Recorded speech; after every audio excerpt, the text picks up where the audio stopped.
What is going on, everyone? How we all doing tonight?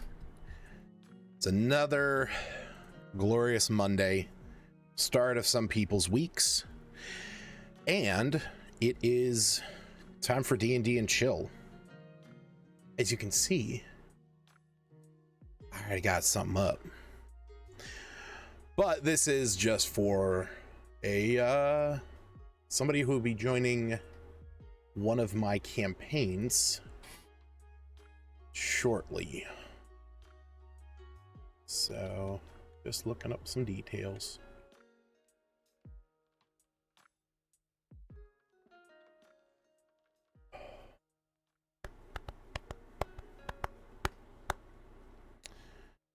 All right.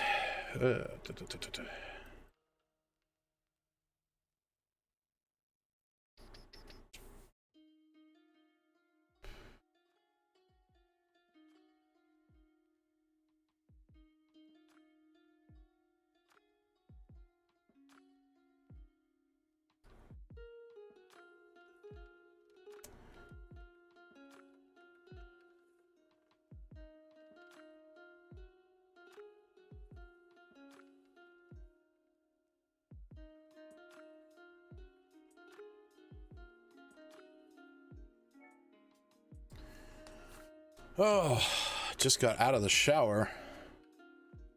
Oh, all squeaky clean, I hope.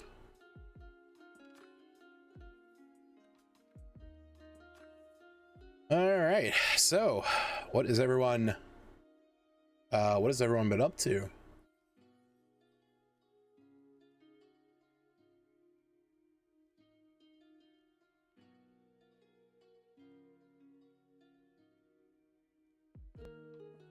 Making characters and paying you to look at them, yeah. Oh god, what the fuck?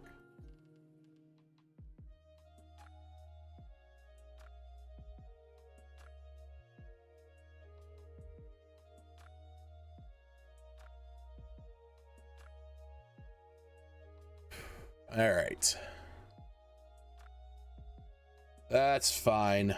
We will take a look. That wasn't him. This is also another one.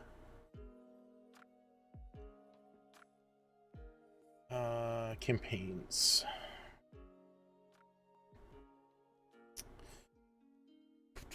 Father Mason. All right, let's take a look at him. All right, first thing I gotta do is I gotta turn dark mode on. All right. So we got a Protector Azamar War Cleric. Okay. So yeah, okay. Not a bad race class combo. I'm trying to remember what Protector is. Oh, it's the wings. Okay, that's right. It's the one that gives you a flying speed. +1 to the app. It's always in dark mode. +1 to the website. If you like light mode, you can turn that on. But I also think that that's based on your, I think that's based on your phone settings. I could be wrong. I don't use the app. I think it's garbage. Upside to the website, you can go in and apply, backgrounds if you so choose and like, such as some cool dragon ones, some really sick crimson ones, this black rose one that I have used on a number of my characters. Yeah, you have to buy some of them.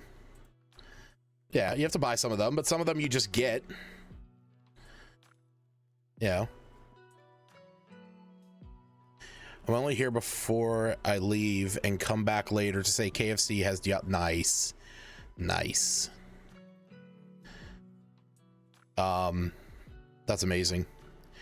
Yeah, sign up for D&D Beyond, and then you get cool ass backgrounds like this on your character sheets.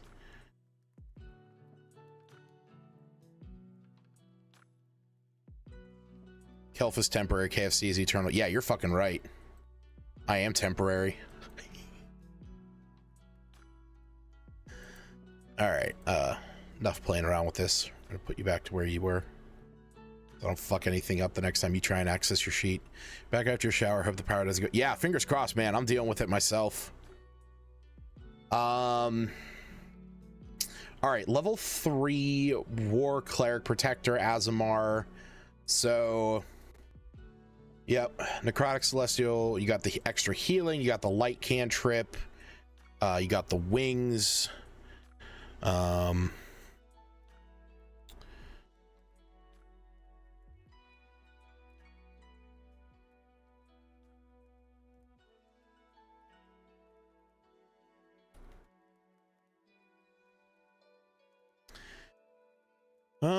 Waiting for the you fucked up every possible turn.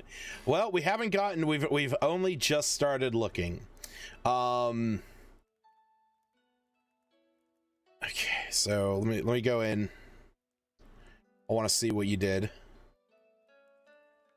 Come on.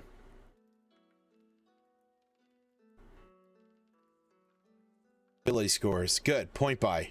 Perfect.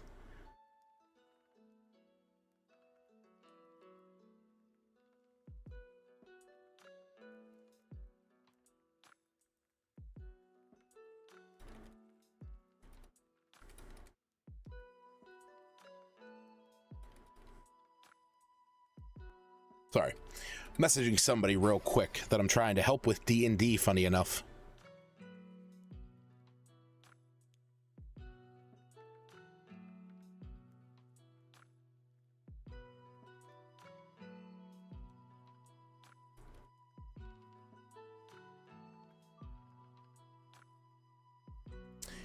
All right, so yeah, you went point buy, which is great. Charisma and wisdom, cool. Acolyte, that's fair game for a cleric. Makes total sense. Make it live help. I don't think he would want to. It's something. The other person I'm talking to is actually going to be joining my library group because one of my players is going to be moving, and two of my other players, when I informed them of this, they told me that they knew somebody that would be interested in playing who was in a game, and then it kind of got muddled up and hasn't been able to play. So I'm bringing him in, so we're going to work on his character a little.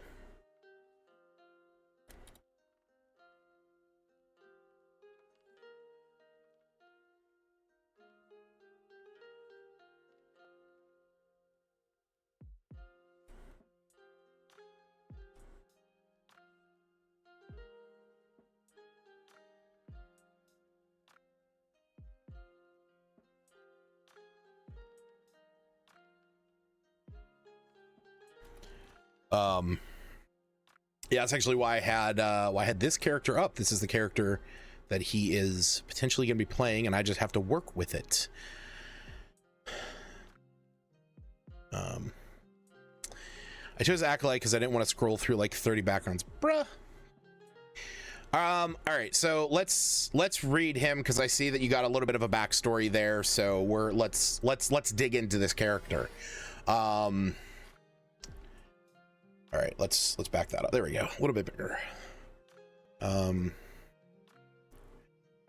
Cool.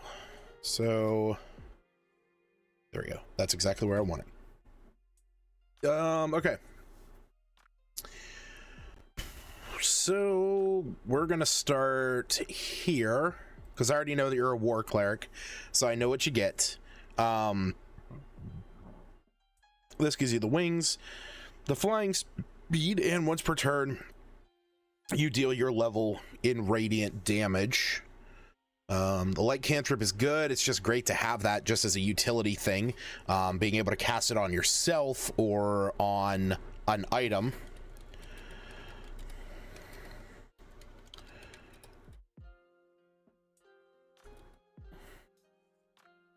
Ooh.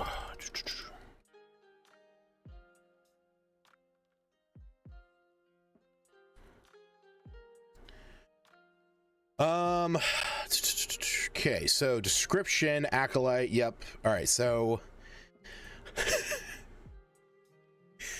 I know the god that you are attempting. I'm gonna help you out here. There you go. Bahamut. Bahamut. Not Bahumet.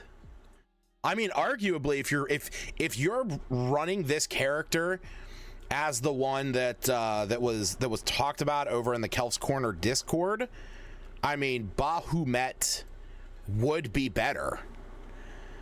Like, to make it Bahumet would be more appropriate in that point. I'll leave it alone. I gotta edit your character. All right, so kind, short-tempered, and short-tempered. I feel like that's oxymoronic. Respectful of other religions, cool. Believes that everyone deserves a second chance, and although prefers mercy over killing. No, you misspelled. Oh, okay, you did just misspell it. Okay, cool. I got you, buddy. Bahamut. Bahamut. Change that there. Believes everyone deserves a second chance, and although prefers mercy over killing, he will not hesitate to defend his friends from evil people. Okay. So, believes that everyone deserves a second chance. So here's one of the things with ideals, is kind, but the kindness fades quickly. Okay. All right.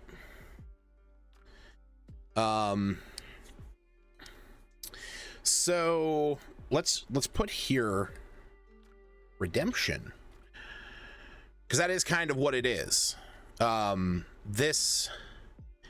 This is sounding, this is starting to sound kind of like a redemption paladin.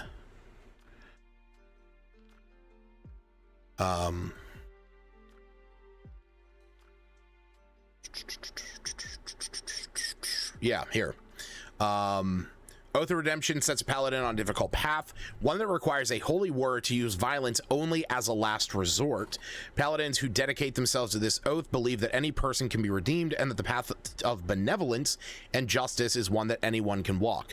These paladins face evil creatures in the hope of turning their foes to the light, and they slay their enemies only when such a deed will clearly save other lives. Paladins who follow this path are known as redeemers, and while redeemers are idealists, they are no fools. Redeemers know that undead, demons, devils, and other supernatural threats can be inherently evil. Against such foes, paladins who swear this oath bring the full wrath of their weapons and spells to bear, yet the redeemers still pray that one day even creatures of wickedness will invite their own redemption. Yes, so basically you are playing a redemption cleric, and I kind of love that idea of somebody who is out there to rid the world of evil, but you will take the opportunity to, you know, arrest when you can. I see that you have no bonds, which, hey, cool, but maybe give yourself something to link onto. One of the things, personally, as a DM, if you play with no bonds, in my opinion, I feel that your character has nothing to live or die for.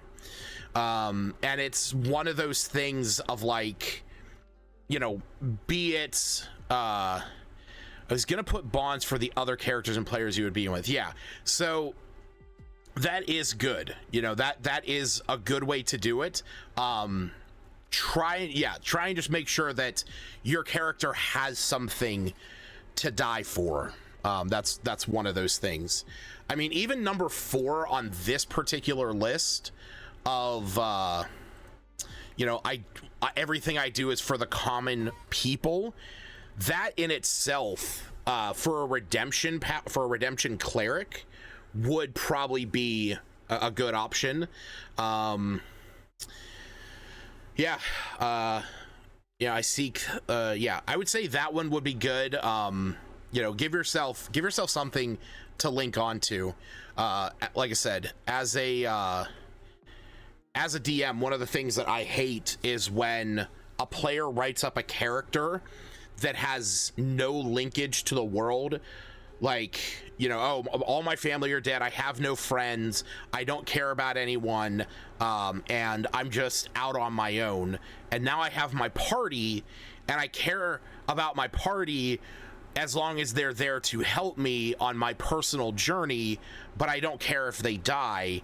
Like, every character should have something that they can try and grasp onto. Too absorbed by his god, not always willing to change stances. Too absorbed by his god, not always willing to change stances. So he's stubborn. Seems like that should be something up in your personality traits. Also, if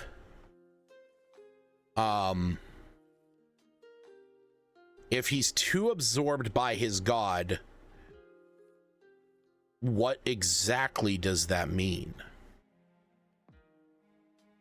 Just curious, because like, I mean, it says that he's respectful of other religions, but if he's too absorbed by his god, tell you what to put there. So just kind of think, you're still changing. Okay. You could do something like this one, because if we look at what the suggestions are, my piety sometimes leads me to blindly trust those that profess faith in my God. If your character is too absorbed into Bahamut, if you find a follower of Bahamut, you may trust them blindly because they are, they follow your faith. Right here, I'm inflexible in my thinking. That's pretty much what you have here. Yeah,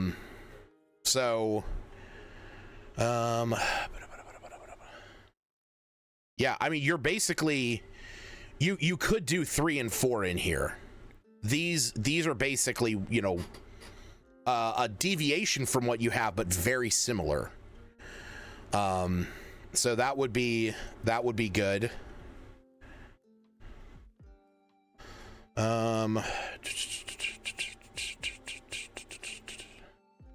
Yeah, this is pretty much what you picked. So, yeah, okay. I mean, I'm thinking of this character right now. He's a war cleric. So he's obviously out there fighting and battling. I seem quieter than usual. It's fine, just turned. Found it unusual. None of my settings have changed. It might have been that I had my I might have had my gain down. So all right, refresh.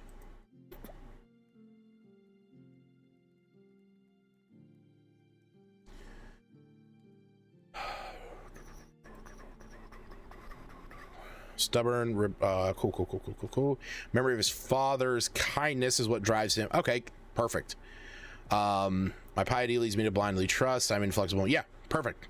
I think that's good.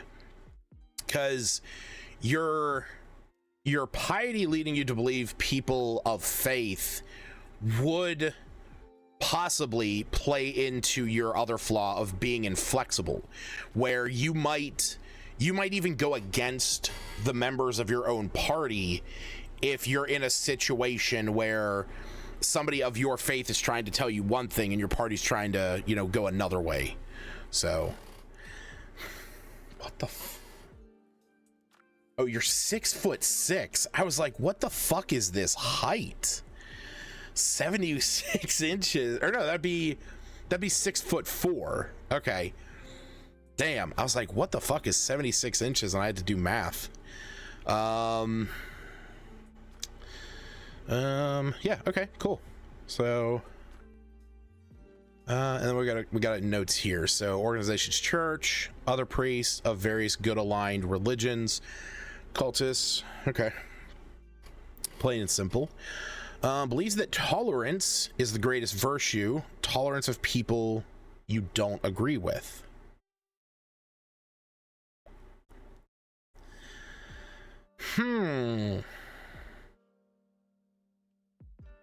Okay. Born as the son of a priest, he was always infatuated with religion, and after seeing his father's kindness towards people who even disagree with their religion, it inspired Mason to be a priest himself and to be as equally as kind and empathetic towards people. Tolerance is the best virtue in his eyes, and becoming a priest in the Church of Bahamut, we're going to capitalize Bahamut, he's seen time and time again evil people will do evil things and has seen no one to stop them. Eventually he decided enough was enough, and he was oh yeah, there should be a comma there. To be equally, wait, it inspired Mason to be a priest himself and to be as equally kind. Yeah. I don't use imperial. 3 inches. There's inches in both metric and imperial. There's inches in metric? Okay, whatever. Eventually he decided enough was enough. He was going to take matters. I did not know inches was a metric.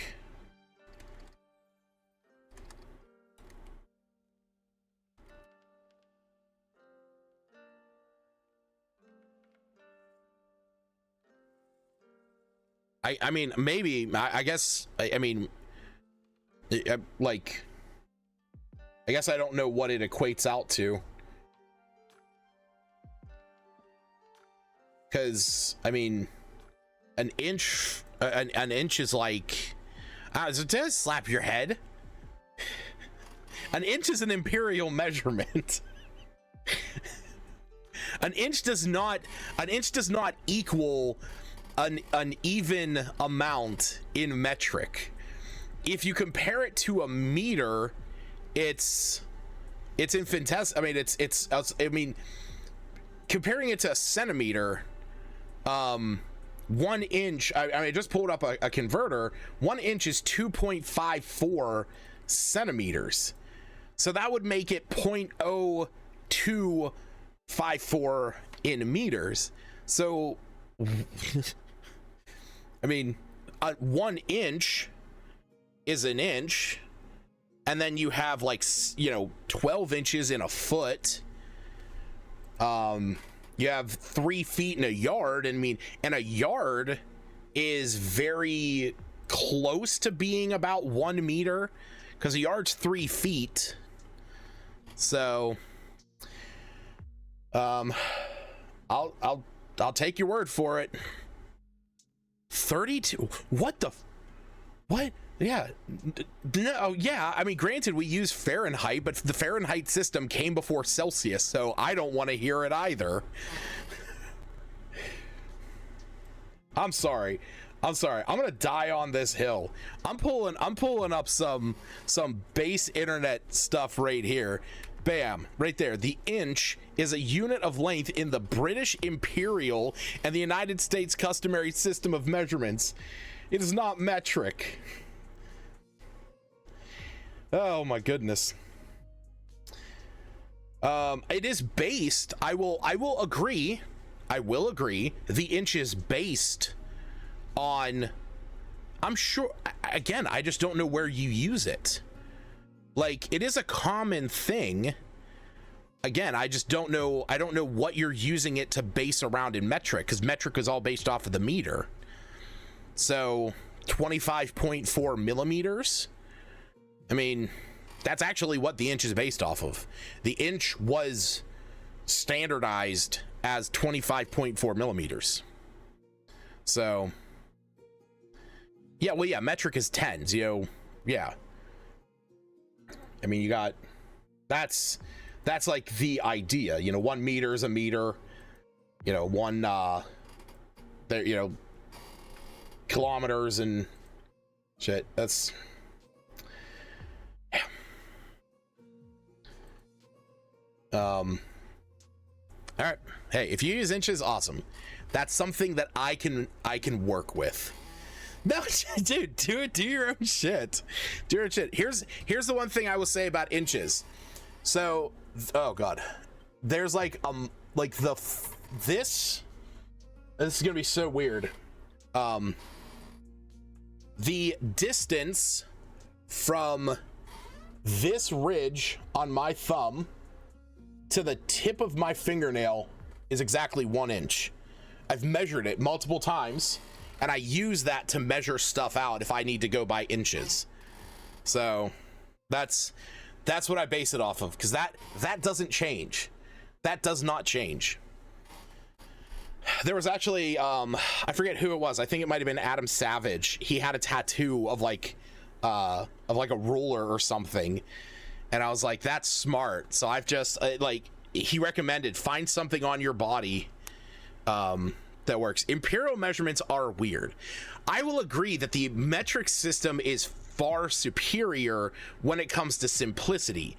You know, you want to, you know, we base, I mean, even it's even like centimeter to an inch is like, you know, like we have centimeters that we go with, but then we have inches, and then from an inch it's 12 feet, and then 1 foot, or is 12 inches is a foot, and then there's 3 feet to a yard.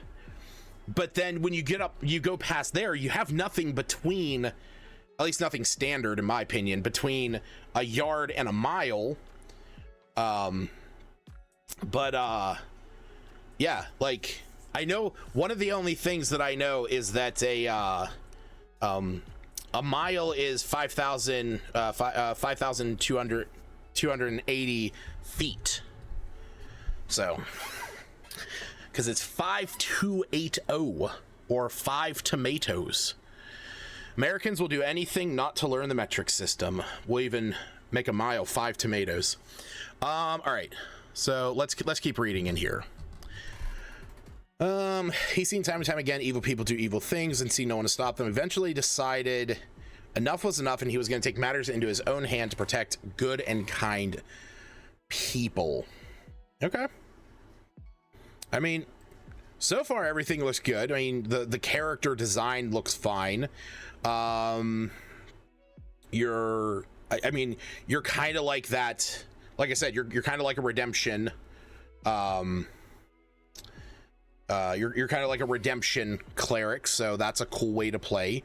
I would just make sure that when you, there you go, 193 centimeters. Amen, brother. Amen. That is exactly how you need to do it. Yes. Well, you need to do it actually proper. So it's 193.4 centimeters. If you want to be real stingy about that. All right, so let's look at your inventory. Should just be the basics. You went with the okay, you went with the religious services pack, which, yeah, makes sense. Comes with the acolyte.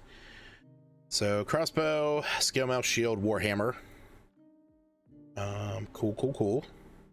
Oh, I see you took infernal and orc. Interesting. I know celestial comes from your background. I'm not exactly 6'4". Well, Me scoozy, me scoozy. All right, so spells. Let's take a look at your spells, because I'm curious. This is where the min-maxing piece of shit of me comes out, because I'm critical about spells. All right. So light is good because you're already getting that from your subclass. Thaumaturgy is good. That's a good one. If that's basically just like prestidigitation for clerics. So it's because it's like druid craft, prestidigitation, minor illusion, but it's specifically the one for clerics. But it does allow you to make your voice booming, which that's all I've seen this spell used for. Also, my buddy Aaron, you prefer thaumaturgy over prestidigitation? Yeah. I know my buddy likes it because it allows you to make your voice louder. That is a cool one. Now, is it better in my opinion than prestidigitation? I'm probably gonna say no. Let's look at them.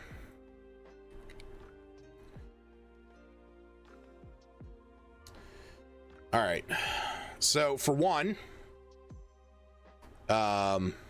if you prefer Yu-Gi-Oh to Presto, no, it's Turkey Farmer. It's Turkey Farmer. Thaumaturgy is Turkey Farmer. They're both. So here's why I prefer prestidigitation. Thaumaturgy has the benefit of being a range of 30 feet, whereas prestidigitation is 10, but it only lasts a minute versus prestidigitation that lasts an hour. Thaumaturgy is limited to the cleric unless you are a divine soul sorcerer or a Drake Warden ranger, or it's from a subclass, or I mean it's from a race or a feat. So it's more limited. The voice booming is really the best version of it because it allows you, I have played it where it can give you a buff to intimidation, where you make your voice booming and you intimidate somebody. But beyond that, like, causing flames to flicker and dim for 1 minute is pretty much the same thing as like snuffing out or lighting candles, because you can have that, like, because it's a cantrip, you can kind of have it just, you know, continue going. Harmless tremors is fine. You can't really do that with prestidigitation, so I'll give it that. Harmless sound comes from a point with an origin. That's the same thing as this, so it's pretty much the same thing. You can instantly cause unlocked doors or windows to fly open. Again, I'll give it that because you can't interact with objects over here, and you can alter the appearance of your eyes for a minute, and you can have 3 of these at any given time. So intimidation factors like changing your eyes, making your voice change, it's very cool. This prestidigitation, in my opinion, is better because, one, a lot of these effects last for an hour. The instantaneous harmless effect is very open to interpretation. The one over here that says harmless tremors in the ground, a harmless sensory effect could be tremors. So you could have a visual one, you could have an auditory one, you could have one where you make it feel as if the ground is shaking. It's harmless and it's sensory. Anything that can affect your senses, which touches one of those. Being able to instantly light or snuff out a candle, whereas this is flicker, brighten, dim, or change the color of. You cannot light a flame with this, and you also cannot snuff one out. And being that it can be as big as a small campfire, that means that you don't have to worry about tinder boxes. they become useless. You also don't have to worry about wet, like having wet stuff, because being that you can clean and soil an object no larger than 1 cubic feet, if you drop your torches in water, you can instantly dry them and then light them. So you can also snuff out a candle across the room, or, you know, within 10 feet of you, and make it look all spooky. The cleaning or soiling an object no larger than 1 cubic feet, phenomenal when it comes to like having anything that you need to clean yourself up for to present yourself to somebody, or if you get blood on something, that kind of stuff is great flavor wise. But also, if you have poison or you have some kind of acid on you, you can clean that from there. Chilling, warming, or flavoring a material, that in itself isn't too crazy, but it is one of those RP things of like being able to, you know, do something while you guys are resting. But these two things right here, chill and warm, a non-living material. If you are in a scenario where your party is traveling through the Arctic wilderness, you can take meat and warm it up, and that will stave off harsh weather conditions. If you're traveling through like a desert and it's extreme heat, you can chill water to stave off extreme weather conditions. This has RP potential, but it also has mechanical benefits. Making a color, small mark, or symbol appear on an object, that can change the value of items. And since this one lasts for an hour, that means that you could sell somebody something with a symbol on it, thinking that it's one thing, and after an hour it fades away and it's just whatever it was. But that in itself is something that can alter an object's value. You can make somebody think something isn't what it is. And also, because you can leave a mark on something, if, say, you are a thief, such as an arcane trickster, like literally going through the Arctic and hell, exactly.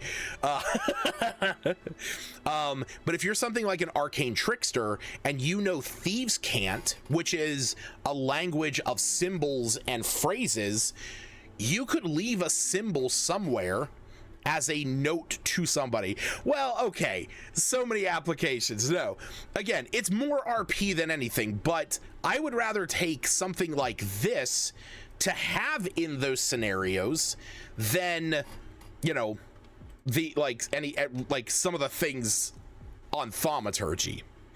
Yeah, and then lastly, the very last one, you can create a non-magical trinket or an illusory image that can fit in your hand, and it lasts until the end of your next turn.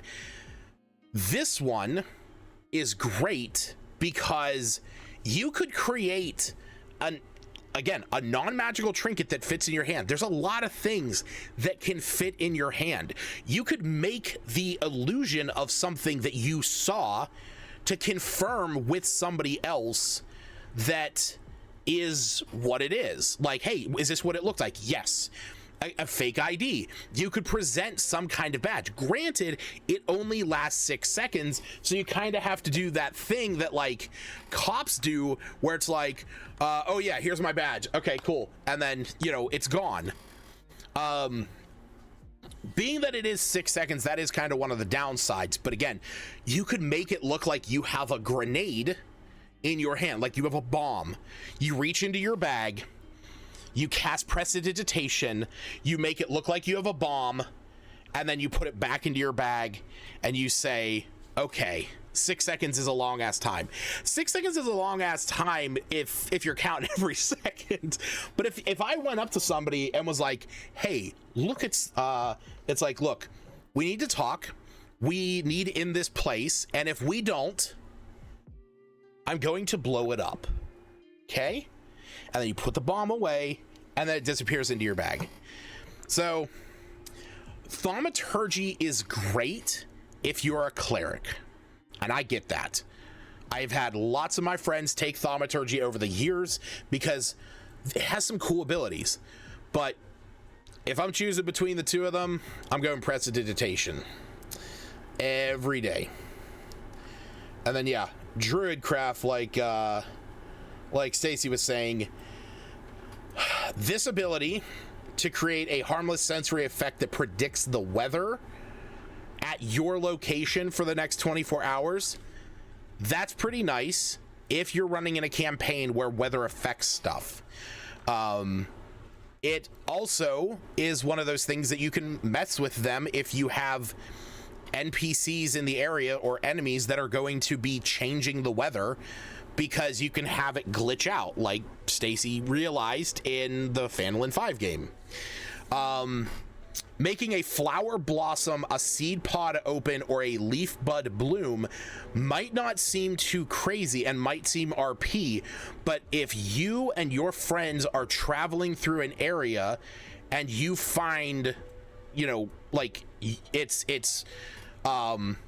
desolate, and you know, it's a desolate area, there's nothing really growing, you're looking for food, as long as you have a druid or somebody with druidcraft available, you can cast that. As long as you find if you find like a dried up seed pod, you can make it open up. You know, you can have it kind of bloom and blossom. This one is literally the same thing as this. It just has a 30-foot range. So, and then snuffing out candles. Yeah, again, I'll take this over flickering lights really any day. I was gonna say minor illusion's the only other one, but this is anything that fits in a 5-foot cube, a sound, a light, a smell. You can literally make pictures and it lasts a minute. But yeah. So as for your character though, light, sacred flame, toll the dead, I like both of these. I think toll the dead is the far superior cantrip. Mini campfire, useful if we talked about camp time. It's one of those things where in a lot of games, as long as a character has it, it's kind of like, okay, you either have tinderboxes or you have a spell like this. And in most cases, unless a DM is running a more hardcore campaign where survival is actually an essence to that kind of stuff, they will breeze over that. There are DMs out there that say, okay, you guys are traveling for the day, night is coming upon you, and you need to find a camp, you need to find a spot to rest for the night. Everyone roll a survival check, and then everyone rolls a survival check, or they roll perception, and okay, the druid finds this clearing off to the side. Okay, cool. So who is doing what at the camp? Okay, the barbarian and the fighter are going to be setting up the tents for everyone. The ranger and the rogue are going to be securing a perimeter, and the paladin and the warlock are going to be getting a fire going and you know, like getting food ready.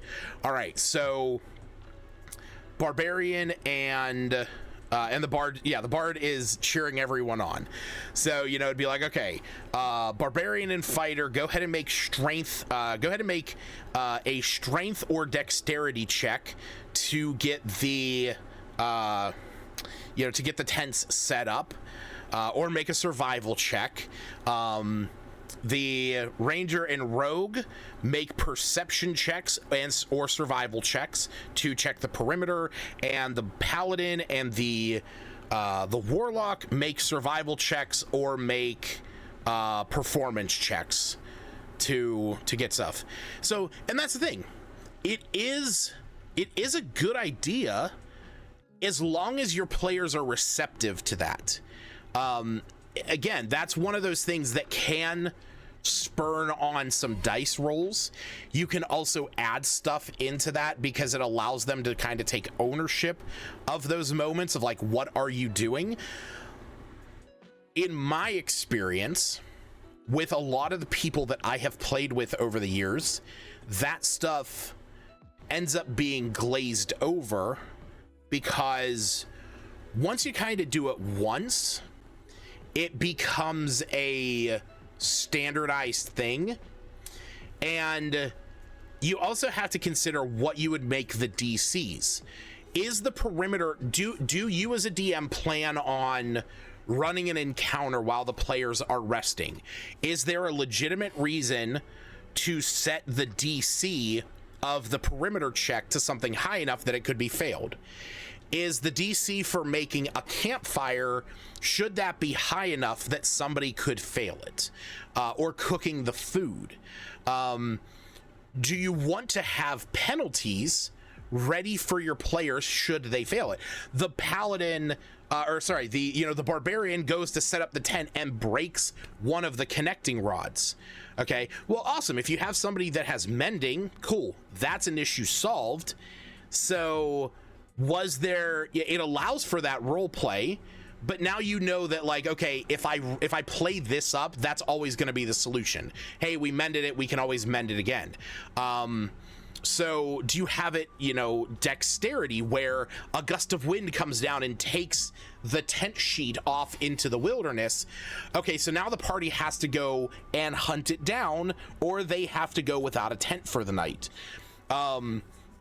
It really depends on how much you as a DM want to play up that scene and how much your players are receptive to role playing in that environment. There are some groups that you give them the opportunity to just like mess around in a scene of RP and skill checks of setting up camp, and they will fucking love it. And then there are groups that are, okay, cool, we're setting up camp for the night, and then we're gonna wake up in the morning and we're continuing on our journey. And you ask everybody, like, hey, what do you guys do while you are resting? And you'll get silence, and then somebody will finally say, I'll just keep watch. And we'll say, okay. It would amuse you, yeah. But that's the thing. There, like you, Stacy, I imagine 100% you would love those scenes. You also love shopping scenes because I have played with you for a number of years. You would be content, because you have told me, to run an entire session where you just get to shop and talk to a shopkeep and NPCs. And unfortunately, running entire sessions like that or doing entire scenes like that starts to become, really stagnant for a lot of other players. So it's good to have them, but I generally try and avoid minutia to that. Talk to NPC. Yeah, well, and that's the thing. Shopping is easy. You're in a general store, cool. Go look up the list in the player's handbook of all adventuring gear, and anything under 50 gold is there. And you could buy at least a handful of each. Okay, cool. I made a list. Here's some magic items that he has for sale. Here's the prices. Pick what you want. That stuff is easy. It's the talking to the NPCs. Yeah.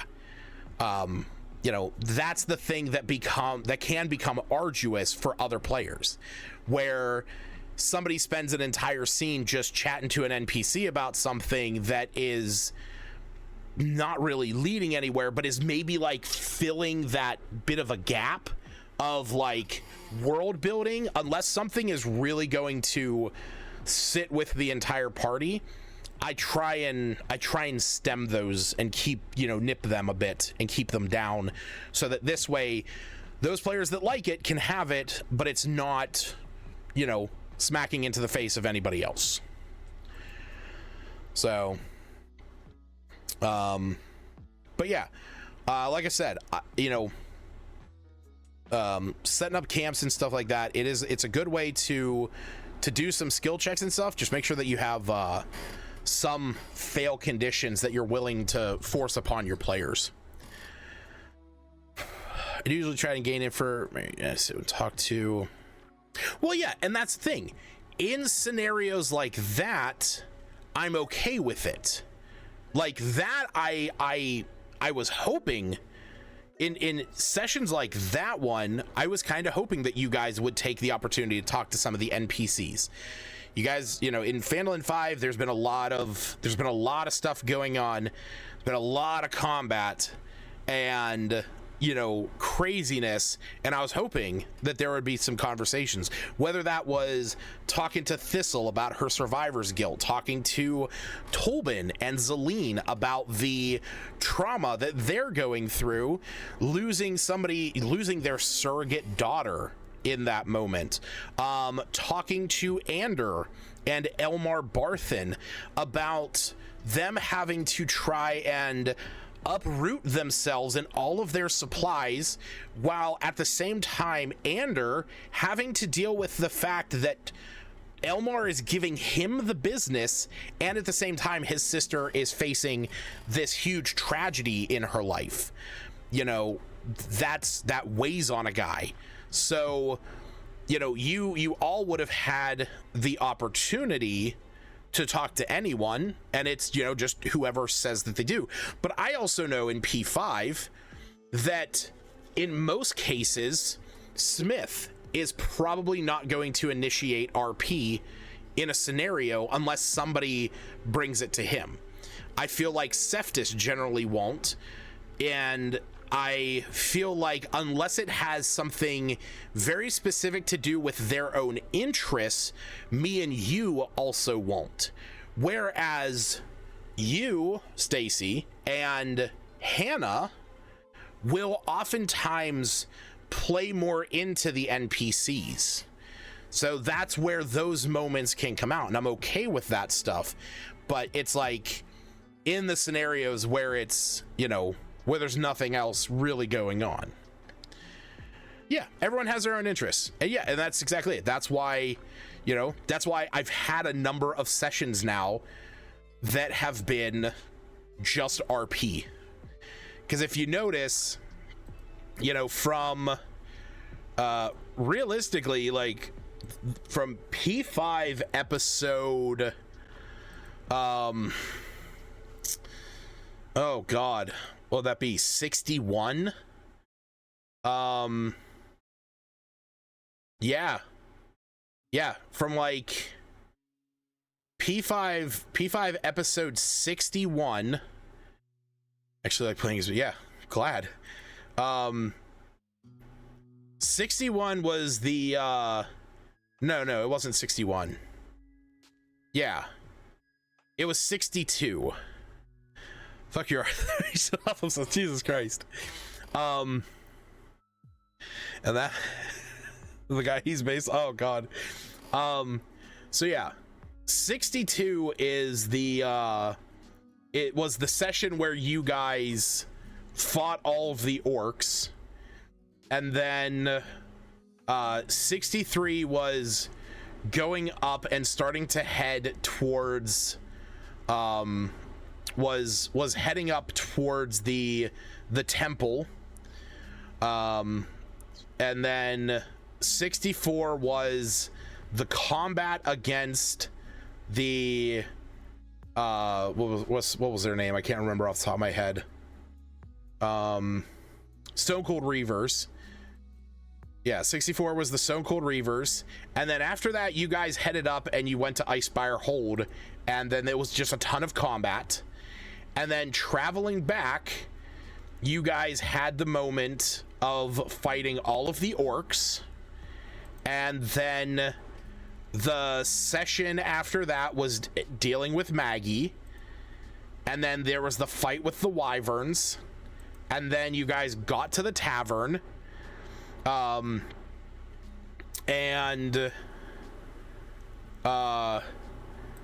then you guys traveled out to rescue Tarbin, and it was the big fight with Tarbin. So that's the thing. Like, episode 74 was looting the ship, and that's really all it was. And it wasn't really all it was, but it was, you know, it was Albina changing her domain and you guys looting the ship. 75 was you guys traveling down to Lylon, and yesterday's session was you guys, you know, selling some goods, buying some new stuff, and handling some of the minor things that you've had to do. And then next session will be you guys talking to Thalavar and trying to there's going to be some story developments there, and then there will be the matter of Lenine and Griselda approaching the party, and then I imagine, you know, which would make sense, the party is then going to ship off and head to the Temple of Restoration, because Tolbin and Zelene don't want to wait any longer. And now that Reginald knows that Maggie is there and that, you know, there's an opportunity to revive her, he's not really going to rest until that's done. Prove you is not super guilty. Oh, he is guilty as fuck. But there will be some consequences. There will be some consequences.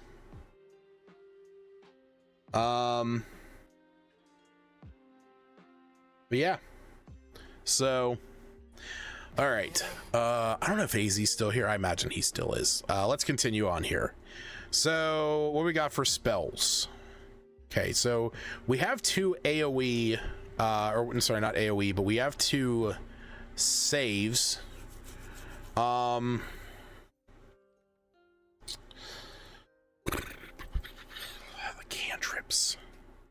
cantrips. Hold on, I want to turn something off here. Homebrew.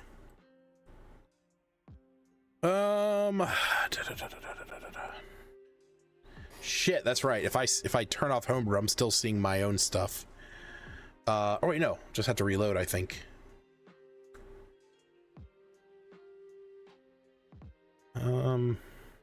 Yes, there we go. All right, so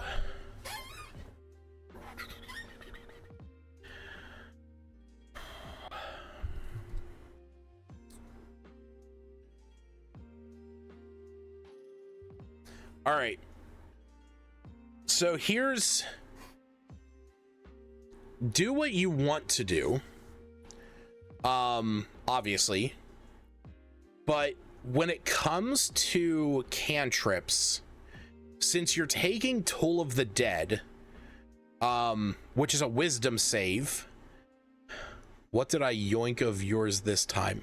Nothing. You actually haven't. I was just turning it off so that I could see stuff. So I could see what was and wasn't homebrew, because turning it off just helps. So I just wanted to see what was and wasn't mine. But Toll of the Dead is hands down the best cleric cantrip. One, it's a wisdom save, which most creatures will actually have lower wisdom than they have dexterity. The only thing that doesn't have a high dexterity is going to be like a skeleton or a zombie. So, but even they have low wisdoms. Yeah, -2, -2. So, personally, I would say, skip out on Sacred Flame unless you really want radiant damage, and I would swap it out for Guidance. As a cleric, the fact that you can get Guidance and you can give somebody an extra D4 on an ability check in combat, it's not that great, because it is concentration, it's an action, so you kind of have to know that they're going to be doing something outside of combat. When time is not of the essence, that becomes one of the greatest buffs of all time. Being able to just give somebody an extra d4 on an ability check while you're doing something, and it can be made before or after the ability check. You just have to use it within a minute. So guidance is one of those great ones, just because of the basic utility. Mending is good, again, because utility, because you can fix stuff. Spare the dying is garbage, in my opinion, because you're better off making just a good medicine check. Resistance sucks, personally, because it's an action and concentration, and it's against a saving throw, which saving throws are often going to happen off of your turn. So unless you're like using it because you know that there's a trap and somebody has to make a dexterity save, you're kind of, you know, you're kind of XOL. I think guidance is better in that respect. But if you want to keep a damaging cantrip on your side that deals radiant, in my opinion, I would rather take Word of Radiance, because it's every creature within 5 feet of you. So as long as you don't have a bunch of your own allies, you know, butting up against you, that's hitting any creature that you get around you. So you have the opportunity to hit 8 different creatures with that if you're fully surrounded. Granted, it is only a D6 and it is a con save, but again, that's where my mind normally goes. Toll the Dead, Thaumaturgy, and then I would probably go Guidance. But again, do what you want to do. This, you are playing a War Cleric, so it does make more sense that you are going to take damaging spells over utility. So the way you have it built is fine, but I might just swap out Sacred Flame for Word of Radiance, because the idea of a War Cleric going into a battlefield and having all of these enemies surrounding him and then calling upon the word of his god and just battering every enemy with radiant damage surrounding him is just sick. It's also a spell I took when I made a Celestial Warlock, so I'm up for it. All right, first level spells. You always have Divine Favor and you always have Shield of Faith, which, yep, makes total sense. Those are the Warlock ones. Okay, Create and Destroy Water. Okay, that's good utility. Oh, sorry, my back hurts. Okay. I'm trying to think about how a War Cleric would... Actually, wait, it's targets of my choice. For what? Oh, that's right. I always forget about that. I'm sorry. No, you're right. Each creature of your choice that you can see within 5 feet. Yeah, you're right. Yep. I misread that.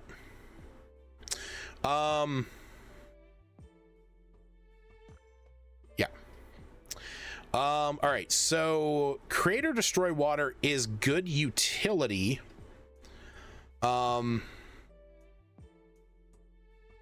Creating Holy Water.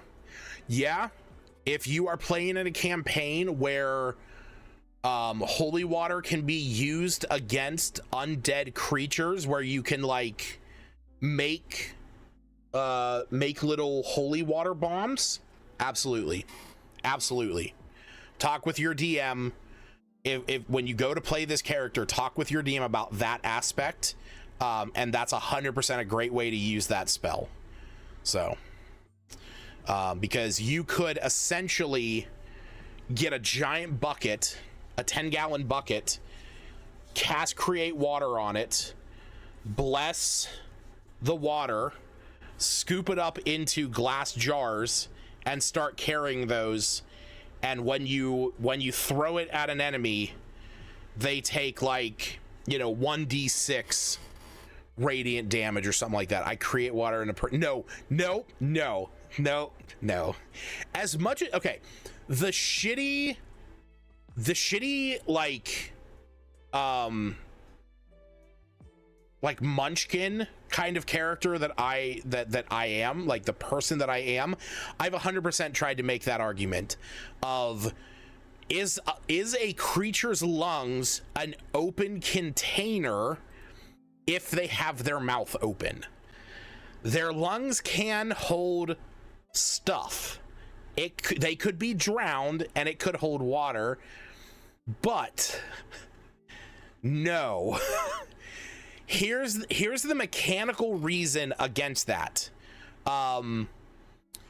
You have to be able to see the space that your spell is being created in. So like, and also a creature's lungs is not an open container. An open container is an object and a creature is a creature, even if you're targeting something.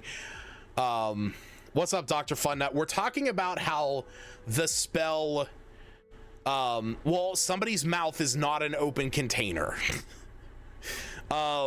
We are discussing how create water has been argued that it should be able to create water inside somebody's lungs if a creature's lungs would be considered an open container.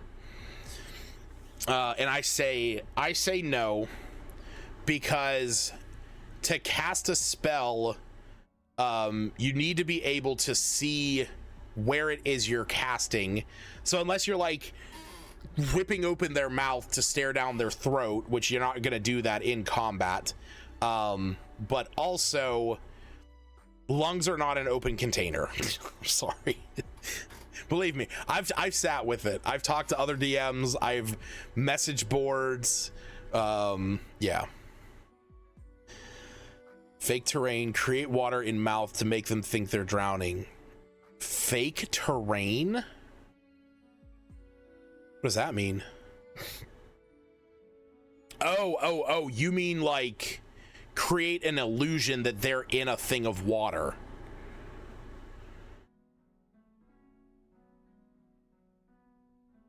You're thinking of illusory terrain. Or sorry, hallucinatory terrain. Yeah. But I mean, that is still an illusion, which means that like you could literally walk through it. So unfortunately. All right, so yeah, continuing on to review this, first level spells. Ceremony is a weird one to take as a war cleric, but I mean, you do you, boo-boo. One of the cool things with this, yeah, would be the blessed water, if that's what you're leaning for. You are still a priest. Yeah, no, I get that. Like I said, you gotta understand, AZ. I'm a min-maxer. I look at the subclass more than I would look at somebody's background, but that's because I'm a piece of shit like that. So, but you are leaning more to playing your character, which I respect.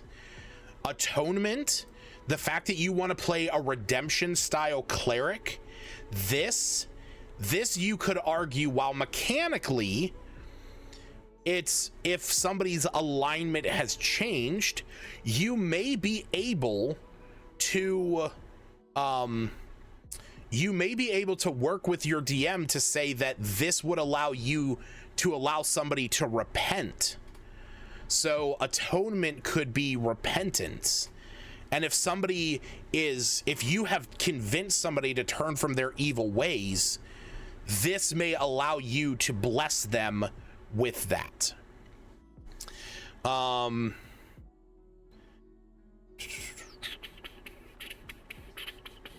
Yeah, this is kind of bleh.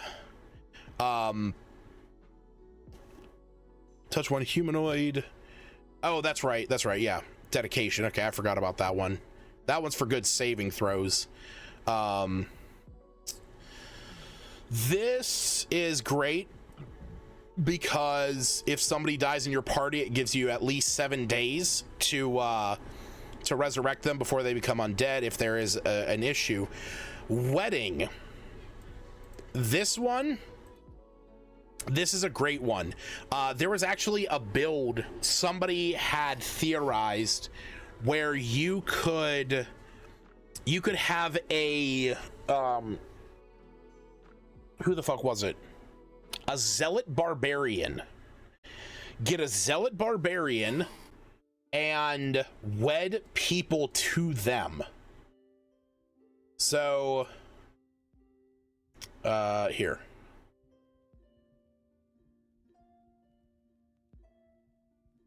So ceremony.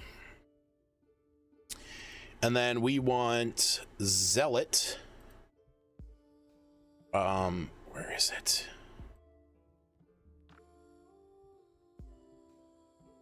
Yes. Okay, here it is. So zealot barbarians get this ability at 3rd level if a spell such as Raise Dead has the sole effect of restoring you to life but not undeath. The caster does not need material components to cast this spell on you.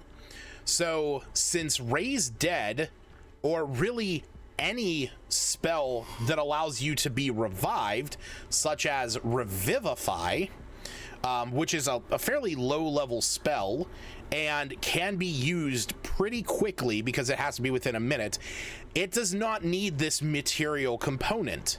So what you do is, since the wedding part of ceremony is that for the next 7 days, each member gets a +2 AC bonus while they're within 30 feet of one another, and a creature can benefit from this right, again, only if widowed.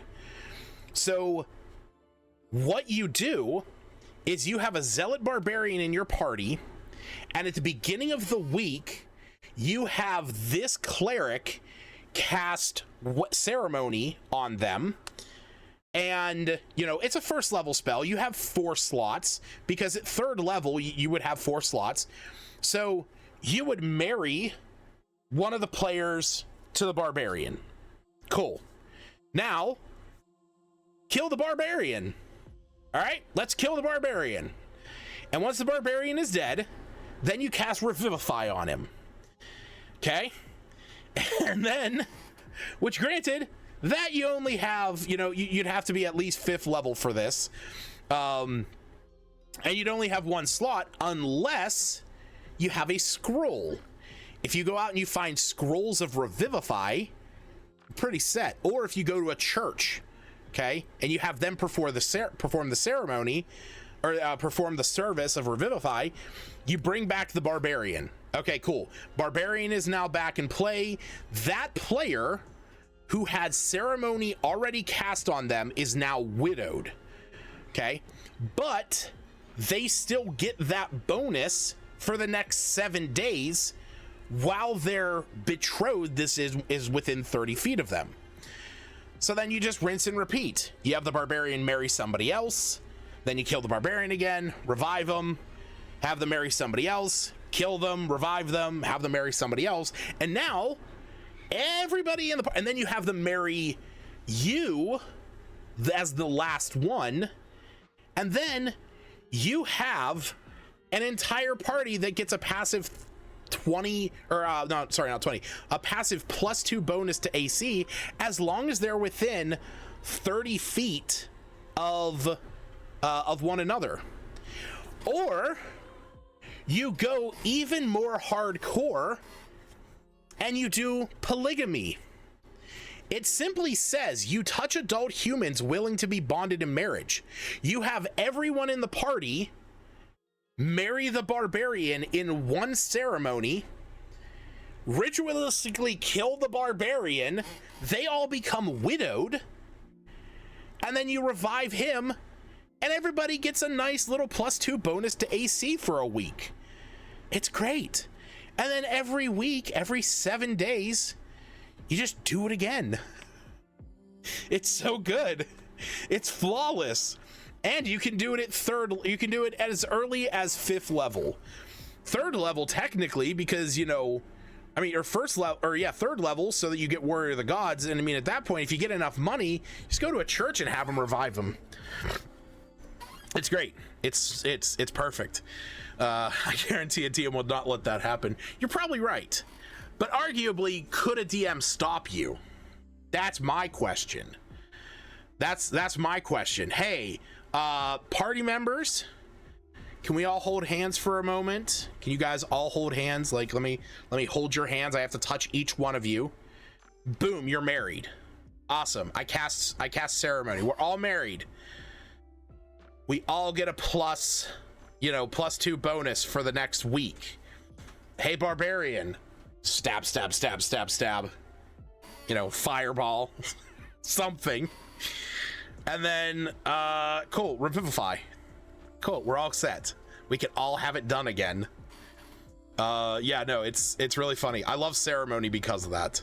I also love ceremony because I performed a wedding one time for my friends in Arizona, and I actually included a part about ceremony because I'm a D&D nerd and they also play D&D, and I got to say something along the lines of now I know the ceremony spell takes an hour to cast and requires 25 gold worth of powdered silver, but I think an hour is too long and I don't know where we're gonna find powdered silver at this time of day. So while you might not get that +2 to your AC for the next week, you can be pronounced husband and wife. Hi. Hi.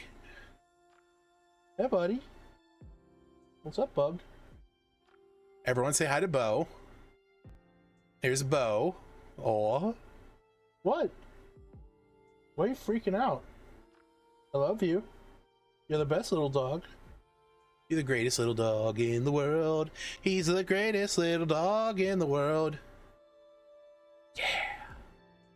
He's a good dog. I would rather as a DM just make the buff permanent when close to whoever. Huh? You would make the...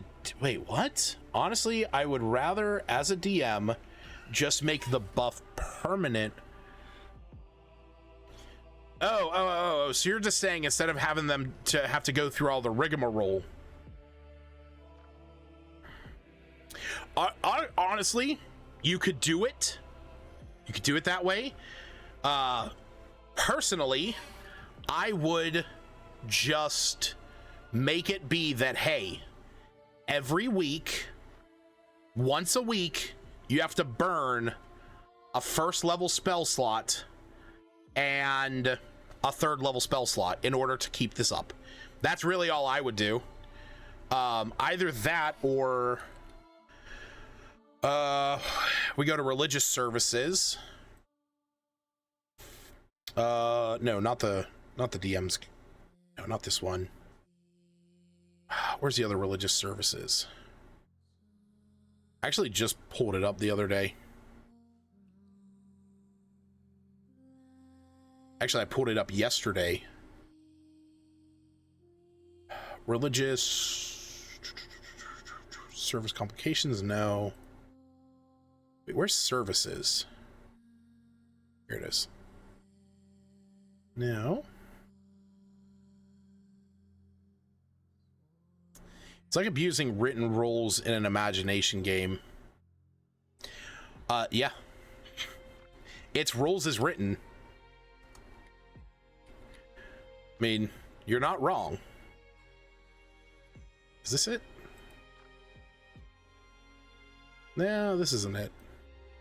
Oh, here it is, here it is, here it is. Ray's dead. Right there.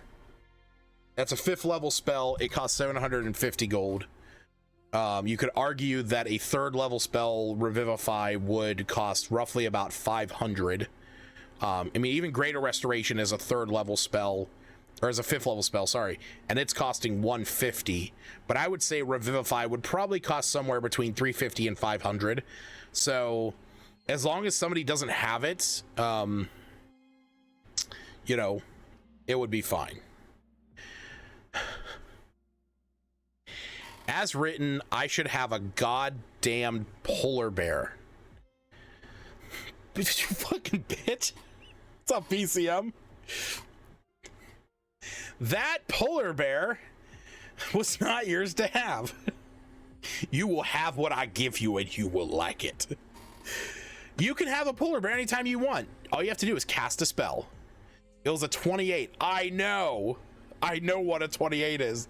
Just because you roll a 30 on a charisma check to convince the king to hand over the keys to the kingdom doesn't mean he gonna do it. Just because you roll a 28 to convince a polar bear to travel with you doesn't mean he's gonna do it. Dominate Beast.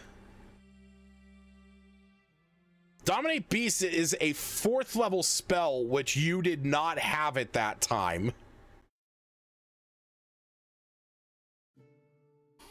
Maybe you did. Maybe you did have Dominate Beast. No, wait. No, that was your first time in Brinchander. You would not have had a 4th level spell at that point. You would have had to have been level 7 to have that. And you guys only just made it to level 8.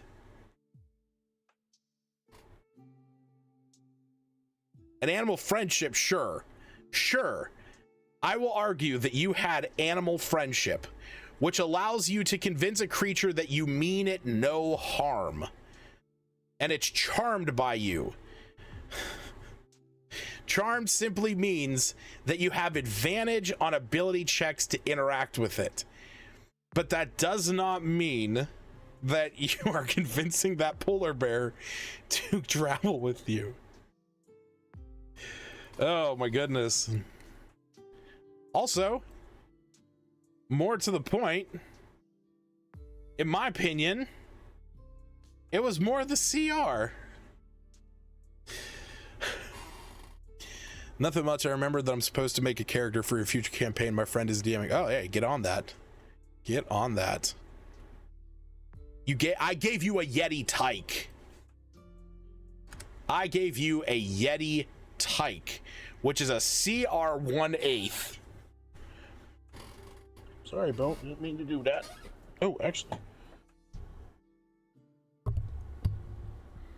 Yeah. I dropped something. I'll give you a Yeti Tyke. They got 9 hit points. Their attack does barely 4 points of damage.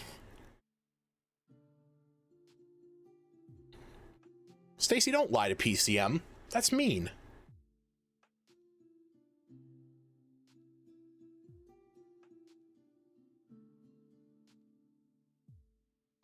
Rangers, they're good. What an oxymoron.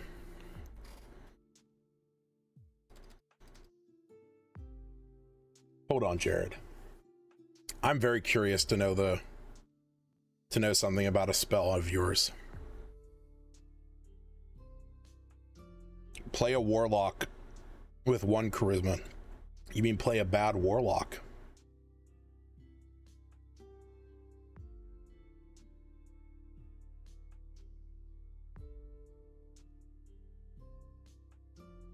That's right. I want to see something.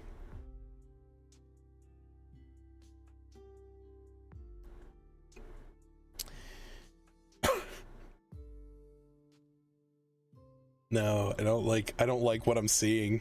I don't like what I'm seeing.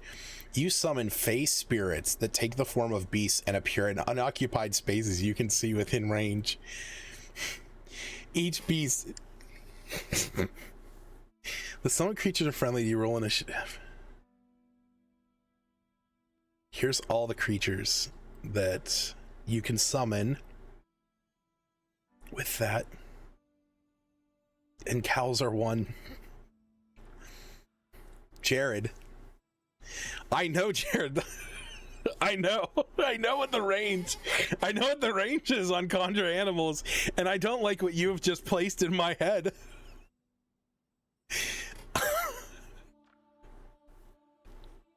Oh no. Oh no.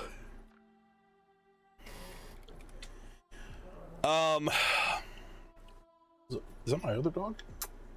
Dova.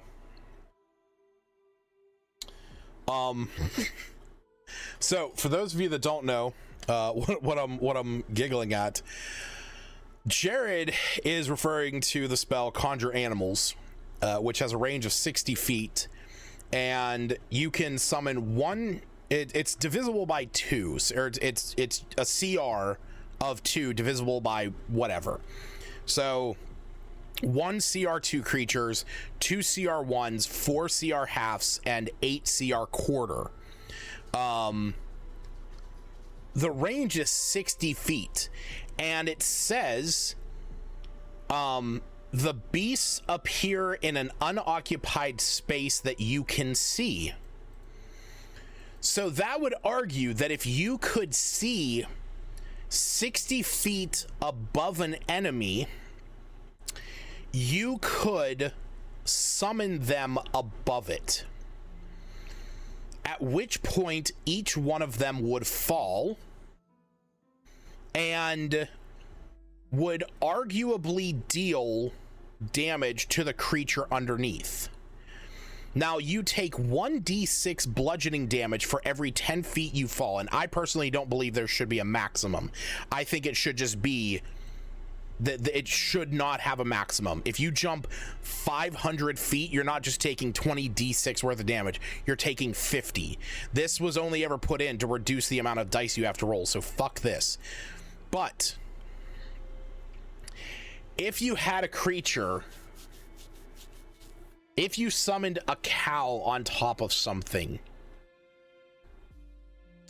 and arguably this does not say that they all have to be summoned in the same space. They simply appear in unoccupied spaces you can see within range.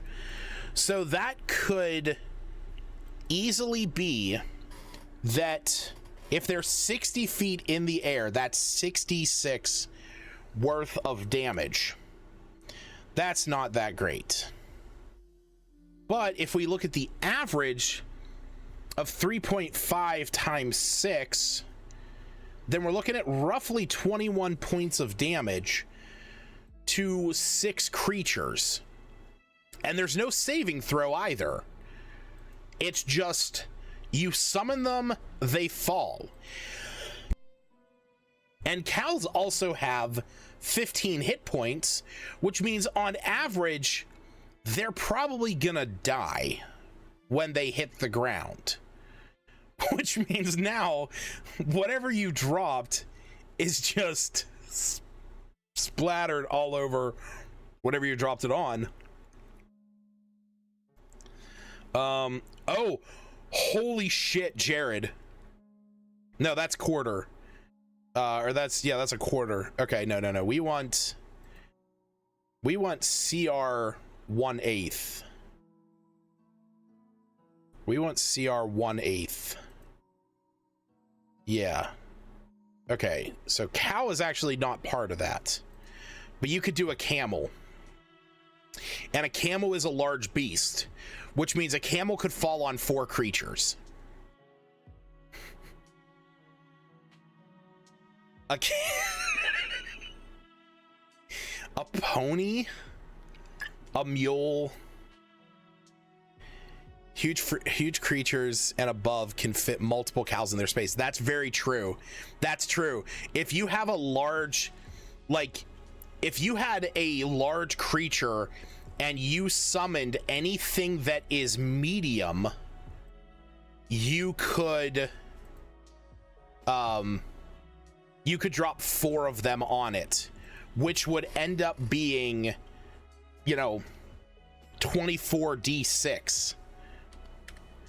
86 points of damage I just rolled for dropping 4 dolphins onto a creature. Holy shit. Oh my god. I'd probably not say that a oh wait, actually let me bump this up. Yeah, we just want 1/8. There we go. These are the items, or these are the animals. I would argue a camel is going to be your best bet because camels are fucking big. They're large. It works. Yeah. No, 100%. 100%. Camel is it. Camel is it.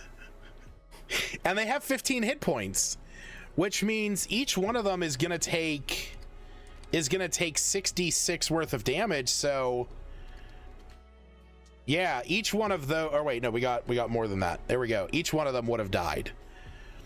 So I contemplated dropping the Lapras on somebody. I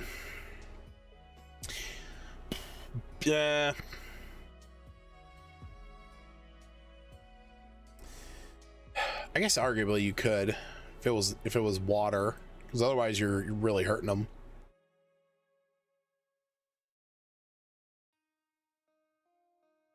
Well, no, you have to consider the thing that you are summoning that is going to fall onto a creature is going to take the damage as well. Oh, is there anything huge in CR2? Because that can hit 9 creatures. Well, let's take a look. Let us take a look. So we'll do CR2. Actually, we'll do anything from CR0 up to, actually we'll do CR0 up to 2, and we want huge. So let's sort it by that. Right there. There you go. These are, I don't know why those are CR0, but enormous tentacle, that would be it. Oh, you're talking about summoning a plesiosaur. You're saying that you would summon a plesiosaur, not the one that you befriended with the tin. Because yes, you could do that. Because that would be a Fey spirit. Okay, yeah. I was to say, the one that you're using the tin with, that one really, yeah, I don't know why you'd want to do that. Because if that thing, I mean, if that one dies, you're, oof. I haven't had to cross that bridge yet in my mind. But yeah, here we go. Huge constrictor snake, giant elk, giant moray eel, a huge polar bear, Quetzalcoatlus, and a relic sloth. So arguably Gerard, knowing what a polar bear is, could summon a huge polar bear. Being that it's CR2, because I don't think, yeah, this doesn't have a size limitation of what you're summoning. So, but even a giant constrictor snake, yeah, I mean, that would, now the downside is that, yeah, you're hitting more things. So like, even if we took, this, that is 25 damage to 9 creatures, as long as they're all bunched together. But that would totally work. It would totally work. Oh man. All right. All right, let me close some of these out. We're gonna go back to scrutinizing his AZ's Father Mason for his last couple spells. All right. Second level spells, you took Calm Emotions. Okay, playing into the whole priest thing. If somebody's aggressive, you want to give them a chance to repent and redeem themselves. That makes sense. Calm Emotions is a good utility spell as well. It allows you to like take control of a situation. Enhance ability is good because that's a great utility spell. It allows you to really help the party. The temporary hit points is great. In my opinion, I think it's like one of the better ones, but like it's so rarely used. I've not really seen many people use it. Prayer of Healing is also great. 6 creatures, 2d8 plus your spellcasting modifier of healing is good. Spiritual Weapon is a bastard spell that I think is broken as fuck. It's good, it's great, but for the player, but it's a bonus action. It lasts for a minute, doesn't require concentration. It's able to be moved around as part of the bonus action. and it can make the attack as part of that bonus action on every round that it exists. It's just another thing that in my opinion, spiritual weapon should have always been concentration. You could make it a house rule, but it should always have been concentration. Because I think it's busted otherwise. And then magic weapon, which comes from you being a war cleric, which in my opinion, this magic weapon is the one that if between magic weapon is great at early levels, becomes useless at high level. Generally speaking, once players get to level 3, 4, and above, they are going to start having magic weapons. And you cannot cast this spell on a magic weapon. And most weapons after level around 5 and beyond are going to offer some kind of attack or damage bonus. Maybe it's not always both, and maybe it's not, maybe it only, maybe it has some other items or some other capabilities, but it has to be, I know you don't have a choice. I get that. It's always prepared on a war cleric. I just think magic weapon as it is one of those underwhelming spells that I wish it had something more. And what I wish is that it included the phrase, or it was adjusted to, you touch a weapon until the spell ends, that weapon becomes a magic, that weapon gains the magic property, or that weapon becomes magical for the purposes of overcoming resistances and immunities to non-magical weapons, and gains a +1 bonus to attack and damage rolls. If that was the case, and then, last point, to a maximum of +3. That would mean that if you cast this spell at a second level, you could enchant somebody's +1 longsword, and it becomes a +2 longsword for an hour, and you have to concentrate on it.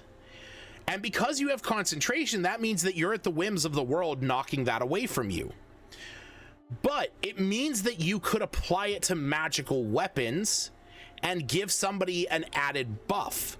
But by limiting it to where it can be a maximum of +3, you don't go beyond that standardization of, +3 is the highest bonus that a weapon can have. Now, true, there are ways around that.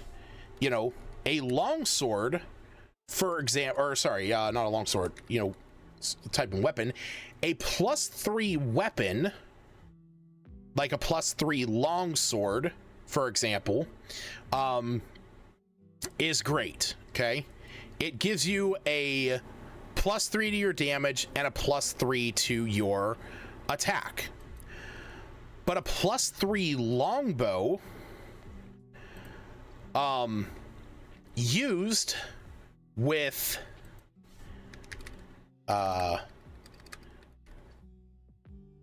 where is it? Come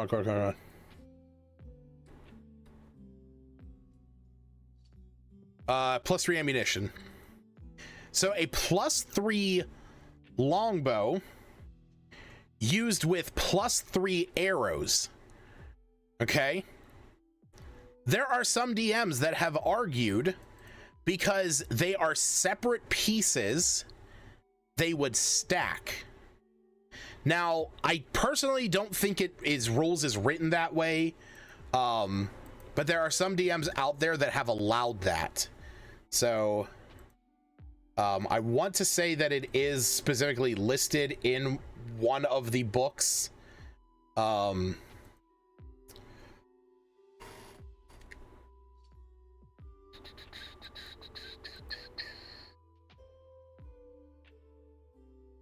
No.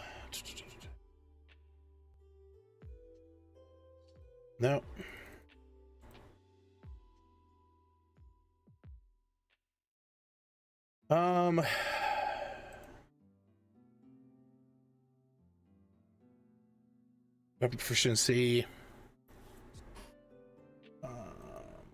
Where is it? Where is it? Where is it? Where is it? Where is it?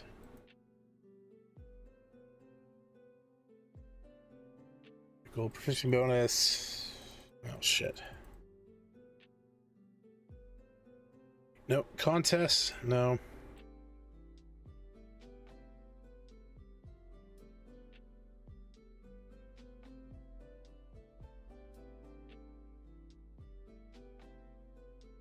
I want to say, is it here? No. Two weapon fighting, damage rolls, no. Bonus action, no. Maybe it's in the DMG. Oh wait, here it is. Here it is, here it is, here it is. Combining magical effects. The effects of the same spell, instead the most, yeah. The effects of different spells add together the effects of some spells. Instead, the most potent effect, such as the highest bonus. I think this is what has been referenced to argue against that. Where that's what it's, you know, that's what people have gone with. Let's see here, trap effects.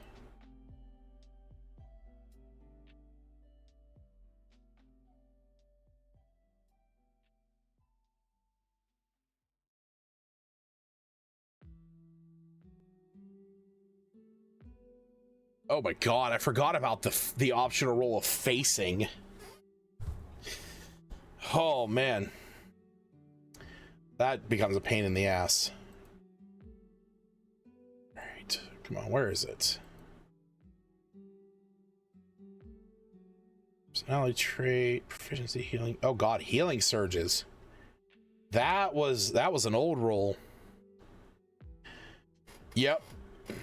Yeah, no, PCM has it, has the math there.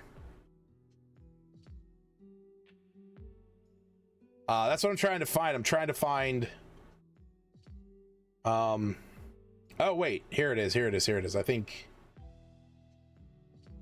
no. Plan modifiers for bonus actions, no.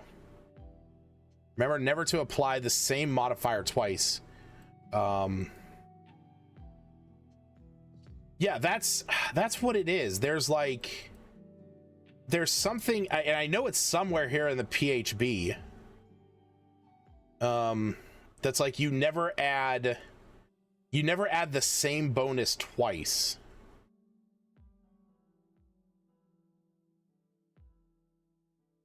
Or not the PHB, sorry, the DMG.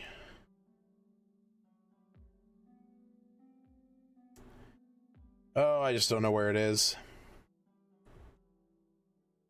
Don't know where it is. I'd have to...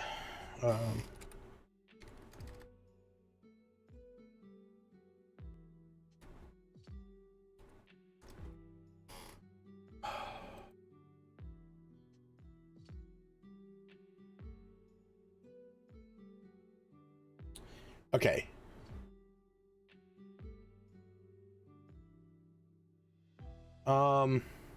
Oh wow, you know what? No, fuck me. Here it is. Ranged fighter with a +3 bow and +3 arrow can have +6 bonuses. This was asked back in 2016. Ranged fighter with +3 bow and +3 arrows, oh Jesus Christ, can have a +6 to bonuses.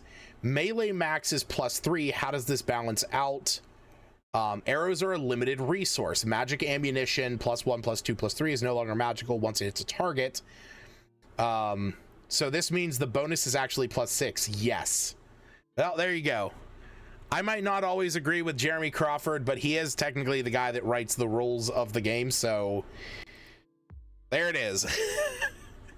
You want to have a +3 to hit, get a +3 or a +13 to hit, get a longbow, get a +3 longbow, get +3 ammunition, take the archery fighting style, and max out your dexterity. That's true. That's true. Magic arrows do become mundane. That's it. The ammunition is no longer magical. So, although, so one of the funny things about arrows, it was not my campaign. It was one that my friend was playing in, and it was one of the dirtiest tricks that I had ever seen a DM use against a player. They had found a quiver of I don't think it was 3, but they had found a quiver of magic arrows. Okay. They were some magic in some way. I can't remember if it was like +3 or if it was like flaming arrows or whatever. But whatever it was that once it hits a target, it is no longer magical.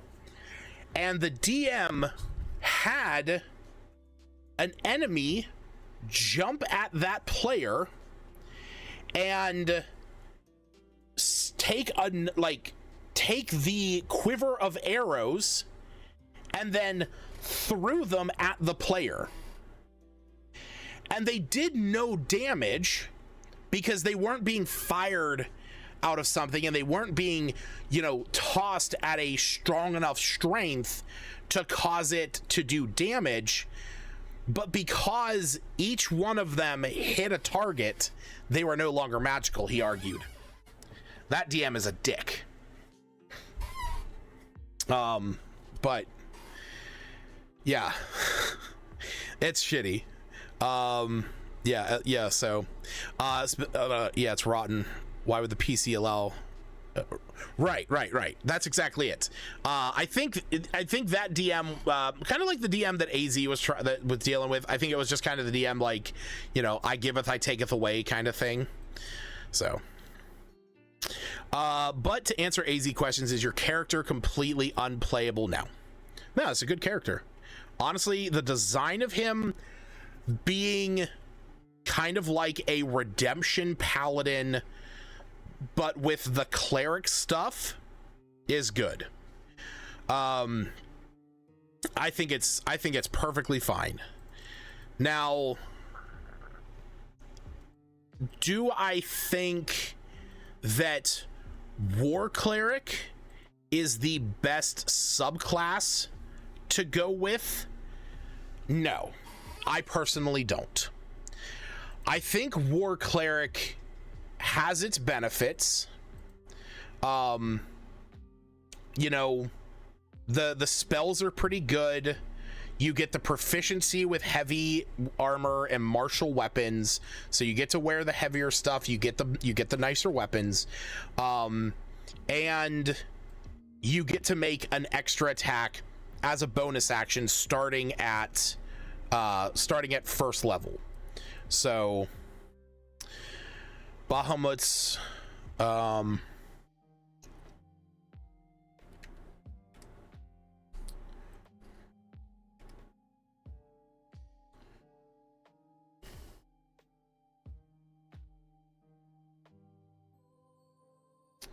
life in war. That is the case. Well, so again, arguably you could go war. It's your play style, however you want to play the character. You're going to get more stuff that's more geared towards combat. So leaning that way, if you're using it to fight against evil, Bahamut would be, would obviously be about that. So yeah, that's fine. You're gonna get those. Your channel divinity allows you to get a +10 to hit. Whenever you use it. You also get the ability to grant that to other creatures once you hit 6th level. And then you eventually get the ability to deal an extra D8 worth of damage when you hit a creature, or blessed strikes. Plus, I have another dragony thing planned at 4th level. Let me guess. You're talking about a feat, which means that you are probably going to take the ability Gift of the Metallic Dragon, because Bahamut is a metallic dragon, and if you don't take the metallic dragon one, because I mean, arguably you could take Gift of the Chromatic Dragon, which is like being able to add damages to enemy, you know, to your attacks, and also get the you know, resistant as a reaction. But I mean, you really think he'd be okay with that? Yeah. So the Protective Wings plays 100% into your Protector Azamar. You're already getting the ability to summon wings at this point, so it totally makes sense to be able to use that as a way to, you know, guard yourself or your allies. That's smart. And like grabbing Cure Wounds at that point is good if you didn't already have it. I just realized you also did not take a 1st level healing spell. So you're fully reliant on burning your 2nd level slots with Prayer of Healing. Ooh. Blessed upon your allies that don't need healing until you reach level 4, where you would eventually get... Yeah. I don't know, man. If you want some healing, I'd maybe drop... I would personally, this is me personally, I would probably drop Create and Destroy Water. Do yourself a favor. Drop Create and Destroy Water and ask your DM to drop in a decanter of Endless Water somewhere in the early stages of that campaign. And then you're set. Use a magic item for that. Or just, you know, be that weird player that is... Oh, like during a rest period, he's down at the river filling up water skins and glass jars, and everyone's like, what the fuck is Father Mason doing over there? And it's like, I don't know. Every time we rest, he always finds the nearest source of water and starts filling up a bunch of jugs, and then we hear him mumbling to himself. It's like, what the fuck is he doing? And then finally comes the day you start putting them all into a bag of holding. And then comes the day that you like start to fight some undead, and you're just like object interaction as your action of reaching into the bag of holding, pulling out a you know, a thing of holy water and start chucking it at like skeletons and zombies and, you know, all these creatures. And then then comes the day when there's some, you know, some abomination that you're fighting, some undead monstrosity like a corpse flower, and it's like you flip the bag inside out and it just throws every vial of holy water out, and it's just burning the enemies. So yeah, personally I would say probably drop Create and Destroy Water, and grab either Cure Wounds or Healing Word. Being that you're going to get Healing Word at 4th level anyway, since you're going to take the Metallic Dragon gift, I would maybe grab Healing Word and try and just focus on using it if somebody goes down. Rule of thumb, it is always better to use a healing spell or a healing ability when somebody has gone down, rather than trying to keep their hit points up. No healing spell is going to benefit somebody more than bringing them back up. So keep that in mind. But no, Gift of Metallic Dragon makes total sense. Didn't you guys? No, you get Cure Wounds at 4th level. You get Cure Wounds. So now, arguably, you could argue. I'm also an Azamar enjoyer. One of my actually right up there, the one next to the DM in the hat above right up above here, that's Azazel. That was my Celestial Warlock, Divine Soul Sorcerer, and he was a Scourge Azamar. So he got like the radiant consumption that like burned creatures away. So shut the fuck up, Jared. Just because my wife can't pronounce Azazel doesn't mean you have to be a dick. So here's my perspective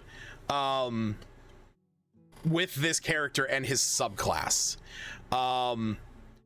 In my opinion, if you want to stick with following the fact that Bahamut's domains are war and life, I would go War Cleric. I would go Life Cleric. And that is because you're still getting the heavy armor proficiency. And granted, you are losing martial weapon proficiency, which means you'd have to drop a Warhammer to like take a mace or something like that, you know, something a little bit smaller. But you would be swapping out Divine Favor and Shield of Faith for Bless and Cure Wounds, which Bless allows you to give up to 3 creatures an extra D4 on an attack or an ability or a saving throw for the next minute. So it's kind of like Guidance, but better, but it does burn a slot. I need my back scratcher. I have an itch and I can't find it. Oh well, it's his life. Also, it gives you Cure Wounds, so great already. You would still get Spiritual Weapon, but at second level spell slots, but instead of the underwhelming magic weapon, you would get Lesser Restoration, which allows you to cure diseases, conditions, or a disease or condition that is blind, deafened, paralyzed, or poisoned. That in itself plays a little bit better into your whole thing of kindness and, you know, redemption and wanting to have people, you know, kind of be helped. So if you want to play into that, now again, War Cleric really plays into the aspect you said about this character of you want to you hate that evil people do evil things, and you see nobody stop you and you're going out to do this. You're taking it into your own hands, so that makes sense. So Bahamut is perfect for either one of those. I might personally go and talk with, again, it's always talk with your DM. That's always the cornerstone of all of this.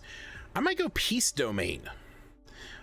Peace Domain to me is far more of a redemption paladin. Okay, you went, I can see Preserve Life on there already. You went Life Domain. Yeah, to me, this will make you a far more effective redeemer. I love the Peace Domain. It is ridiculously good. So, oh, no, stop. There you go. Yeah, exactly. So starting out, you're getting heroism, which allows you to make somebody unfrightened, or that they can't be frightened. Also, Sanctuary allows you to ward a creature, and it doesn't require concentration.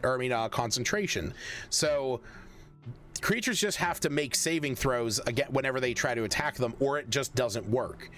You get an additional proficiency, and granted, you don't get more armor, but persuasion is really good, especially if you're going with redemption.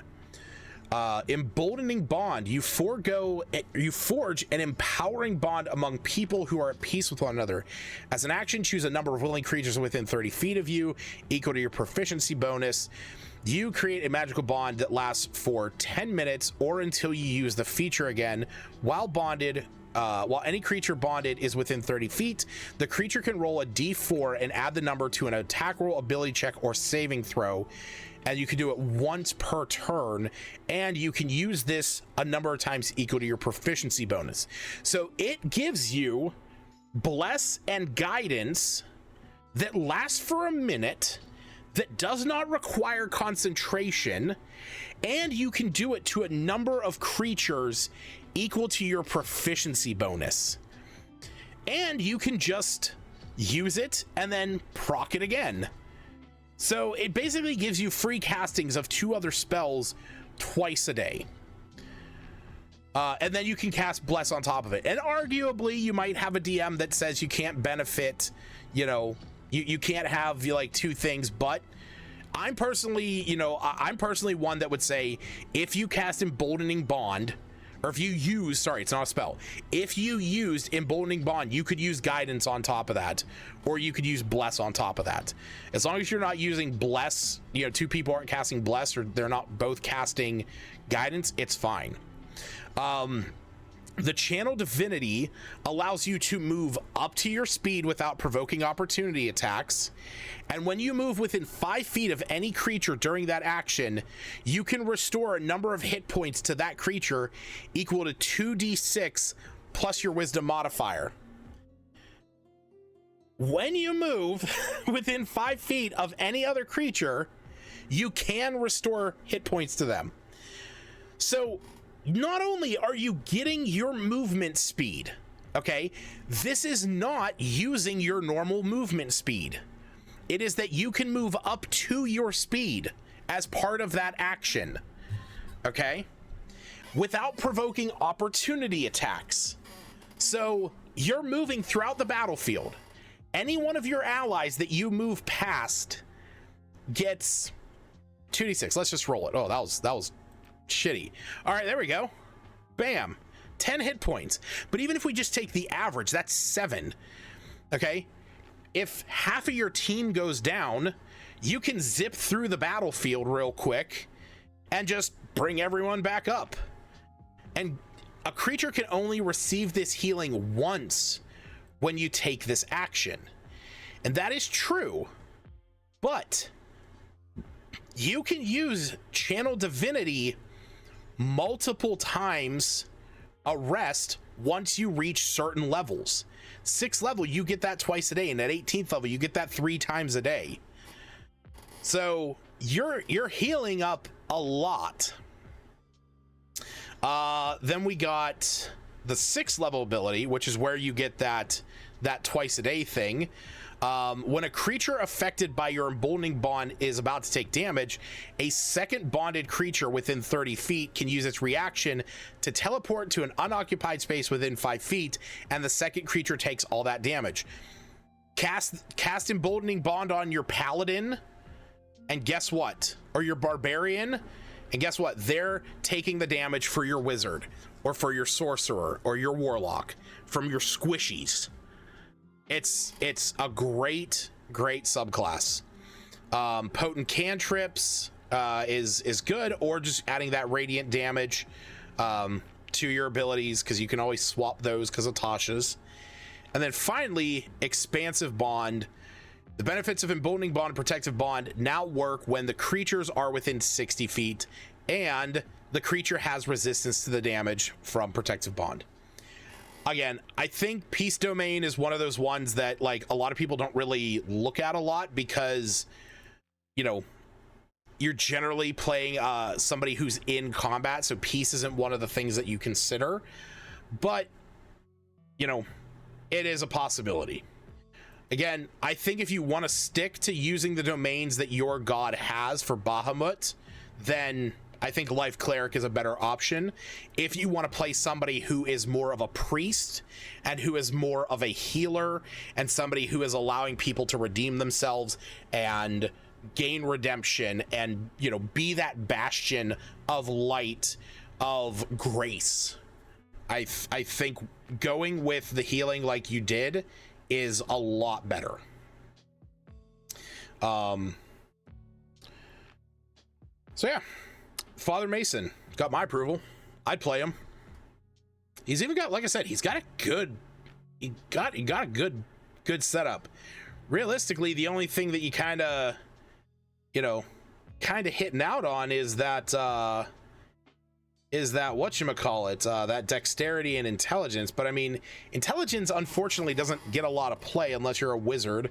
And the only things that it's going to start to, you know, drip at is your skills. Now, the dexterity, you're wearing scale mail, which is great because it's medium armor. You are loud as fuck. Hopefully you don't have to worry about stealth checks. You're probably also going to go last. But no, I think it's a great character. Yeah, no, you're fine. You're fine. I think the only change that I think you could even argue to make with this particular character, if that was an issue, would be to drop your charisma by 2 so that it was a 10 and it got you, you know, a +0, and bump your dexterity up 1 so that it would give you a 16 armor class, because your dexterity bonus plays an effect on your AC even when wearing medium armor. The only time that your dexterity bonus is not going to have an effect on your the only time it's not going to have an effect on your armor is if you're wearing heavy, which just has its own, you know, it has its own stuff. Why the fuck can't I get to it? There it is. I always forget what page it is. So yeah, you know, fingers crossed that, you know, you could get some chainmail quickly enough, because you have the strength to manage that. And then from there, maybe grabbing splint or like getting +1 chainmail. But that plus that dexterity, that's really the only thing that's kind of biting you in the ass right now, because it's affecting your it's affecting your initiative and it's affecting your AC. So, but no, cool character. Cool character. All right. So I got some things that I want to show you guys. I just need to get my camera set up.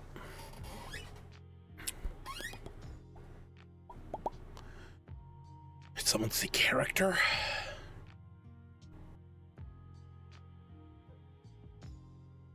There we go. Activate.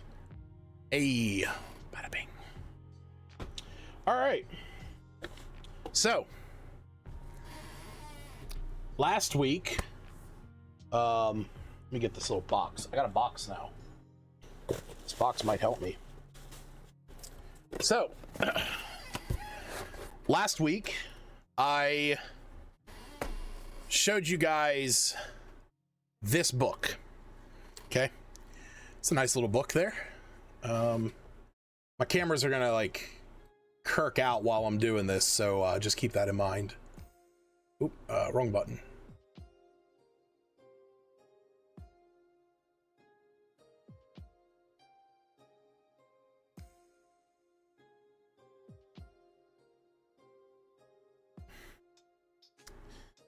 I think I'm gonna stick to the extra charisma, considering my character as well. Yeah, no, I think that's fine. Yeah, ability scores are always gonna be, you know, you're gonna have to go with some personal stuff.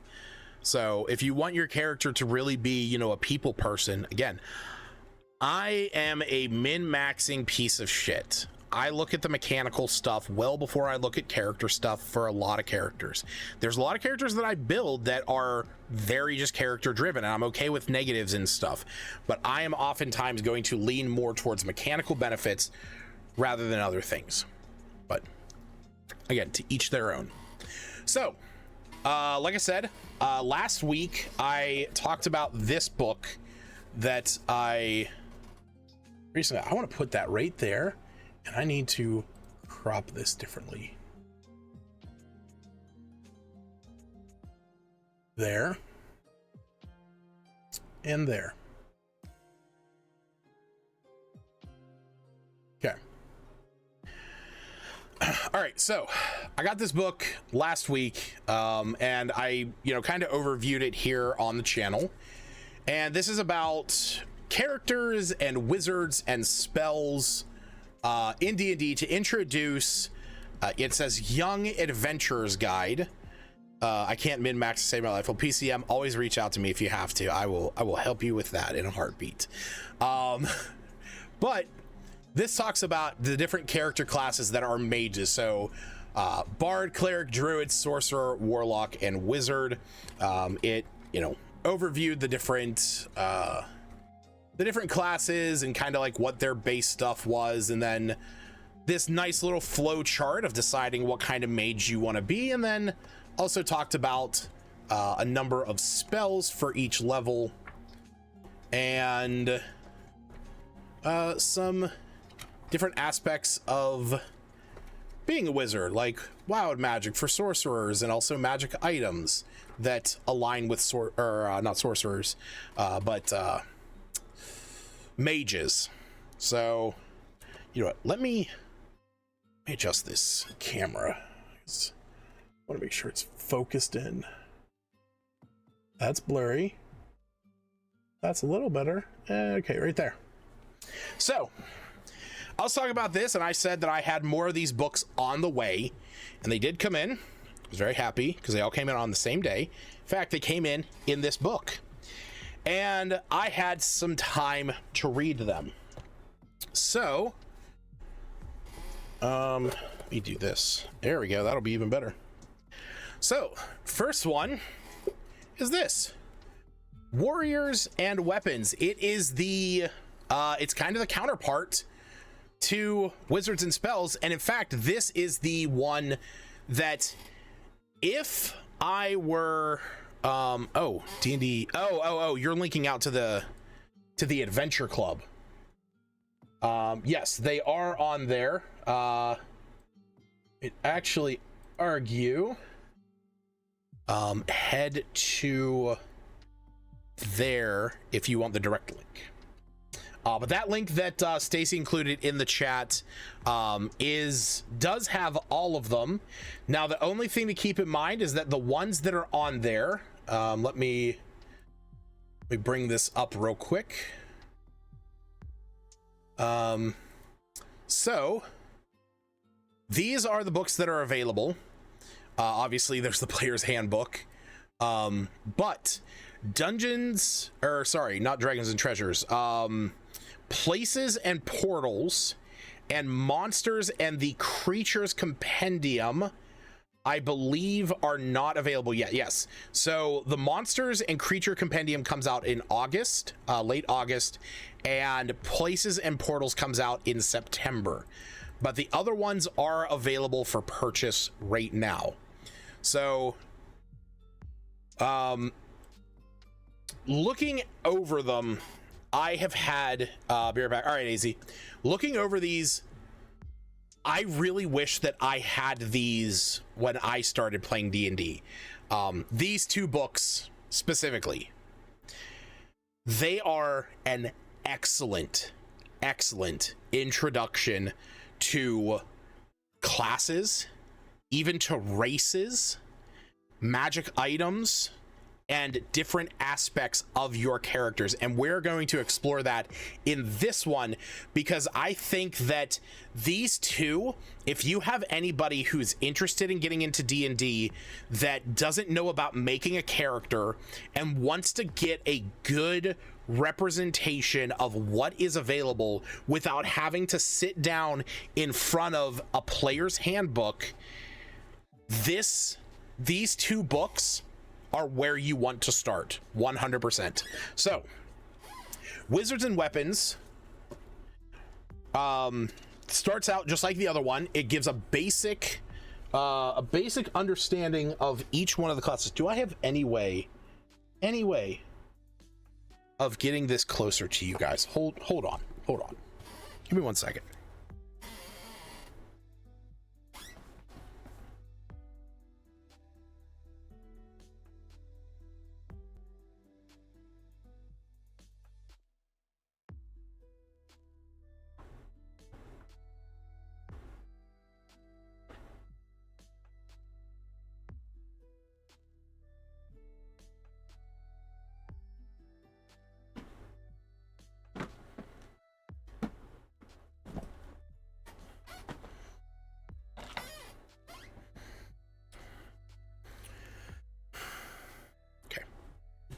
I could probably use this in conjunction with it.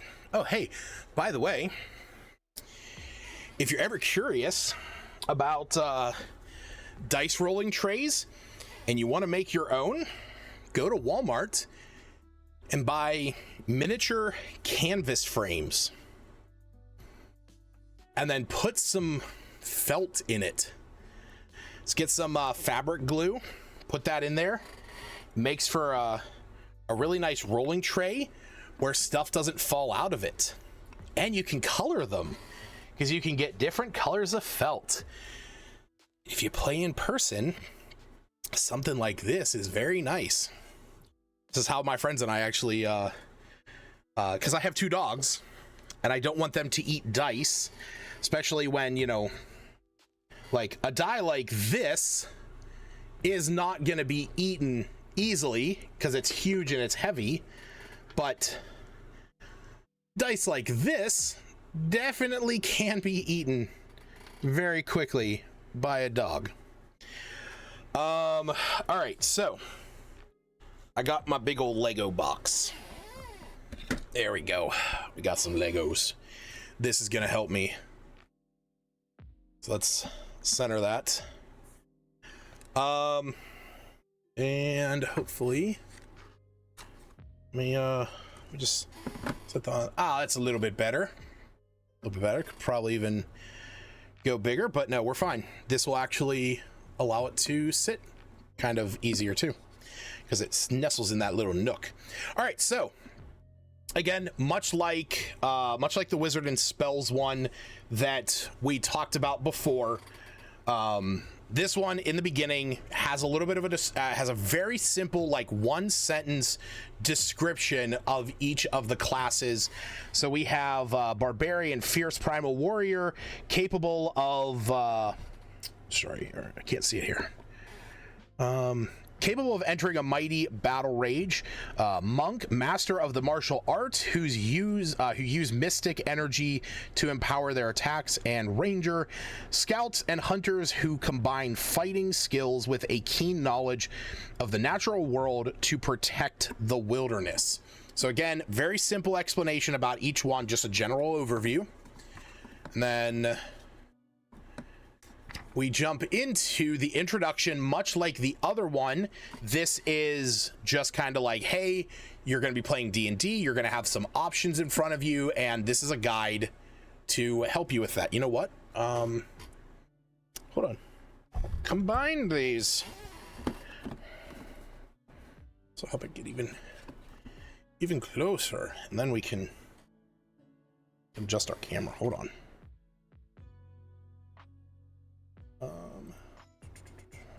Where is that key? There it is. Let's expand these out. Scale this down a bit.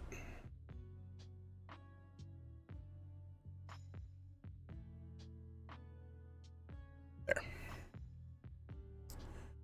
All right. So yeah. Starting off, we have races. That's actually the one thing that the Wizard one didn't have. So obviously this one is the first one because you obviously want to pick your race. But we have over here, much like we have with the classes like they show later, we got human, dwarf, elf, gnome, half-elf, half-orc, halfling, dragonborn, kenku, tabaxi, tiefling, and turtle. And I'm actually pretty, like, I like the fact that they include turtle, because I think it's real interesting that they didn't choose anything else. I feel like turtles are played fairly rarely, and there might be other races that could have gone there, but hey, it's fine. I think either it's fine the way that they have it. But going here, we have the same way that they outlined each of the classes in the other one. It's like, do you long for adventure? Do you want to make your mark on the world? Are you brave and ambitious? You might be a human. It gives a simple attribute down here about the generalities of humans, which is their adaptability. And then it also gives a size and an age comparison. So, humans reach adulthood in about 2 decades, and their size is varying, but generally between 5 and 6 feet and between 100 and 250 pounds. So, generals. Moving on, we have dwarf. So this is going to be one of our first fantasy. This is the first fantasy race it presents. Down here, it has a height comparison or size comparison against a human. And then we also have down here attributes, the various things that really stand out about dwarves. They are tough, they are strong, they are handy, and they are wise. And then we also have this brief little blurb about dwarves. Stout and endlessly loyal, dwarves are people who value tradition and the bonds of clan and family. They are, They are short but strong as well as resilient due to a harsh life in the mountains, making them quite adept for their demanding work as miners. So, a simple explanation about what the class is, talking about dwarven feuds at the bottoms where they have that loyalty to their clan, they have a sense of justice, and then some basic attributes. And this is pretty much the way that they outline each of the races. So we got elves, which are about the same size as a human for the most part, but they are also a little bit more slender and graceful. And down here at the attributes, it even talks about grace, vigilance, and a connection to magic, that they are naturally gifted with magic. So they also have their favorite weapons, the longsword, longbow, crossbow, and rapiers. And we got our gnomes, which again, each one of these is pretty much outlined the same way. We got the half elf, got the half orc, halfling, dragonborn. Actually, I like this one because I think this is. Yes. I like this. So it talks here about dragonborn colors, and it specifically says most dragonborn scales are brass or bronze in tone. Red, rust, copper, green, and gold hues are also common. A few clans still have a strong bloodline connection to their founding dragon, and in these rare cases, brighter colors, including blue, green, and shining white, can be found. I like that it outlines that your draconic ancestry does not have to be what your character's colors are. If you are a blue dragonborn, that your lineage is a blue dragon, that doesn't mean that you have to be blue. You could be silver, you could be gray, you could be black, you could be copper or bronze. That lineage is just more for your breath weapon and for your resistances. Is it fun to play into that? Yes. But I love that this kind of talks about how that's not necessarily just the aspect. Give me 1 second. I need to grab a drink. I'm getting thirsty. Put my big my big dice spinner.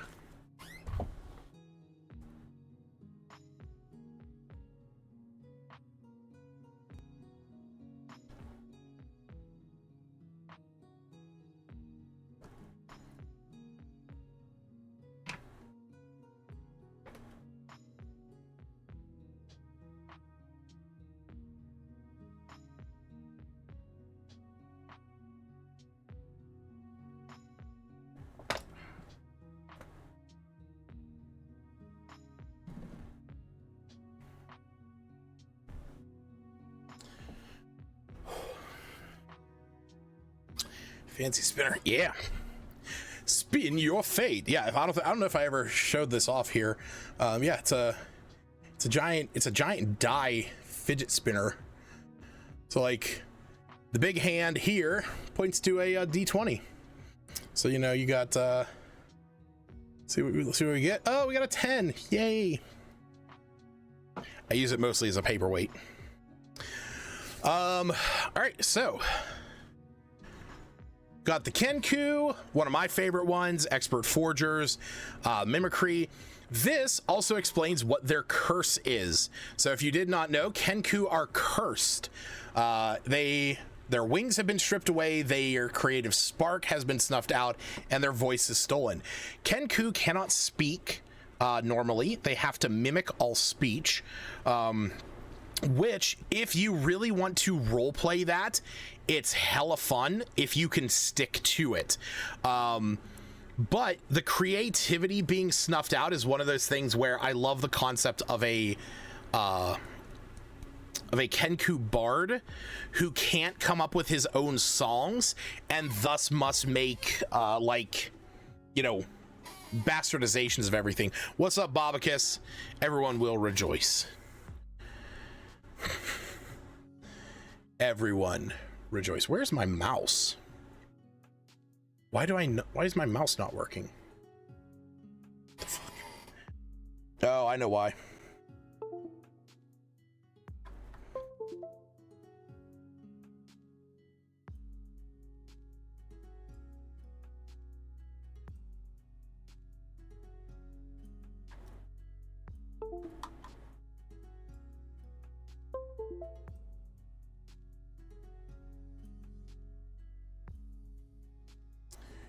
What is Fire Vulture Bird doing?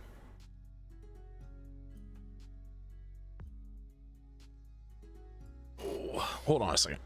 I gotta fix something.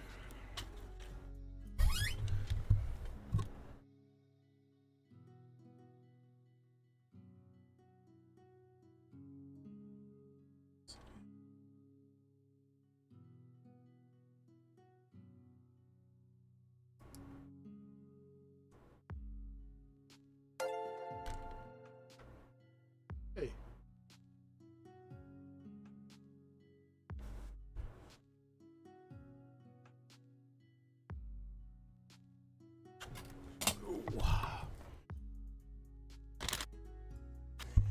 Hey, thank you for the follow, old man Jeff. Glad to have you here. Oh, you saw it was a vulture head. I get you. Oh, gel? Oh, my eyes just went blurry. What's up, old man Gel? Okay, so yeah, sorry about that. My mouse just suddenly stopped working. Yeah, no, we are talking about a book called Weapons and Warriors: A Young Adventurer's Guide. It's a really cool introduction to D&D to those that might be trying to introduce somebody to D&D. We got the Kenku, then we have our lovely cat folk, the Tabaxi, got the Tiefling, a very famous, popular race, and we have the Turtle. So, you're doing really good. That's good to hear, man. Glad you're not doing bad. Up next, we have our classes, making some monster stat blocks. Hell yeah. Tell us a little bit about them. I'd love to hear about them. Love me some monsters. So, much like the wizard book that we talked about last week, this one has the barbarian, the fighter, the monk, the paladin, the ranger, and the rogue. And it very much does what the other book does. It gives a basic overview of the class. It asks those same questions, such as, are you fearless in the face of danger? Do you prefer nature instead of cities? And do you somewhat lose yourself in anger? The rogue has a face cover. The rogue does have a face cover. He's just a straight up ninja. And then it talks about the subclasses. For the barbarian, you got the primal paths, the ancestral guardian, the totem warrior, and the berserker. And then you have that basic little description of it. Barbarians are warriors of rage. They call on deep wells of anger from within to draw on their fury of their ancient spirits to grant them power and strength in their times of need. And then down here, you got your armor, your weapons, and your rage and your danger sense, the basic tenets of the class. And as with the other book, we also get a legendary character, and this one is from the wonderful Dritch Do'Urden series. So glad to see Wolfgar in here. And in fact, we will see more of them coming up. Working on a Satyr Warlock with a kind of Midas Touch-like curse. Interesting. Everything he touches turns to gold. Interesting. So, very much like we had with the other book, gives you this idea of a character, explains a little bit about the rage, and then how to play said character. You know what? I had a better idea for how I want to do this. Hey, look at that. Look at that big old Legos. Perfect. There we go. So, tempered rage. Like all barbarians, Wolfgar calls upon his internal anger to aid him in battle and shrug off wounds. But Wolfgar is not the type to relish these moments of rage. The time he spent with Brunner Battlehammer as his enemy, or sorry, not as his enemy. The time he spent with Brunner Battlehammer, a dwarven fighter who started as his enemy, but over time became like a father to him. So his rage is definitely far more of a thing that he loses control over. He tries to maintain it. If you read the Dritz Do'Urden series, you would know that. Up next, we have the fighter, talking about the variety of martial archetypes such as the Battle Master, the Champion, and the Eldritch Knight. So you have the Battle Master, who gets all kinds of different combat styles. You also get those maneuvers in combat. The Champion, who focuses in, is kind of the fighter of fighters. You get extra abilities to crit, because you crit on a 19 and a 20, and later on you crit on 18, 19, and 20. And then the Eldritch Knight, which is the answer to the Wizard. If you want to be a fighter with some magic, that's your guy. Equipment and features, you got armor, weapons, and second wind, which is your ability to recover some hit points. You also get action surge later on, where you get to attack and do other things multiple times. And our legendary fighter, another Dritz character, Brunner Battlehammer, the Master Blacksmith, and a shield dwarf in all his glory. It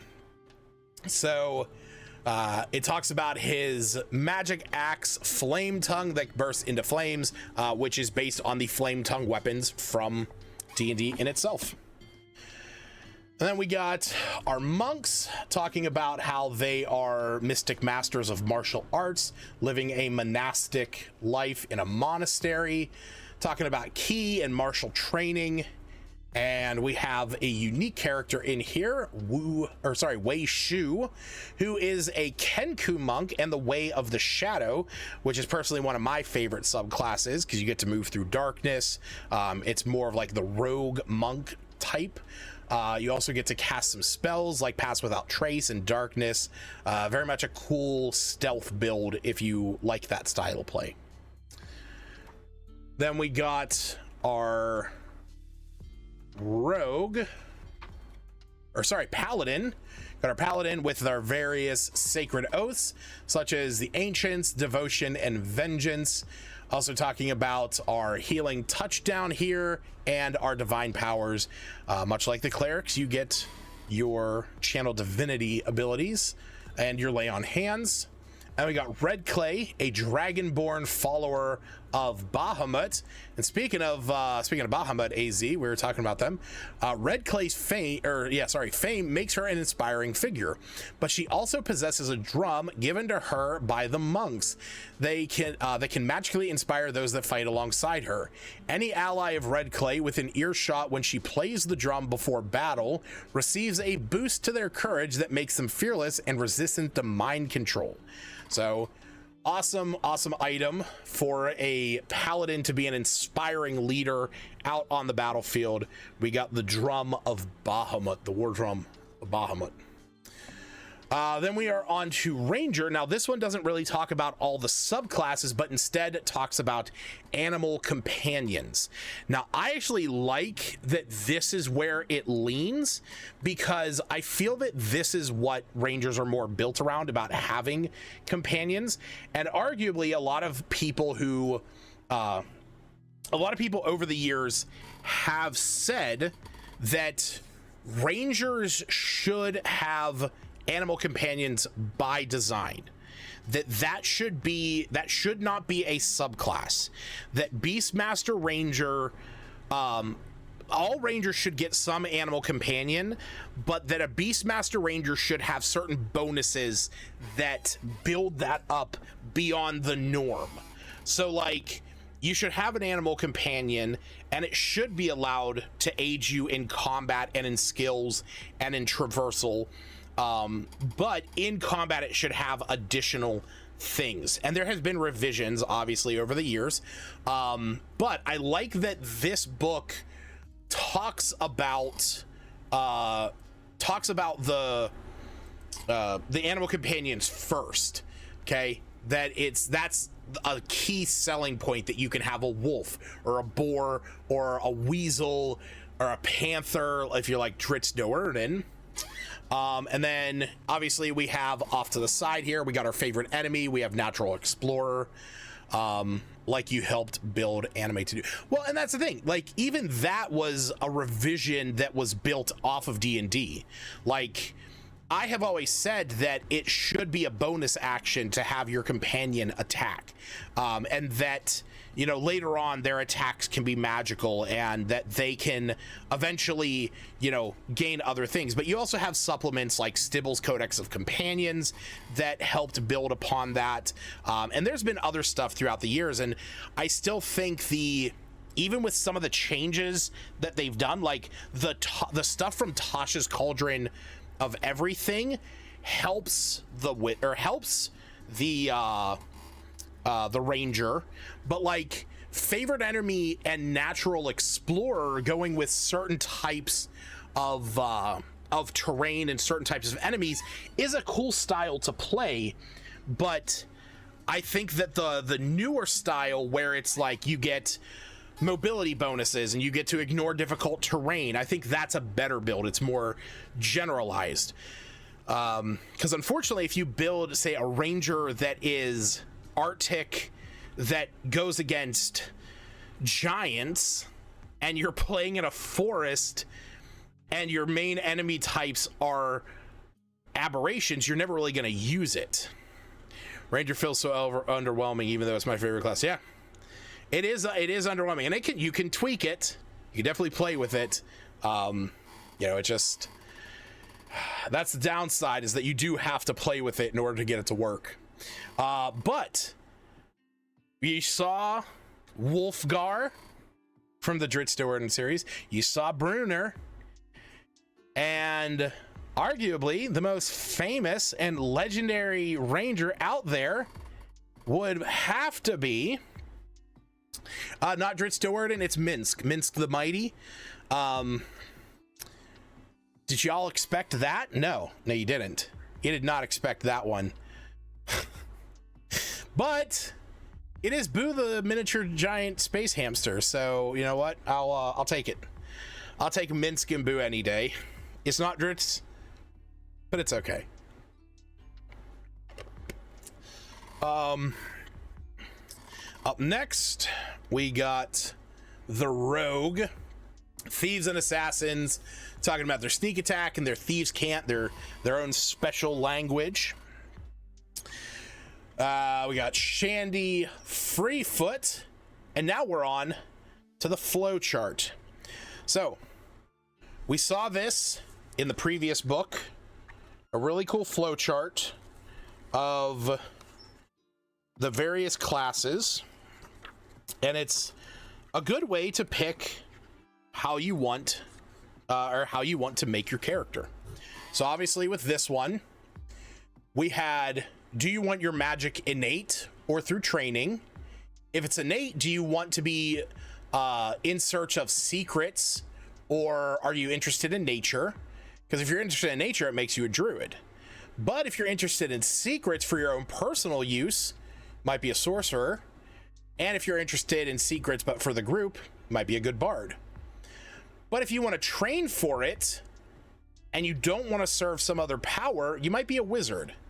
But if you're okay serving another power, well, if it's faith-based, you're a cleric. And if it's another worldly power, you'd be a warlock. And this book works the same way. Do you want to be in the city or the outdoors? Well, if you want to be in the city, do you want to be strong or quick? If it's strong, do you want to, follow a higher cause and follow the laws? Well, you might be a paladin. But if not, you might be a fighter. But also, and I love this about this book, maybe you want to be quick. And maybe you want to charge into battle. That might also be a fighter.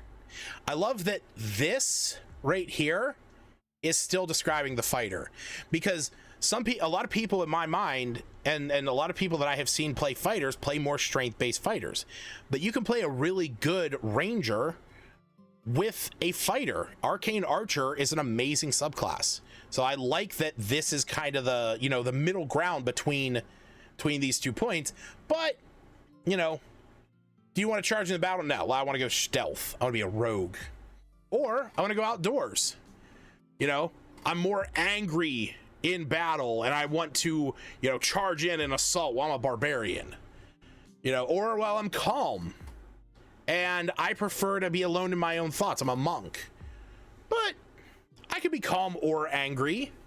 And, I like strategic in nature, more tactical, utility, skill-based, ranger. And in truth, that is kind of the way that it is. A ranger can really be either one of those. You could, wish I could get those flowcharts. I don't know if these are available online. I wish it was an online asset. Maybe if you got like a scan of the book, or if there was a digital version, this is great. But the thing is, I liked these so much, I actually used them. So I have been talking a while, and actually with Stacy's tag from the D&D Adventure Club, I sat down and actually played D&D. I sat down and played D&D with my niece and nephew recently, and we played after using these flowcharts, because I had originally brought up all the characters that were available through the D&D Adventure Club under their resource tab, and there's a bunch of different characters on there. We got all kinds of characters on here, and they looked at them, and my niece was like, oh, I really like this girl, I like this Sasha character. And I was like, okay, cool, you can play that, and I was like, you can play a rogue if that's what you want. And my nephew saw this character up here, Rogar Lightbringer, who's a cleric. He's a light cleric. But I asked them, I said, what kind of characters do you guys want to play? And they really didn't know. So I looked at this as a great opportunity to utilize these charts. So I asked both of them, I said, do you want to be somebody that casts spells, or do you want to be somebody that fights with weapons? And my niece immediately was like, I want to cast spells. And my nephew was like, I want weapons. I was like, okay, awesome. In my mind, I'm screaming to myself like, great, I get to use both of these. So I asked my niece, let's pull that back up again. I said, do you want your magic innate, or do you want it something that you've had to train for, something you've had to learn? And she likes learning stuff, so she said, I want it to be training. And I said, okay, do you want to serve a higher power, like a god or like some otherworldly being, or do you just really want to focus on your own works and magic? And she said, I just want to do my own thing. I don't want to have to serve somebody else. I said, okay, well then you can play a wizard. she's, you know, she kind of lit up to that idea because, you know, that's, you know, she wanted to cast spells and she was going to play a rogue, which wouldn't have really had access to spells. And, you know, it was something good for her to go with. This book, if you go to the link, here, the one that Stacy shared earlier, you can actually find their prices on each one, but they are about $12. So for each of these, they're $12.08 through the website that I just linked out. But I think through Amazon, they might be even like a little bit cheaper. They might be like $8 or $10. But I mean, $12 for one of these books is nothing. Will it be added to Beyond? Absolutely not. Absolutely not. These books came out years ago, unfortunately. So my niece decided she was going to play a wizard, and then I asked my nephew. You know, I said, okay, you want to play a more martial-based character, so said, do you want to be more in the city or the outdoors? And he said, I want to play outdoors. So, okay, cool. I said, are you more angry or are you more calm when you're in combat? And he was like, well, he's like, I think I want my character to be calm. I said, okay. I said, do you want to be more strategic? Or I said, do you want to be more in tune with nature? Or do you want to be more alone with your thoughts? So, because a monk is a martial master that fights with their fists, and they use, you know, a mystic energy called ki. I said, but a ranger is somebody that like moves through the forest. They have a bow and arrow, and they have animal companions. And he's like, I want that.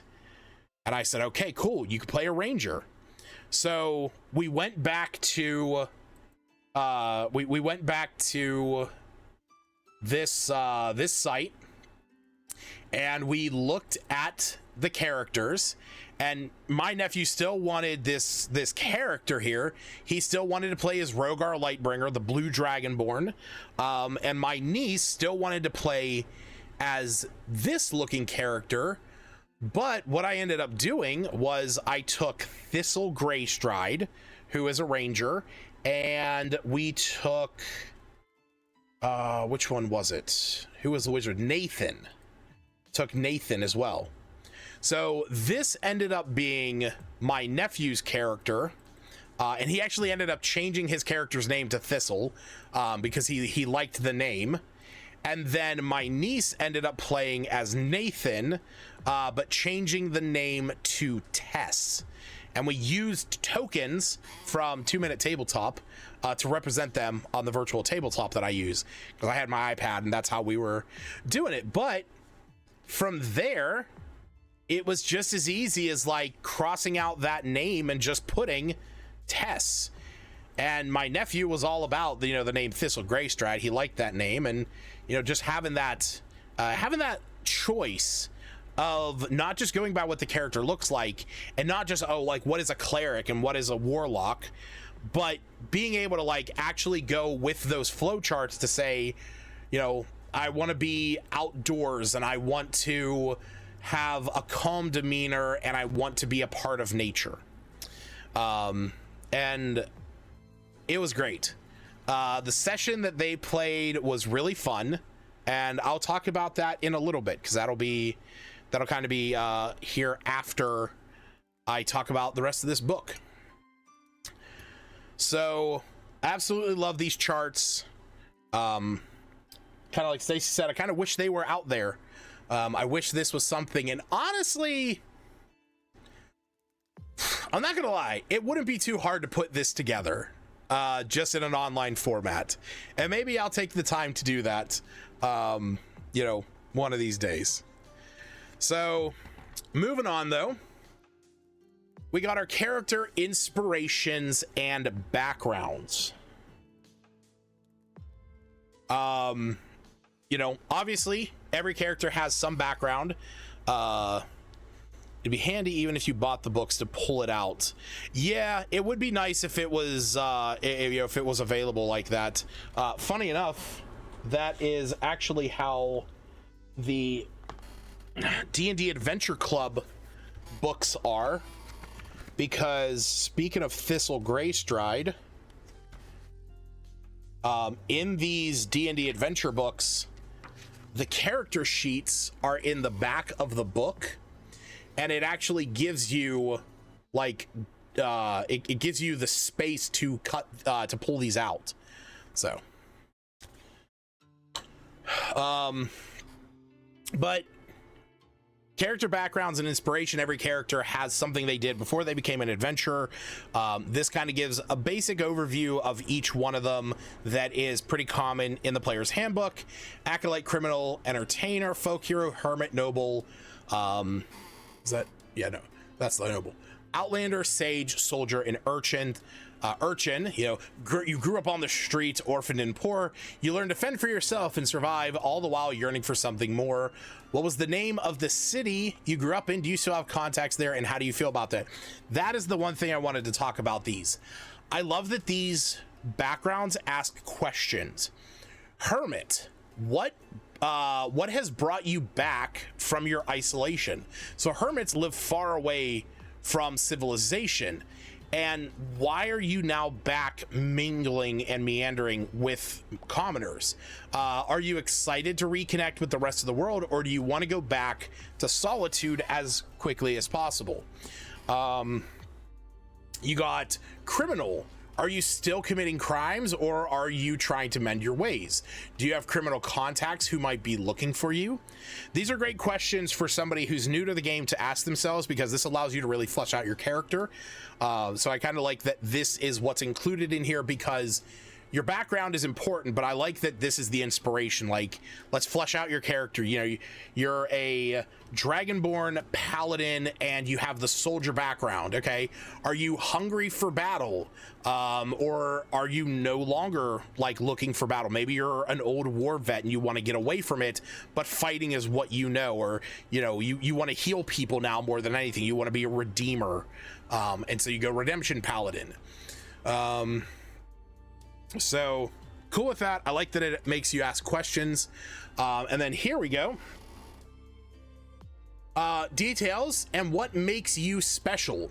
So this one is talking about your name, how names are important, your height and weight, other physical characteristics. Don't forget flaws. A lot of people, when they make characters, they make these like super heroic people with no flaws, no detriments, and then that's boring as shit. Give me a character that has flaws so that we can play into that. Make it personal growth. Don't want to drop my tang. And then clothes. The anatomy of an adventurer's outfit. I fucking love this. Okay, this is talking about all the different pieces of clothing: hats, shirts, cloaks, waistcoats, pants, shirt, and footwear. I think it's far too often ignored when making characters or playing characters. For example, when you are resting, you are not allowed to be wearing armor while you're resting. Otherwise, you don't gain the benefits of a long rest. Did you know that? If you sleep in heavy armor, you don't get the benefits of a long rest. Which means that if your party is ambushed in the middle of the night, you're not wearing armor and you don't have your AC bonus. Also, the fact that like it shows the difference between adventurer's clothes, fine clothes, and traveler's clothes, as a means and method to illustrate how each one could be used. Like it says here. For adventurer's clothes, wear this when trekking into dangerous environments or to impress locals with your tales of past adventures. Don't wear adventurer's clothes when you need to stay out of sight. Adventurers attract attention and not always the friendly kind. Traveler's clothes. Wear this when you're traveling long distances or trying to find a spot at an inn. Don't wear this to a fancy banquet unless you want to upset the host. And fine clothes. Wear this when you want to impress nobles, engage in diplomacy, or intimidate poor folk. Don't wear this when you're out adventuring. Fancy fabrics are too delicate for the dangers of the dungeon, and all that bling may attract nasty creatures. I love that it chooses to illustrate ways of do's and don'ts with the different kinds of armor that you're wearing. When I read this, like, it was one of those things where the concept of somebody wearing fine clothes into a dungeon or into like the poor district of a city might attract attention. So that aspect of it never really even occurred to me, that you could play that in as a DM. Like, oh, what are you guys wearing? Are you wearing your adventuring gear? Okay. People are watching you. They notice you. You have a negative, but you have a -2 to stealth checks or something like that, you know, to remain inconspicuous. Are you using those in any way for new player in library? No, that particular player actually has experience making characters. We already have his character in mind. He will be I believe, a variant human sorcerer. He's an aberrant mind sorcerer. So he's gonna have like psionic abilities and stuff like that. Me is always wearing his Sunday best. That's right. But over here, it also talks about different things that the different classes wear. Ranger, these nature-based trackers and hunters favor muted shades that let them blend into the forest, whereas paladins wear, like it says there, these holy warriors prefer standard adventurer's garb, and they often incorporate symbols of their faith into their attire. So a good description about how each different class has a different style. And barbarians should just be naked. Unarmored defense is the greatest. And now, on to weapons. And I want to point something out about the weapons that makes me laugh. This is swords. Short sword, long sword, and great sword. Those are awesome. Each one of them is different and unique, and we get a nice little description about each one and a cool picture. Pole arms. Man, look at all those pole arms. We got pikes, glaives, halberds, and a fang. I don't know how to pronounce that. Fang Tiang Ji. That thing is fucking sick. Okay? I mean, man, we had swords and the 3 different kinds of swords looking sick. We got 4 kinds of pole arms. As somebody who favors axes, I was so excited to see this next page, and then was immediately disappointed because axes is basically just like, oh yeah, introduced to cut down trees and split wood, they were popular weapons amongst forest dwellers. We're not going to talk about hand axes. I'm not going to get a cool description of a battle axe or an awesome look at a cool double-headed great axe. Nope.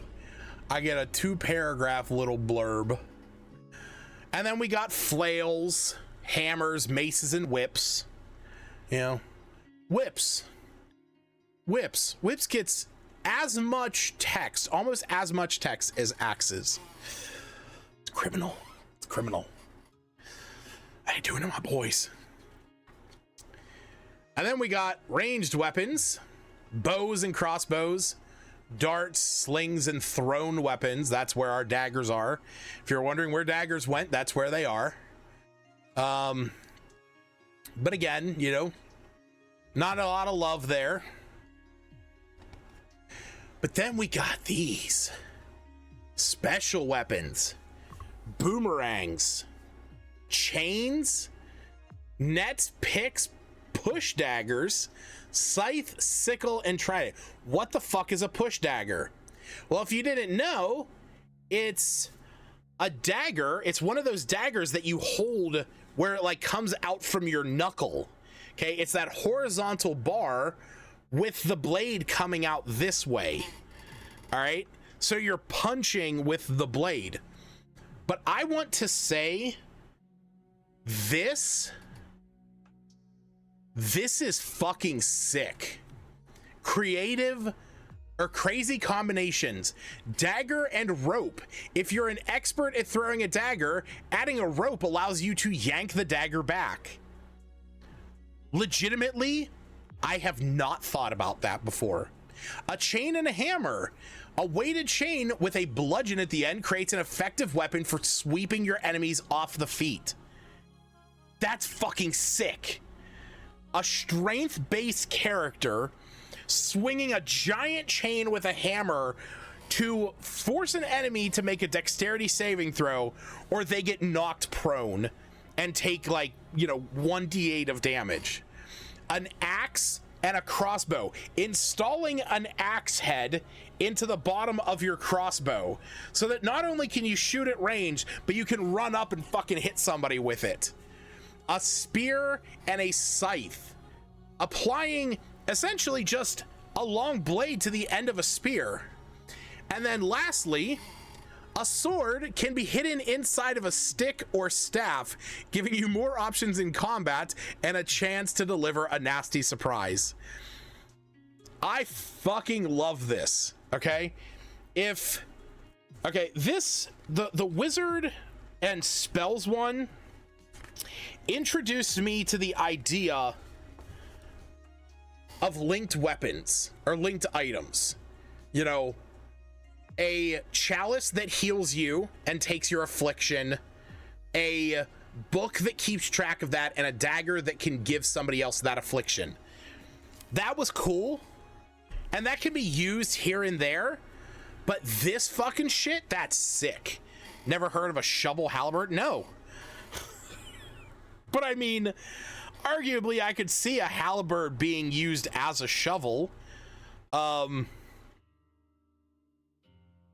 But like the concept of attaching a weapon to a chain or a rope, yeah, you think about it, like, okay, there's that argument of like, okay, you attach a rope to an arrow and you shoot it across a canyon in order to like make a makeshift swing or something like that.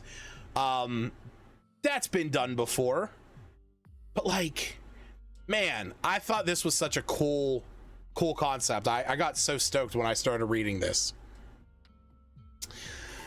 All right, moving on. Armor. Foundation of armor. Oh, down here, getting in and out of your armor. Okay. Light armor takes 1 minute, medium armor takes 5, and heavy armor takes 10 minutes. I'm glad it outlines that because it's that argument of like, oh, well, I just put my armor on. No, that takes you time. You know, especially if you're doing something like heat metal. You cast heat metal on somebody on their heavy armor, it's gonna take them 10 minutes to get out of that. It's a lot of damage. But yeah, we got our basics: padded leather and studded leather. Studded leather, my preference for light armor. Heat metal, dude. I want to cast heat metal on like a pirate's gold tooth once at one time.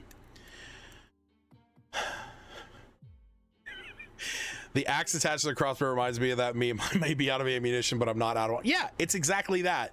Like, I'm gonna like, oh yeah, I ran out of bolts, but guess what? I'm still going to chop your ass up. By the way, what's up, Corgi Butt? It's good to see you around.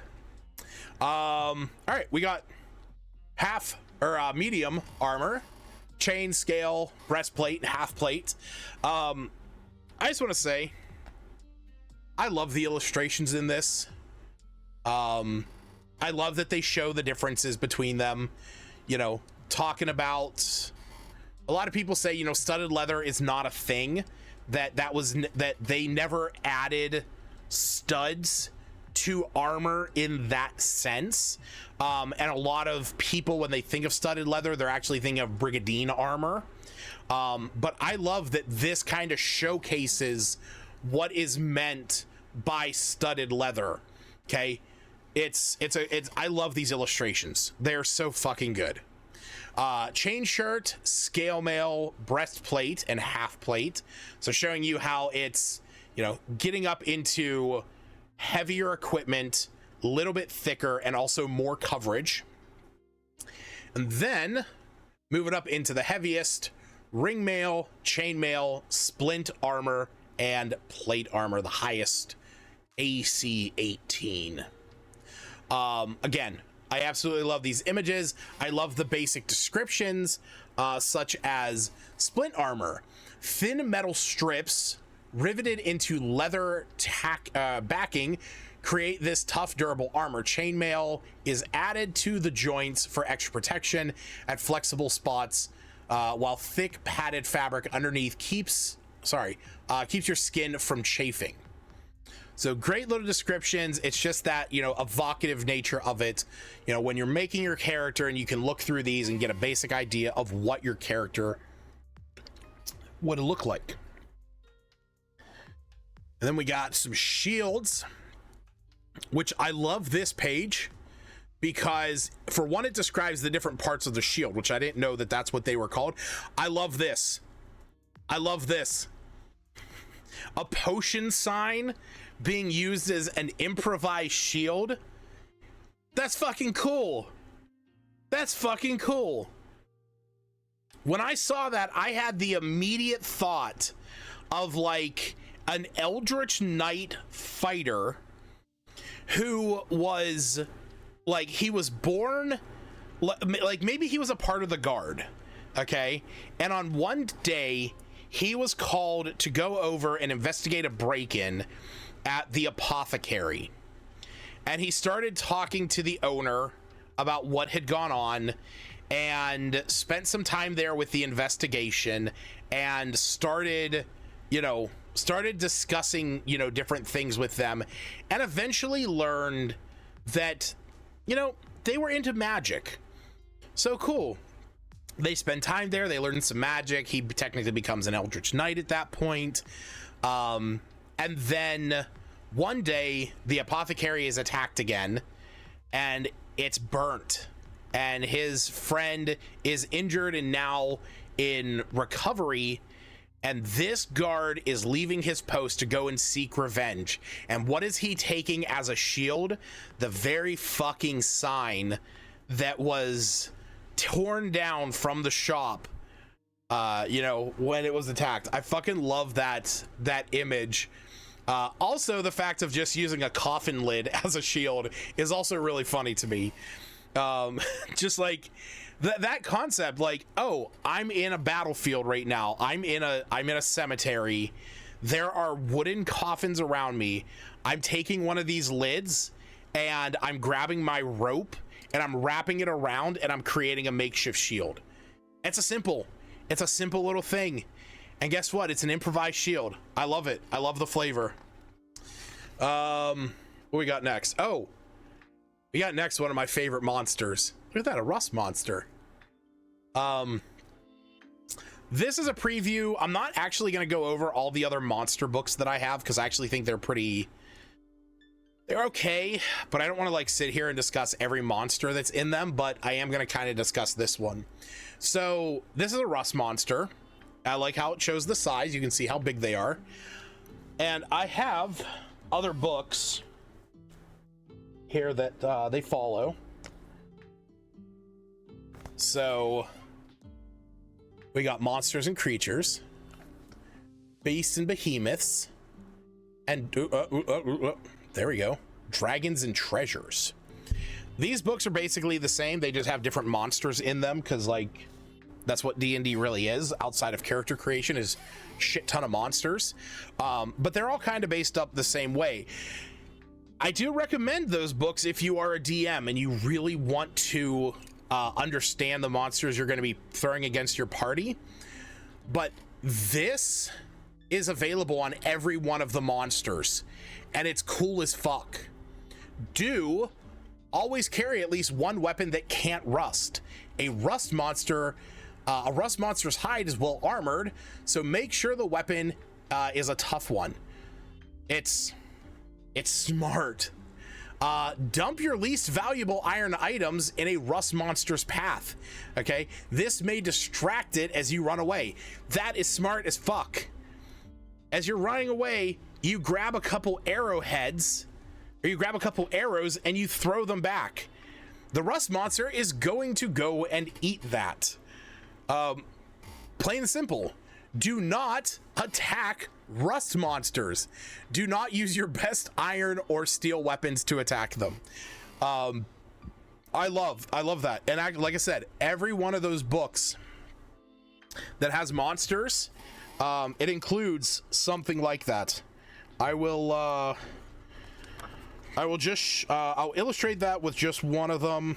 I'm just gonna go randomly into the book. Oh, here we go. Perfect. Carrion crawler. Some of my players just recently saw one of these. Do be ready to cure poison wounds, and do clean your weapons after a fight. Carrion crawlers can smell even a tiny hint of blood from a mile away. Do not make lots of noise while you move through the underground, and do not ignore what's above, because carrion crawlers can climb on the ceiling. So I like that these books include these do's and don'ts for each one of their monsters. So that was cool to see. All right, up next we have basic survival gear, a bit meta for players at least. Yes, but at the same time, if you as a DM are the ones getting these books, so as a DM, what I would do is I would get these books, I would read through them, and I would look at these tips, these do's and don'ts, and then if my players ask, like as they encounter these creatures, okay, you can have it be something where, if somebody says like, oh, have I ever heard of these? Or is this something, if it's a common enough creature, because you as the DM have to choose, is a monster common enough for most people to have heard of? Okay, for example, not everyone may have heard of a carrion crawler. They're kind of obscure, but everyone in a high fantasy world has heard of a goblin. I don't care who you are, I don't care what you say, everyone has heard of a goblin. So most people are gonna know, for goblins, target the leader, stay alert, and put on a fearsome show. Okay? And do not rush into battle against them, and don't trust them. So, but nobody's gonna know necessarily about a mind flayer, so that's gonna be more obscure news. But again, you can use that as information, that if your players try and study them, if your players actually take the time to research their enemies. Oh, we have to go into the fungal forest. We're going to be dealing with mycenids, okay? So let's go to the library. Let's go to the House of Knowledge up in Neverwinter, and let's research them. And what did we learn? Okay. So mycenids are generally peaceful and intelligent creatures, so we should probably try to befriend them first than anything. As dwellers of the Underdark, mycenid can be weakened or even killed by exposure to sunlight. So if we need to deal with them, we might actually...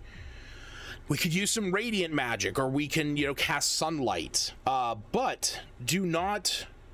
don't think that a scarf can cover your nose. The spores of a mycenid can be absorbed through the smallest patch of bare skin. So we need to prepare ourselves. Maybe we cover ourselves in Vaseline. Maybe we cover ourselves entirely. We wear, long johns, and we wear gloves and boots that cover every bit of skin, and we wear masks that we can't, that they can't breathe through. And don't brag about consequences. Mycenids despise violence. So again, we should probably go into this in a more friendly manner. If your players decide to research creatures, and I don't mean like, can I roll a survival check, or can I roll a history check to see what I know about these things?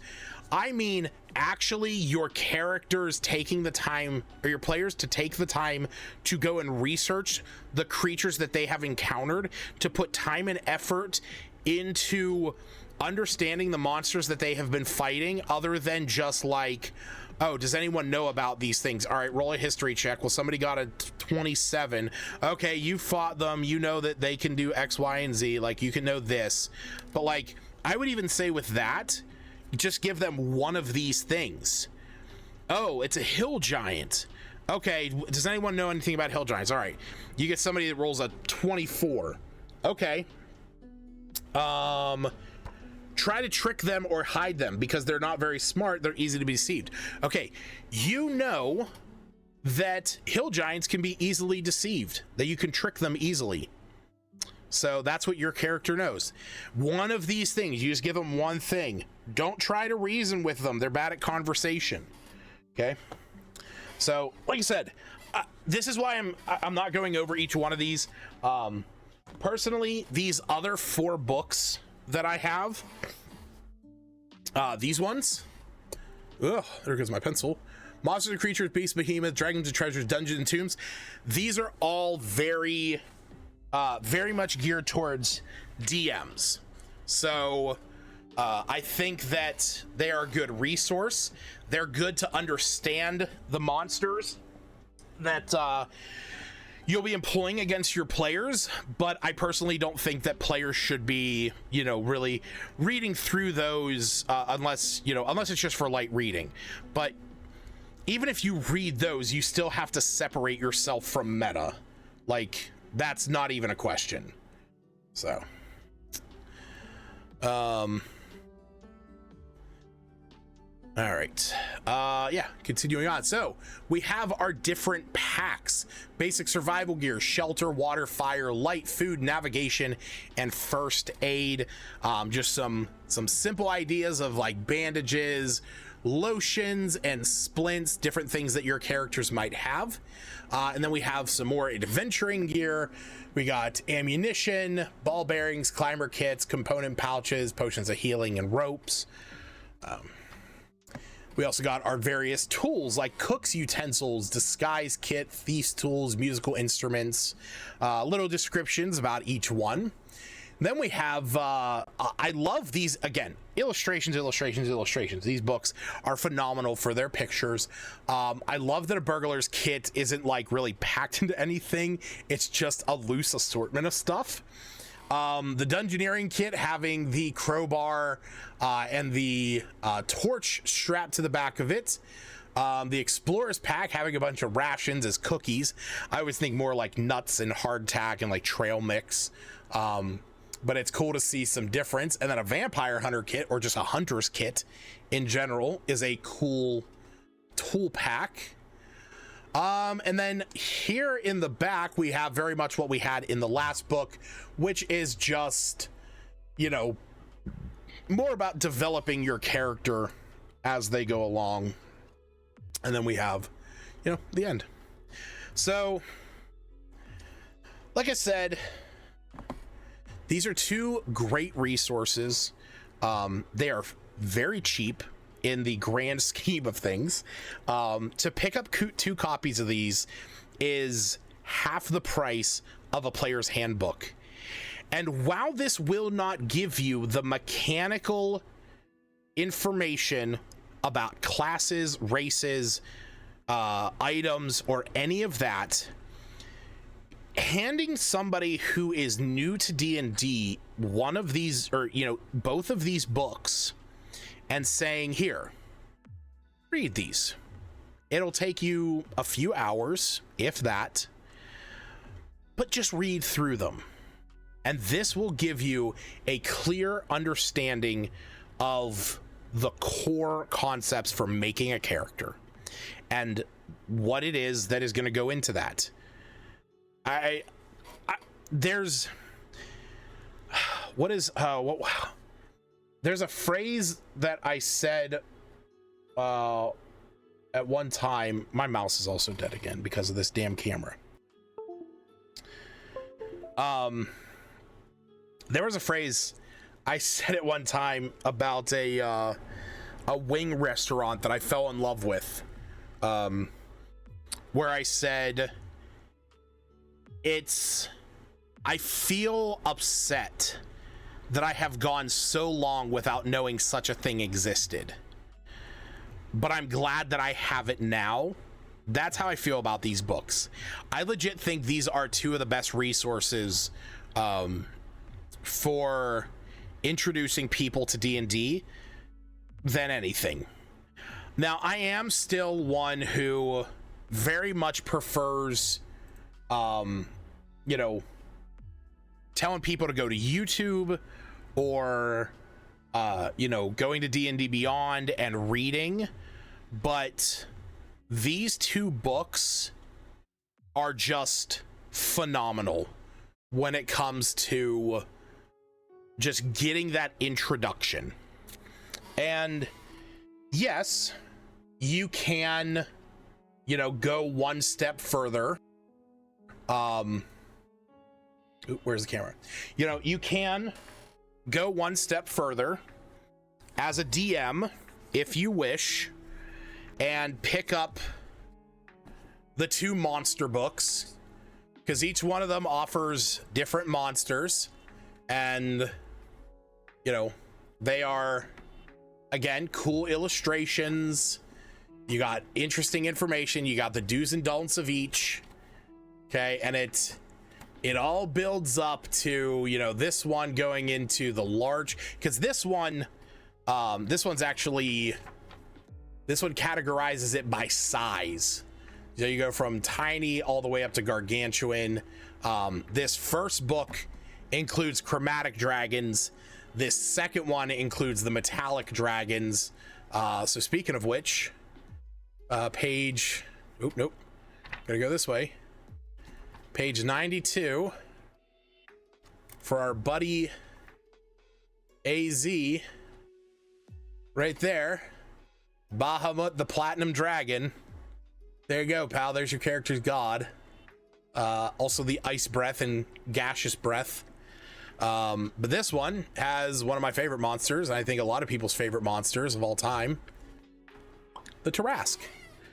Or as I used to pronounce it, Tarrasque. I didn't know how to pronounce that. I used to pronounce it Tarrasque. But yeah, Tarrasque. Do use magical weapons. Do evacuate the innocent. Do not get grabbed, and do not go solo.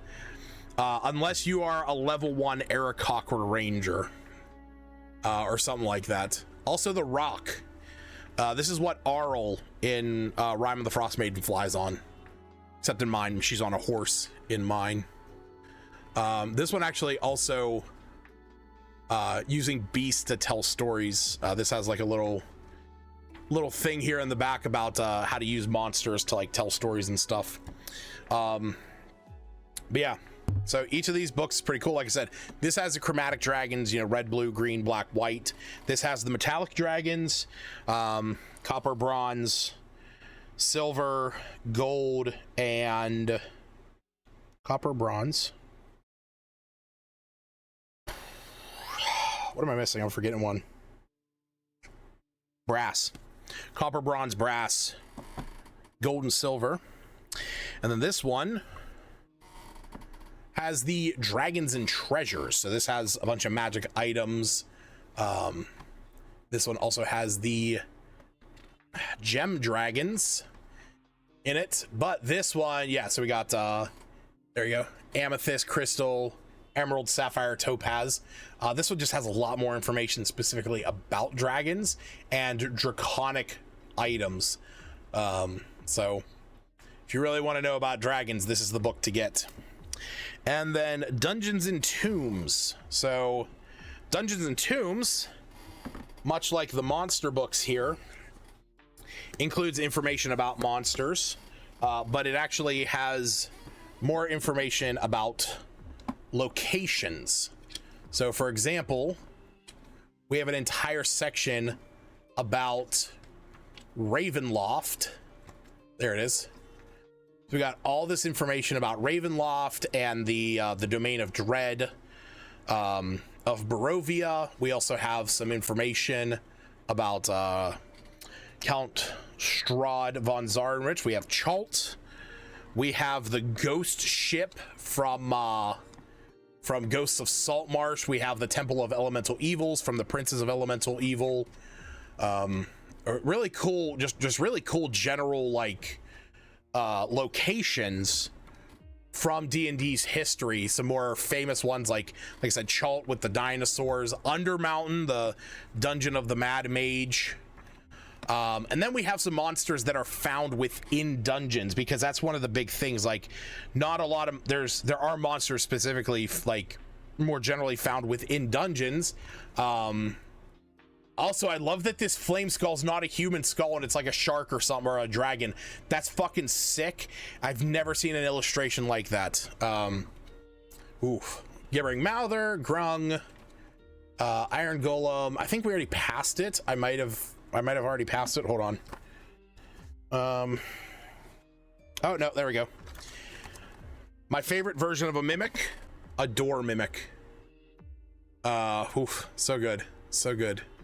But yeah, that's in general what this book is all about. Different monsters that you would find, different concepts for your own dungeons and how to create them, and then some. Oh, this is cool. And this harkens back to the origins of these Monday streams. Back when I was making a dungeon, when I was making Mega Dungeon, I like that it has like the old symbols that are used for like the old maps and stuff. Also, I like that it includes some examples. And yeah, so really sick series of books. If you get a chance, you want to get your hands on them, head over to I'll do the same one that Stacy did, D&D Adventure Club /resources/other. Can also find them on Amazon. You know, I get it, Amazon is cheaper in a lot of cases, so I never want to say otherwise. You say you found one at bookstore. I believe at one time I saw them at Barnes and Nobles. I recently went to Barnes and Nobles, to my local one, and they did not have these books. So I do not want you to go there in the hopes that they are there and I am mistaken.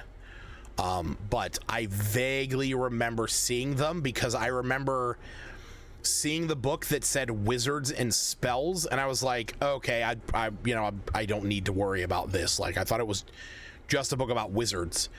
That's the one thing that I want to say, okay? This is the one thing I want to say. This is a bad name for the book, okay?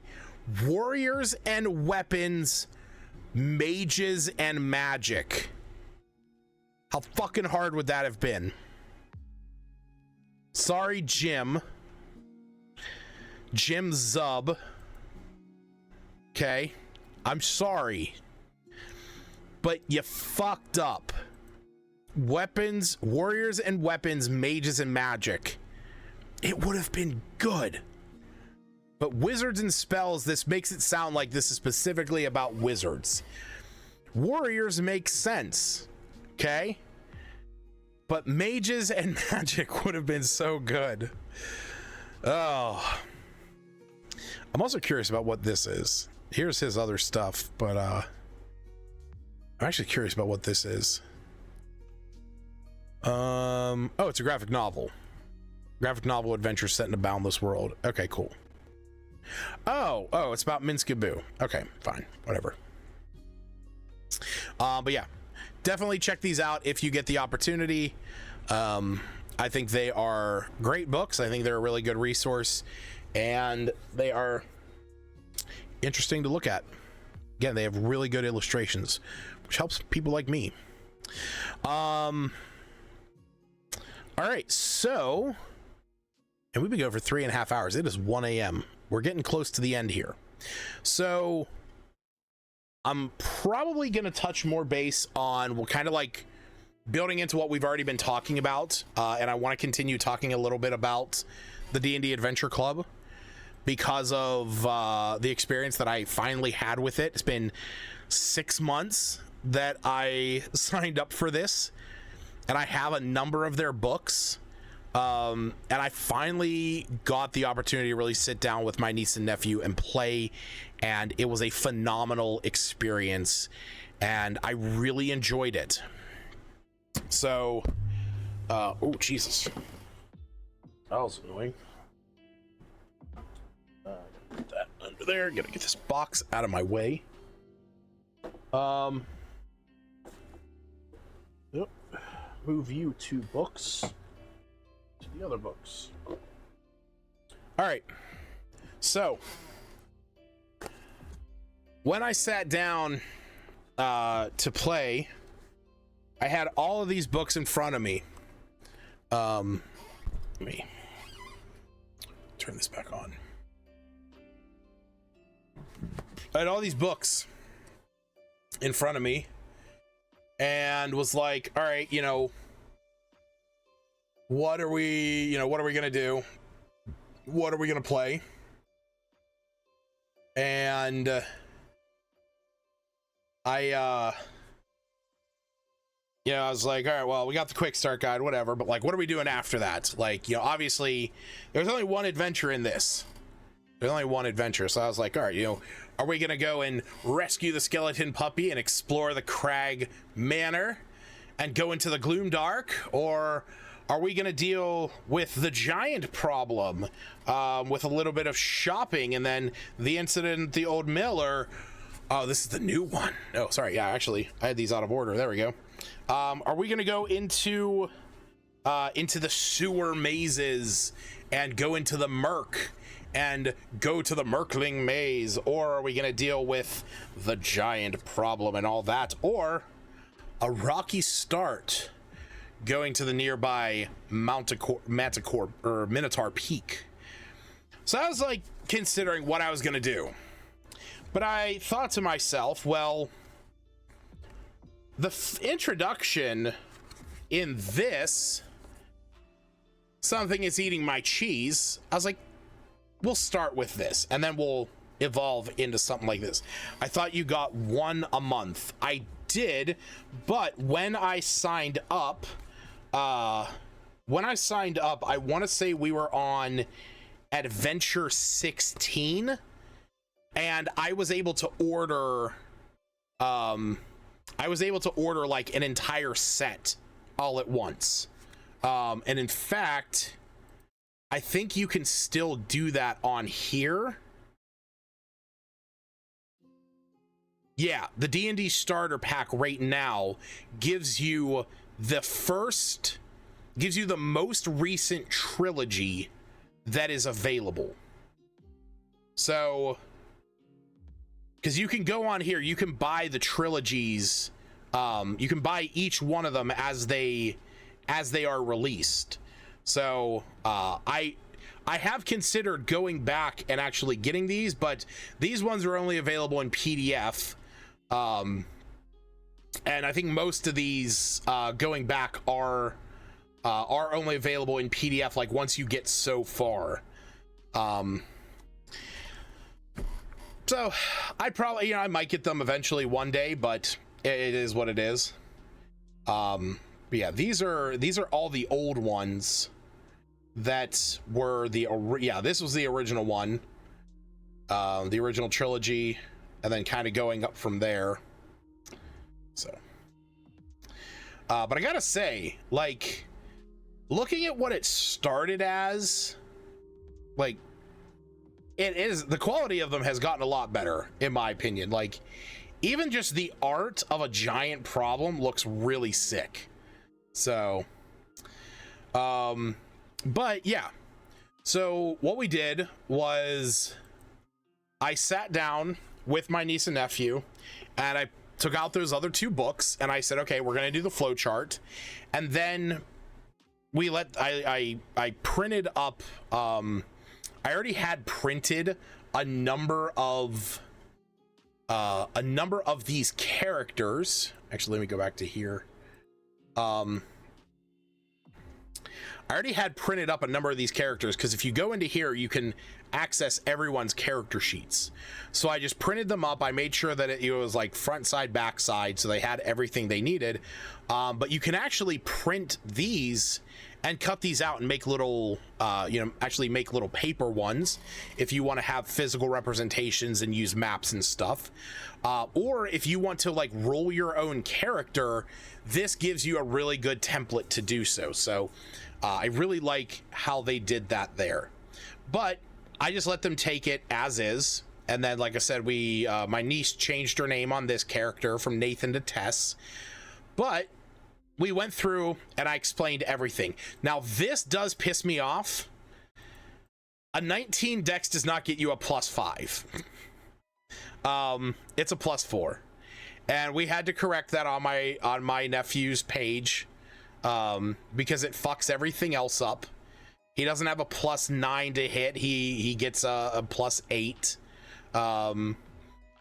But he understood.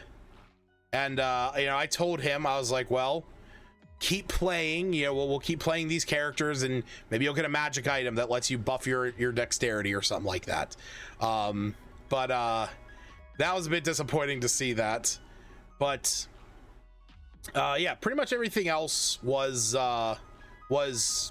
set up right. So we went through and I overviewed everything with them. So we sat down for maybe about 45 minutes or so going over their abilities and allowing them to read them and explain them to themselves about how they worked. So, even though my nephew was playing a Dragonborn, he gets all these elven abilities, and we argued that was because his Dragonborn character was raised by elves. So he actually didn't get his Dragonborn stuff. He just learned more how to be an elf. So that worked out well. So once they got an understanding about how their characters worked, my niece, for example, was a little confused about what mage armor was, until she flipped it over and saw that, oh, that means that, she gets she gets this buff, which this also annoys me that it's like Nathan's armor class increases to 15 for the next 8 hours, but it should be 16 because it's 13 plus dex. So there are some typos on here, which is something that you have to take into consideration. But other than that, we went through everything. I explained to each one of them, how their characters work, and I let them make changes where they wanted, or where we needed to. I gave my nephew proficiency with animal handling because he wanted to have an animal and he wanted to be an animal expert. And I also gave him the spell animal friendship because that was like a big thing for him when he was talking about, whenever we were talking about him playing a ranger, he's like, I want to be good with animals and I want to be like a hunter and stuff like that. And I was like, okay, cool. It's like, we can definitely work with that. So we got to playing, and the one that we did was the quick start adventure, the something about cheese, which I know they don't have everything in here, but yeah. So this is the map that is included with that. So I allowed them to introduce their characters as they saw fit. Oh, I should also say they were not alone. As I was playing, I was backing them up with this character because they had a wizard and a ranger. They didn't have any natural healing or any extra healing, so I was DMPCing Lyra Lightbringer, the quiet and shy elven cleric. So she was basically just there to back them up, and to kind of be like, a mediator should they need it. So the way that this introduction goes is, it has been years since you've been back to Baba's boarding house. The small orphanage on the outskirts of town is exactly the same as you remember it. When you heard Baba was having some trouble with a critter in her basement, you couldn't miss the opportunity to be of service to the old lady who mostly raised you. But today it looks like a handful of others have also shown up to help. So I allowed them to introduce their characters, which they were shy at first. You know, they didn't really know how to describe their characters and stuff like that. And so I kind of helped them along about, you know, like, what is your character wearing? What does your character look like? You know, is your character, do they have like packs with them? Do they have books? You know, what does your weapon look like? So I gave them time to describe their characters and, you know, explain who they are. And then after that, we started, you know, just getting into it. You know, I was obviously RPing as Baba. So, you know, I was like, I think my nephew was first, or no, my niece was first. My niece was first. So she introduced her character, and I was like, "Oh, is that little Tess? I recognize you." It's like I remember you. You always had your nose in a book, right? And my niece was like, "Yeah." She's like, "Oh, you always were a smart one. Have you taken up magic?" And she's like, "Mm-hmm." And I was like, "Okay." And then we introduced my nephew's character, the blue dragonborn Thistle. And I was like, "Oh, I recognize those blue scales anywhere. I remember when you were just a little hatchling." And playing it up and allowing them to laugh and have fun with it. And they were, you know, playing into it after that point and finally starting to get a little more comfortable in role playing. And then, you know, they're like, "We heard that you're having something, you know, going on with a creature in your basement." She's like, "Yes, I haven't been able to get down there in almost 2 weeks. It's large and it's terrifying." And they're like, "Okay, well, we'll go and investigate it." And so they go down and they, you know, they keep going. And they absolutely loved it.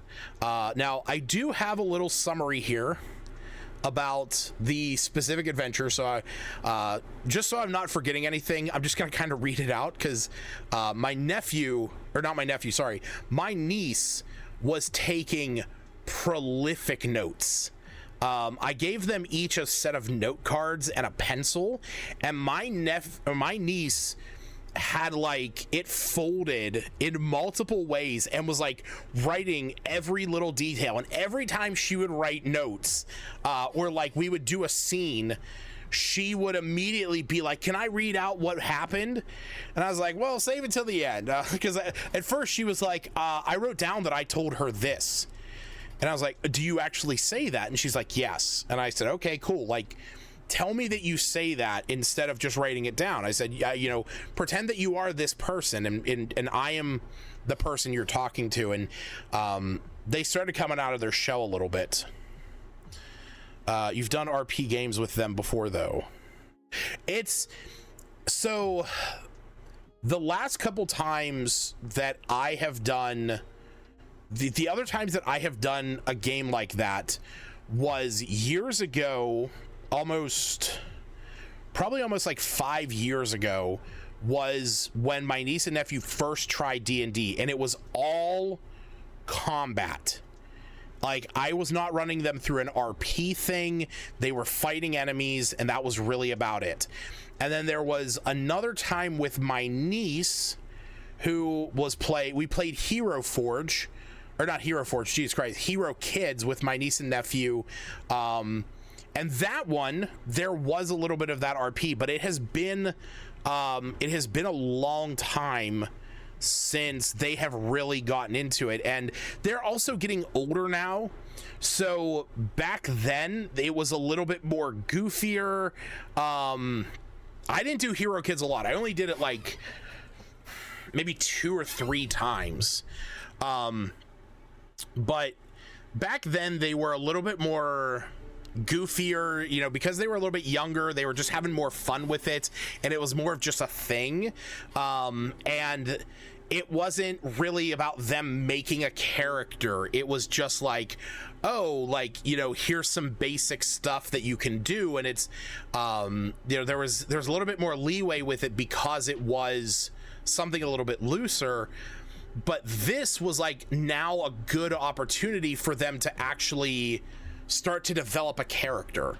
Because they're a little bit older, they would taking it a little bit more seriously. My nephew was like scouring his character sheet and like figuring out different things, and I'll tell you what, that kid, my niece would make a great player in somebody's game because she's a note taker.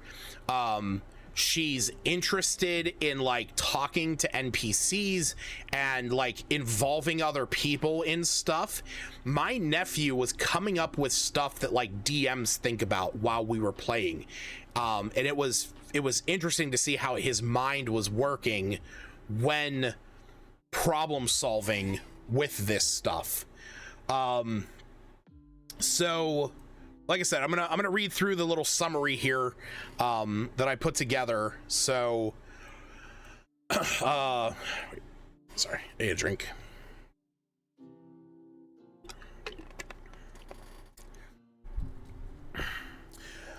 Our adventure begins in the small town of Tumbledowns. Just outside of the town proper is a small boarding house ran by the kind old woman Baba. She has been the caretaker of many orphans who have found their way to her doorstep. Recently, Baba sent word that she's been facing a major problem. Something large and terrifying is living in her basement, and she can't go down there to get her food supplies, such as her famous cheese and pickled beets. Answering the call to action are 3 intrepid heroes, each a previous resident of Baba's boarding house. Thistle, the blue dragon-born ranger who was raised by elves with a knack for animal handling and a nose for tracking. Tess, a human wizard with a photographic memory and extensive knowledge of the arcane and obscure. And lastly, Lyra, the elven light cleric who follows the teaching of the Dragonheart to burn and cleanse the world of evil. When Thistle and Tess arrived at Baba's, they met with Lyra, who had spoken with Baba earlier. After some introductory small talk, Baba explained what had been going on for the last 2 weeks and the terrifying thing in her basement. She led the 3 around the back of the house and opened the door leading to the basement. Lyra cast light on her staff so Tess could see, and Thistle led the way down the stairs. Once down the steps, the group looked around and saw some movement in the far corner. Thistle snuck forward and saw 3 large rats eating some cheese. After seeing this, he turned back and told the others. They noticed some glass jars on the shelves nearby, and after some deliberation, they devised a plan to catch the rats and release them in the nearby forest. Thistle took the jars and a piece of cheese and crept back towards the 3 rats. As he waved the cheese back and forth at the rats, Lyra cast light on her staff once again to illuminate the room, and Tess cast Mage Hand to grab the rats. With a swift motion, Tess's Mage Hand scooped up one rat as Thistle placed it in the jar. With a quick twist, the lid was sealed and Thistle prepped the next jar. Tess reached for the second, grabbing it by its tail, but at this point, the rats were spooked and beginning to scramble. Thistle went to scoop up the second rat, but dropped the jar, causing it to shatter. The third rat saw this and began to charge at Thistle. Thinking quickly, he grabbed his bow and shot a blunted arrow. The arrow hit the rat, knocking it out. With this, he placed the rat in the jar and likewise captured the still one, the one held by Mage Hand. With the rats in hand, the 3 heroes ventured back outside to inform Baba of their success. Unfortunately, when they showed Baba the 3 large rats, she told them that these weren't the ones she ran from, and that the one she saw was easily twice their size. The 3 heroes stood in stunned silence for a moment, then agreed to release the 3 rats and return to hunt down the bigger one. With each one placing a jarred rat in their packs, they set off into the forest. After a short 10-minute walk through the forest, the heroes arrived at a small clearing. There, they each went to receive their rats, and Tess and Lyra, There, they went to retrieve their rats, with Tess and Lyra releasing them into the grass. But to Thistle's surprise, when he dug through his pack, he didn't find a rat in a jar, but instead found broken shards of glass and a hole in his bag. He realized that he must have bumped into a tree or something else along the way, causing the jar to shatter and giving the rat a chance to escape. Tess offered to repair the jar with her mending spell and noticed some blood inside the bag. Feeling bad for the rat, they retraced their steps to look for the injured creature. Eventually, they found the poor thing leaning against a rock with blood trickling from a gash on its side. Tess implored Lyra to heal it with her magic, which she obliged. As the rat's wound healed, Tess attempted to feed the animal some cheese, but it recoiled in fear. Thistle then attempted to befriend it by casting Animal Friendship. With the magic cast, the animal took the cheese from Thistle, ran up his body, and sat on his shoulder.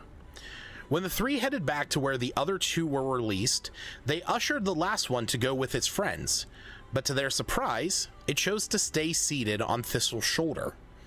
With their new companion in tow, the three of them decided to head back to Baba's to take care of the bigger rat.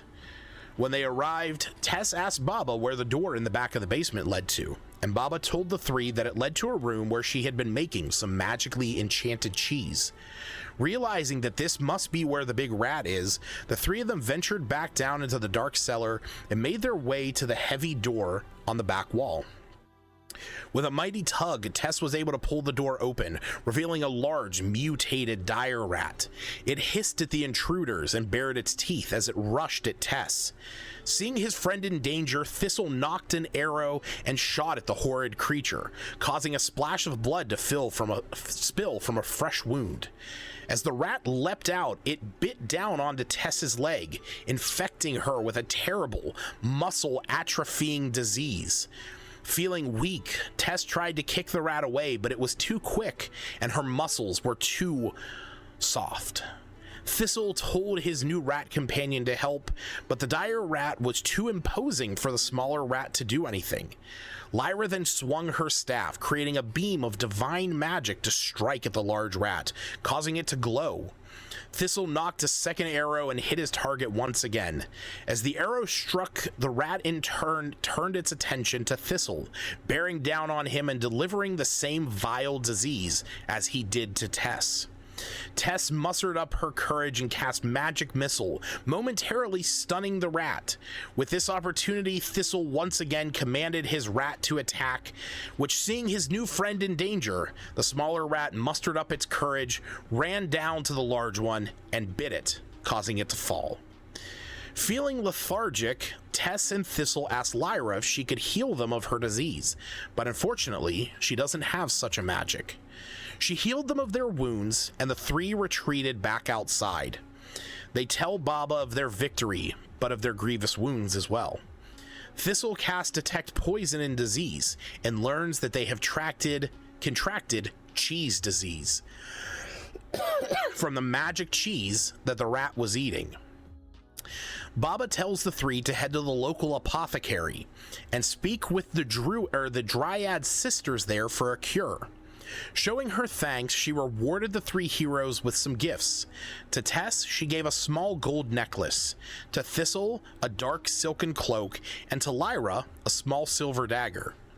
As Baba waved them away, the three said their goodbyes and thanks and made their way to the apothecary.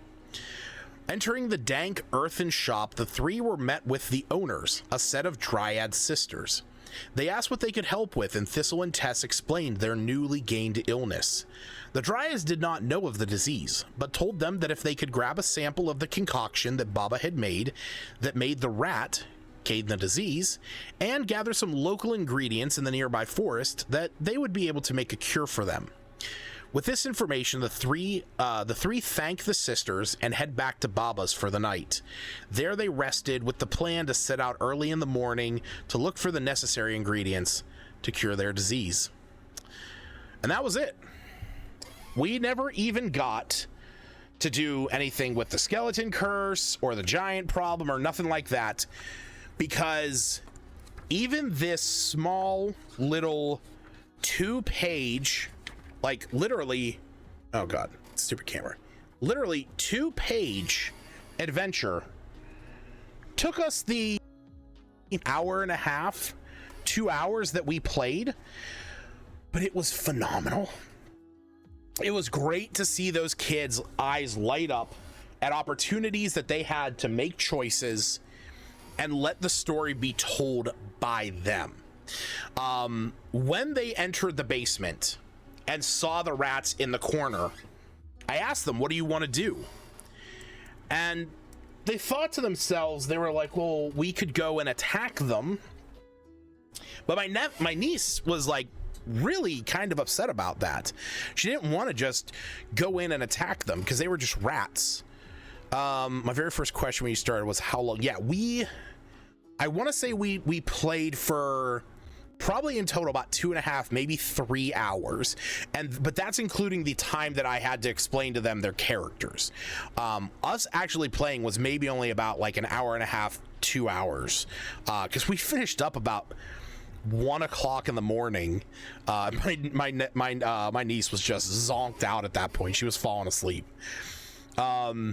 But you know, when they saw that the basement had all of this stuff in it, they asked, they're like, you know, is there any jars, or is there like baskets down here? And I said, yeah, there's some jars on these shelves that you guys can see. And they're like, okay, we want to take some of those and like we want to like scoop up the rats. So okay, cool. I had to just come up with some things. So my nephew was playing the ranger, so he was grabbing the jars. So my niece had to cast her mage hand and make a dexterity check, and then my nephew with the jar also had to make a dexterity check. He had to make a strength check to make sure that the lid was on tight. So that's what they got to do, and then, you know, once the last one started to charge at my nephew, I made them roll initiative. And my nephew was first, and he's like, well, I don't want to kill it. And I said, well, you can choose to deal non-lethal damage if you want to do that. And he goes, yeah, I want to do that. And I was like, cool. You can have blunted arrows that just knock creatures out. And he's like, okay, cool.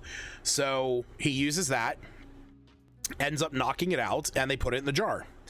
And when they go outside, you know, the look on their faces when Baba told them that, welcome back, AZ, when Baba told them, like, oh no, the one that I was afraid of was twice the size, their eyes went wide, and they're like, okay, well, we're gonna go to the forest, and we're gonna take these guys out.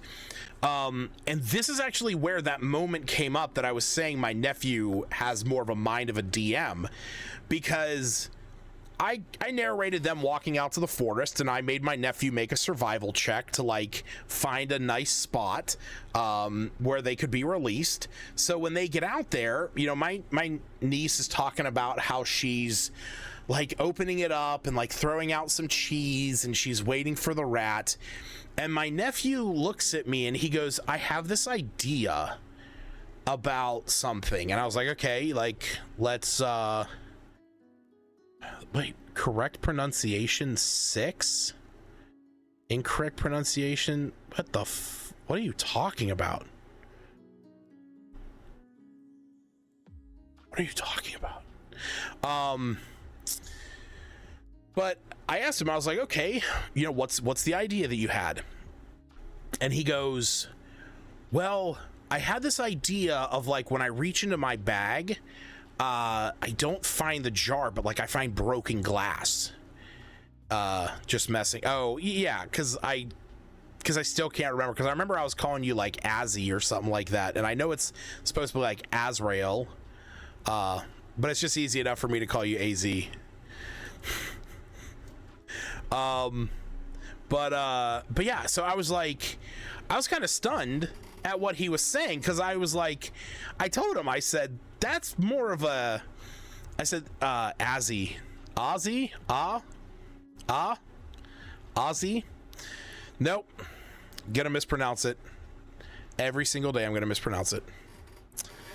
No, not Ozzy. Then what the fuck? Ozzy. I don't know. You're getting AZ. You're getting it and you're liking it. So I was kind of like taken back by it, and I was like, okay, this is like something that a DM would think of. Like, this is a complication that presents itself in this adventure. I was like, that's a cool idea. Let's run with this. So I said, I re-narrated the scene. I said, Tess and Lyra, when you guys go to, you know, the two of you let your respective rats out, but when the two of you look over at Thistle, you see that he reaches into his bag and he pulls his hand out real quick, and as he does, there's a bit of broken glass sticking out of his finger, and he goes, "Oh no." He's like, "I must have bumped into a tree or something." And I was like, okay. I was like, when you look in the bag, you see shattered glass and you see a hole in the bag and there's a little bit of blood in there.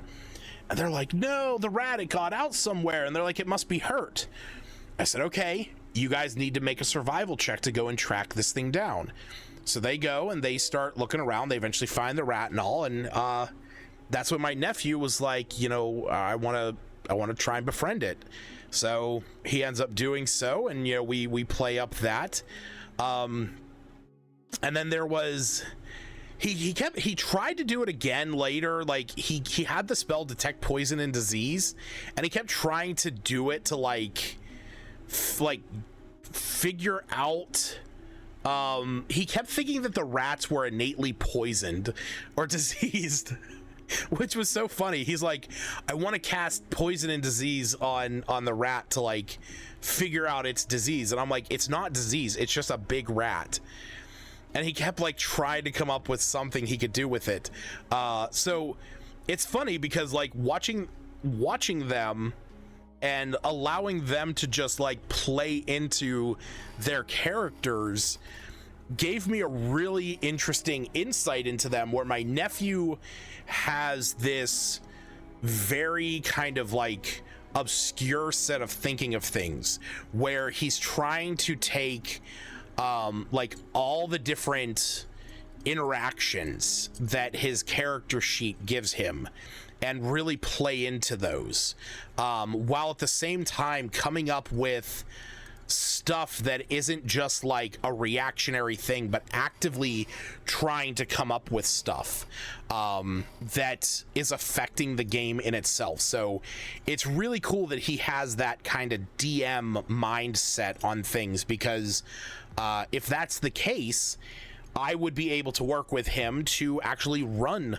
stuff for him and his sister, and you know, maybe their friends that might be interested, and you know, help him grow into the next generation of Dungeon Master.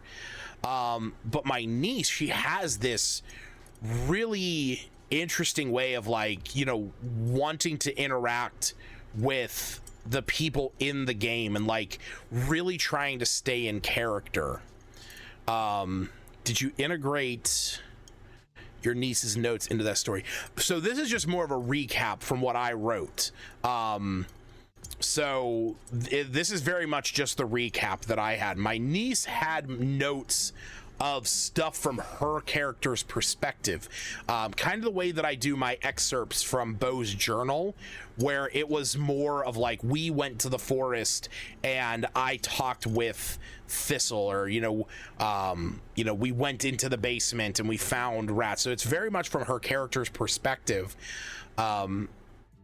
So I like that she has that mentality of like, one, taking notes, but two, having the idea of like making it personal to her, you know, not just a note taker, but allowing it to be like a living journal for her character.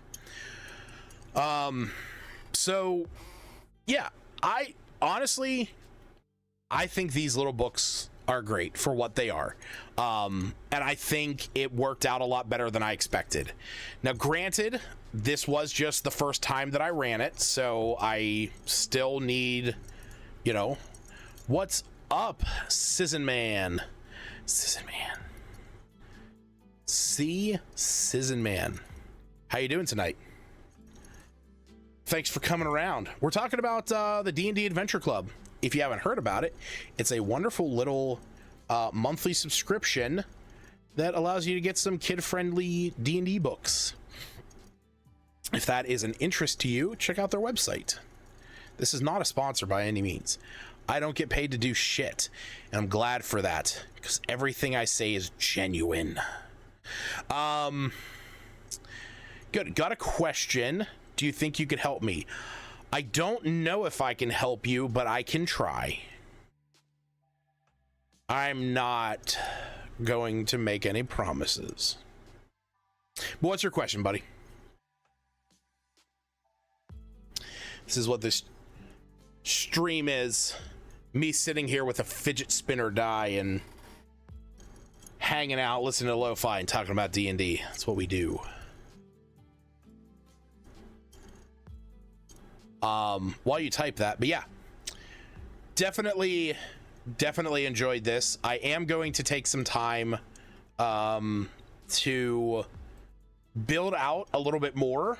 They are going to need to gather supplies to fix their disease, so I am considering when we do that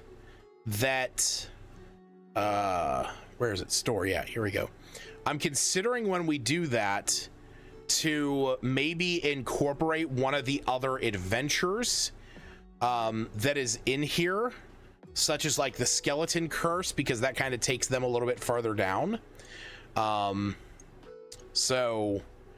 I probably am actually going to get this one, the Trouble in the Wild, because I think this will probably lean more towards what I'm looking for.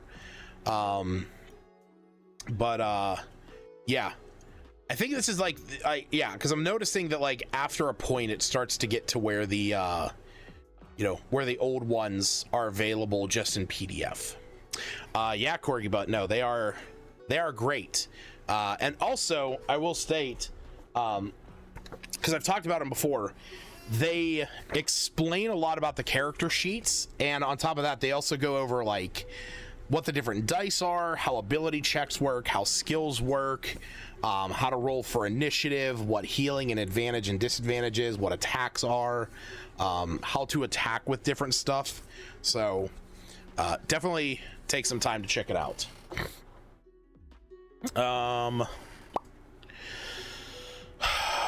I started playing at school and moved to a new school this year and don't have a D&D club. Do you think I should try? Yeah, absolutely. Get in touch with your math teacher. If you need to have a sponsor at your school, like if you need to have a teacher sponsor it, one, get with your math teacher because it's dice and math is a big part of D&D. Get with your liberal arts teacher because it's role playing, and role playing is a form of theater, so it can be used to play up various theater aspects. It is also conflict resolution and problem solving, so that can play into really anything. You could get your English teacher involved because it is about narrating what your characters are doing and eliciting emotion through your words. But yes, what the link that Stacy there supplied, this is a really great resource from D&D official. So this is actually, if you want to reach out to them and get in touch with D&D's customer support to get one of these and actually get some materials sent to you. So this is definitely a great resource to use. Also, talk to your local library. Your library might also be able to apply for this, so that's an option for you. And well, I think this is like the main one. This is like literally the resource. I'm just not sure because I moved to Iowa and don't know if there is that culture here. One of my best friends lives in Iowa. Go talk to him. I don't know. The concept of just, oh, you moved to Iowa, you must know Aaron, is really funny. So, well, ask around. I would just ask around. I mean, there's no harm in asking. There's no harm in talking to people. Just go and just talk to people, kind of put your feelers out. Another thing you can do is, I'm trying to remember the website. I don't know. What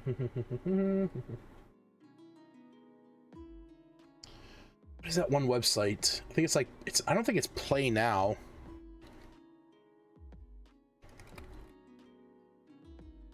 Start Playing. That's the one. Yeah, there's online resources. There's startplaying.games is a good online resource if you want to just really connect with people that play the game. But what's the shit? I'm trying to think. There's an app that there was an app. Let me see if I can get a hold of one of the players that I play with. I don't know if he's online.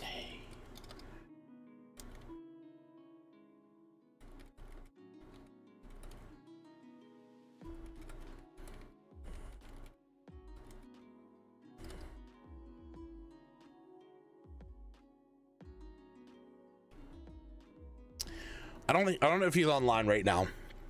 But there are like apps that you can download that show you like local events in your area, and it kind of aggregates stuff from the surrounding area on like different websites.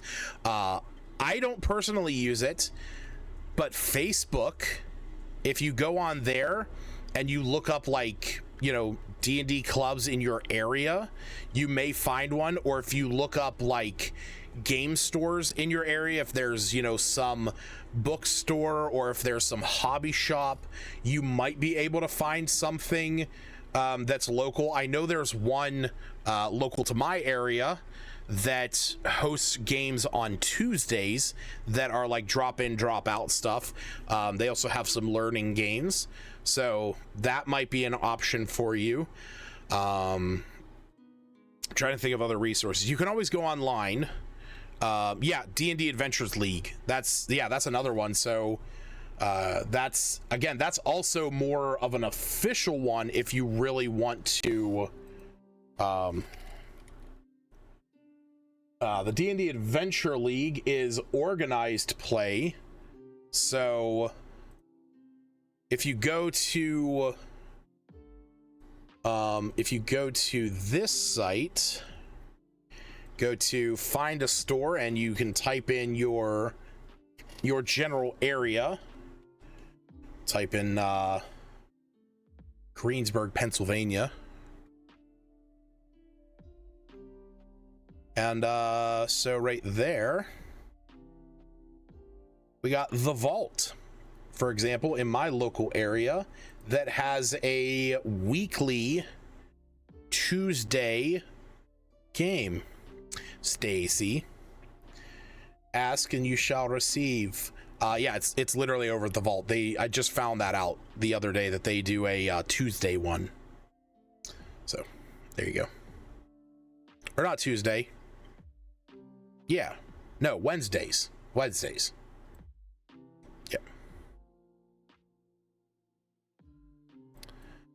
This is one.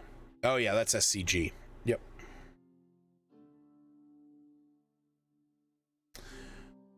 Visual Buzz, honestly, yeah. No, I get that. Like, I personally would never play in an Adventure League game. It's because I don't like the structure. But you could definitely just get introduced that way. So there's some resources for you, Sizzin Man. Hopefully those work. Like I said, oh shit, what the fuck is in my keyboard? Yeah, piece of paper. So let me just get all of those collected there for you. So we got one. We got Ventures League. We got startplaying.games if you're okay with some online stuff. There's also There's also roll20.net. That's just a straight up online one. So if you just want to play online, you can go to roll20.net and actually just play on there. Also a really great resource for meeting people, and even if it is just online, try out different discords. You could join our discord. There's nobody running any open games in my discord right now, but there's always the official D&D discord.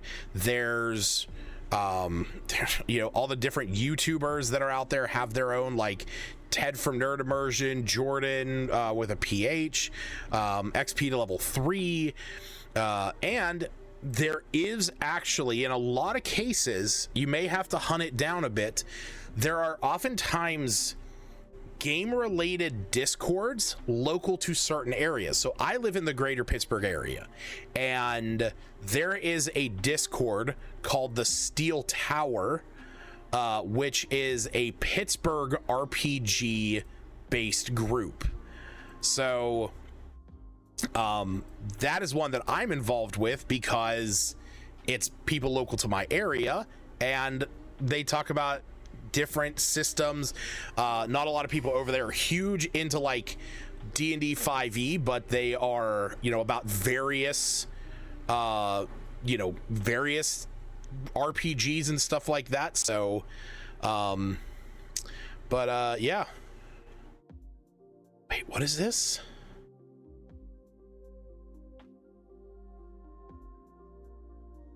I'm sorry, what? What's up, Elm 1996? Wizards of the Coast. Oh, this was years ago. Okay, wow. I was like so confused. Yeah, this is just their high-res map. Yeah, okay. Sorry, I looked at something that somebody shared in there, and it's like, yeah, no, this is just the big ass map of Faerun. What's up, Elm? How you doing? But yeah, hopefully that works for you, Sizzin there. Like I said, I personally don't use Facebook, but I know that Facebook is a great resource for finding people. And in fact, even though I don't use Facebook, I have benefited from the use of Facebook in the TTRPG community, because I am running a game at a local library, and I only found out about that because a friend of mine saw an advertisement on Facebook that a library near him was looking for DMs to run games on the weekend, and I reached out to them and said that I was interested, and I've been running that game now for just over a year. Literally last week it was a year. So it's a very fun campaign, and I'm having a lot of fun with it, and I wouldn't have had that if it wasn't for Facebook. So go use that resource.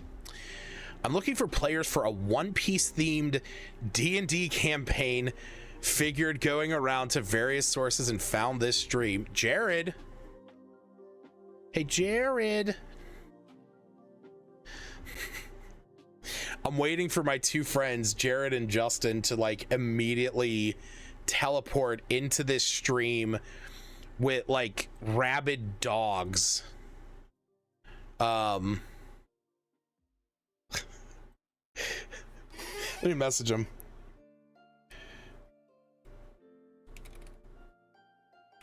I don't know if he's still up. It's 2 a.m. where I'm at right now, so he might be sleeping.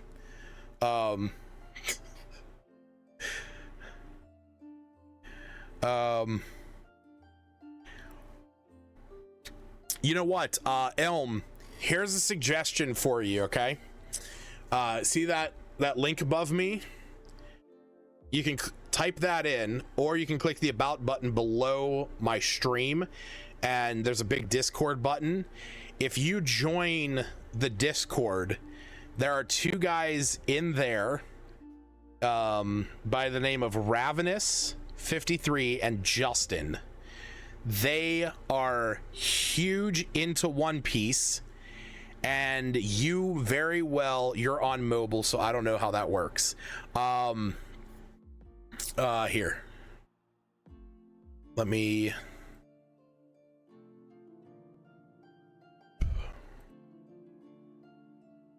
You're good, man. Don't, you ain't gotta be sorry. Wait, is that the right one? Oh, that's the D&D. Yeah, here, hold on.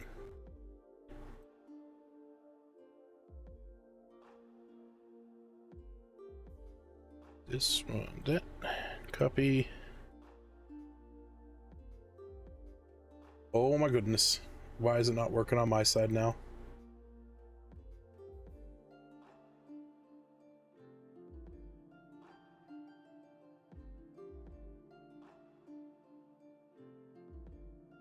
There you go.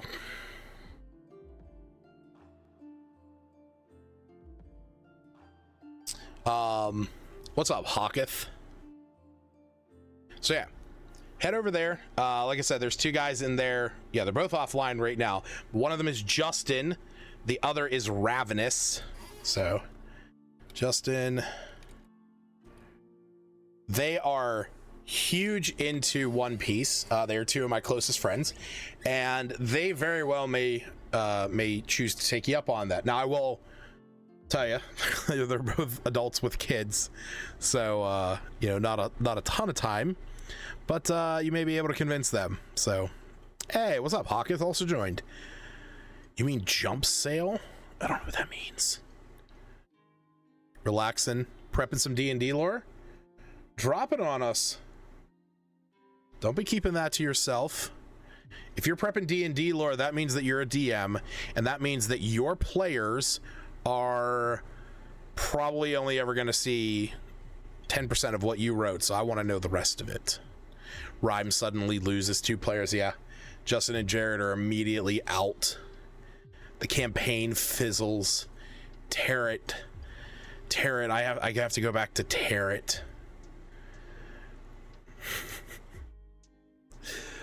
Oh man, fun stuff. Oh, look at this, the Anarok. Ooh, Moonshay Isles. Oh, I guess while I'm waiting for Hawketh to drop some lore on us, I can talk a little bit about some new content I recently got. I just wish I could find people to play with so I can actually use my... Dude, welcome to my life, buddy. I know that painful feeling. I've had dreams of being a player too. I've had those dreams, those long, far off dreams. I play in one game right now, which is a Pathfinder game, so it's kind of okay, but you know, would always be nice.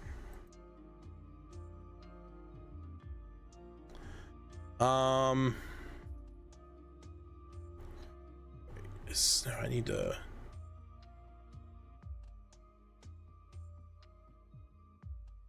Yeah, okay. I know with the campaign, you play in 2 other TT. I know I play in 2 others. Well, that's the thing. Like, I run 2 D&D games. That's very true. But I only... I don't get to play in a... I don't get to play in a D&D game. I play in a Pathfinder game, which is fine and all. But it's not D&D, you know. It's, you know, there's a want and desire for me to play a system that I'm more familiar with, so it is what it is. Remember the campaign, as someone said right after the first session, they had to go on a cruise. That's funny. So the way I prep is on the spot or where they're heading. I raised a garden instead of I raise a garden instead of planting seeds, but right now I have a player who wants to be a druid monk, so I have to build their monastery and an oasis. Fuck yeah, dude. No, prep, doing stuff on the spot or specifically building where players are heading, it's smart. It's one of the smartest ways to do it. I fully believe that it is a better way to I think it's a better way to play. This way you're not wasting time, and that this way you are giving yourself the information that you need, and you're giving your players the information they need for what is pertinent. Because you can always prep side stuff, but yeah, no, I do agree. It's how you get the craziest story arcs. The word druid monk summoned me. Sounds good. Yeah, so I did want to talk a little bit about this. I'm not going to go into all of his stuff, but I recently found a really cool Patreon subscription. If you are interested in different kinds of supplements, it's called Questline Monthly, and they put out essentially like a zine style, like a zine style book. Ooh, I don't like how it did that. But I've gotten to use this. Just join the Discord. Oh, thanks, buddy. Much appreciate it.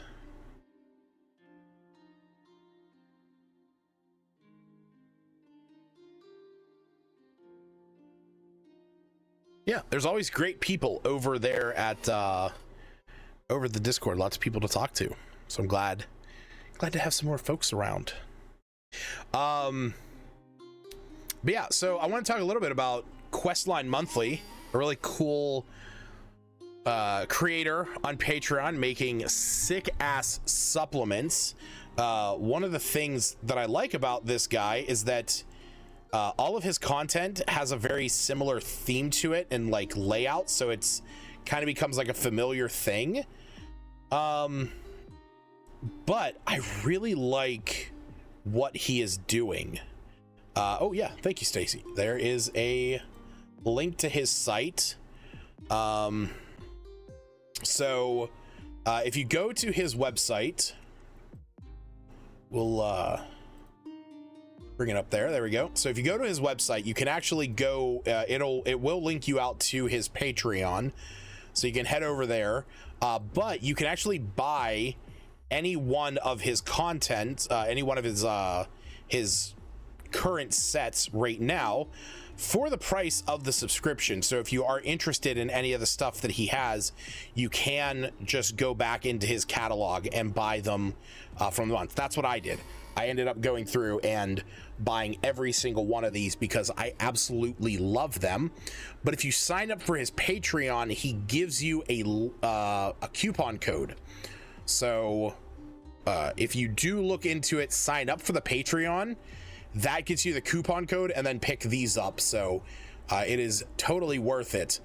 But for one, I love the art that's in here. Art has become something we've been talking about all day today, throughout this stream.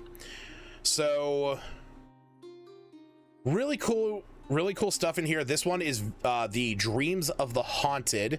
It's all about nightmares and things that like go bump in the night and dreams. And one of the things that when I saw this, I immediately thought about it for the game that I'm running at my library, which is very heavily influenced by shadows and the Shadowfell and memories from my players past. So when I saw this, I had the immediate thought about utilizing some of this information and some of this this content for that campaign.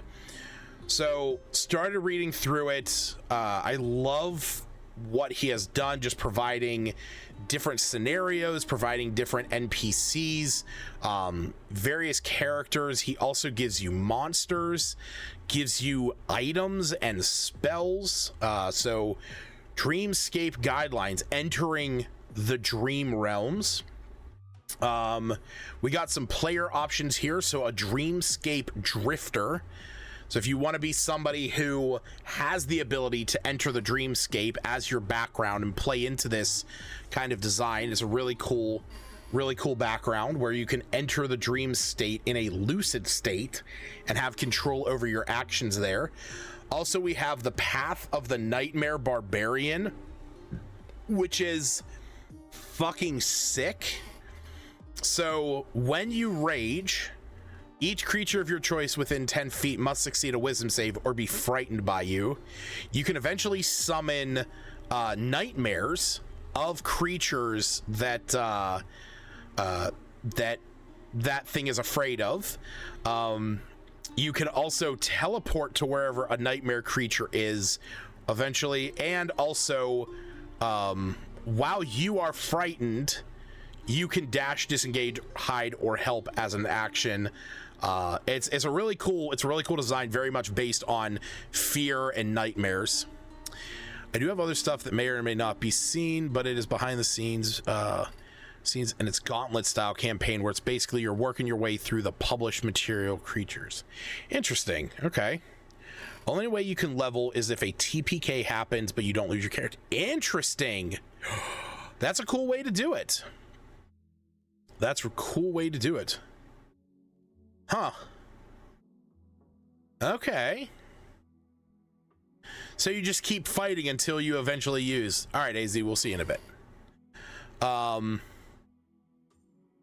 Yeah. Huh. That's an interesting style of campaign, man. I'd be interested to hear how that is going for you. If I haven't heard of that one yet before. I use some homebrew ideas to allow the players to metagame. Yeah, that's a cool way to do it. Like, I imagine trying to think of how that would work narratively of my party wants only cool.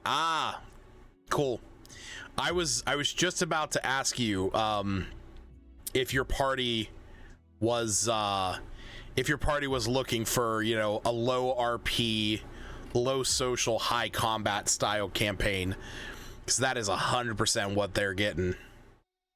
That's sick. I would do Meat Grinder. If I ever ran one, I'd do Meat Grinder. Make 5 characters, have them ready. You go into a dungeon, pick one of your characters. If they survive, they get to level up. And then if they die, the next dungeon, you're playing as one of your level 1 characters. Hope you make it. Oh man, that's sick. I'd be interested to hear more about that. I saw you joined the Discord, so yeah, please keep us informed about that. That's sounds interesting.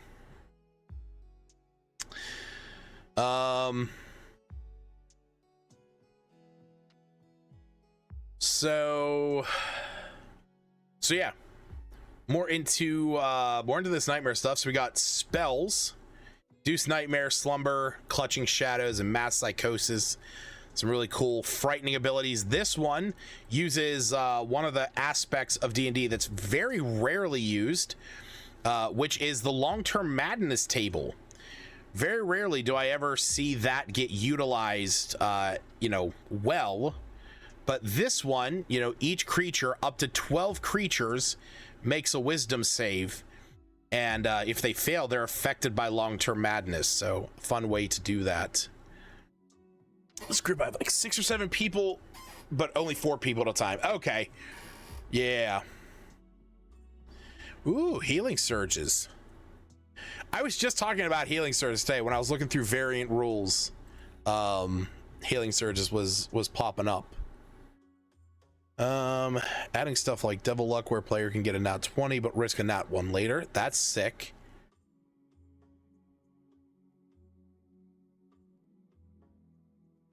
Madness, yeah. So that's it. Madness is one of those things that like you have to make sure that your players are able to buy into it. We had a scenario in one of the games that I played where a player got madness, and it was something like they always had to be drunk or something like that.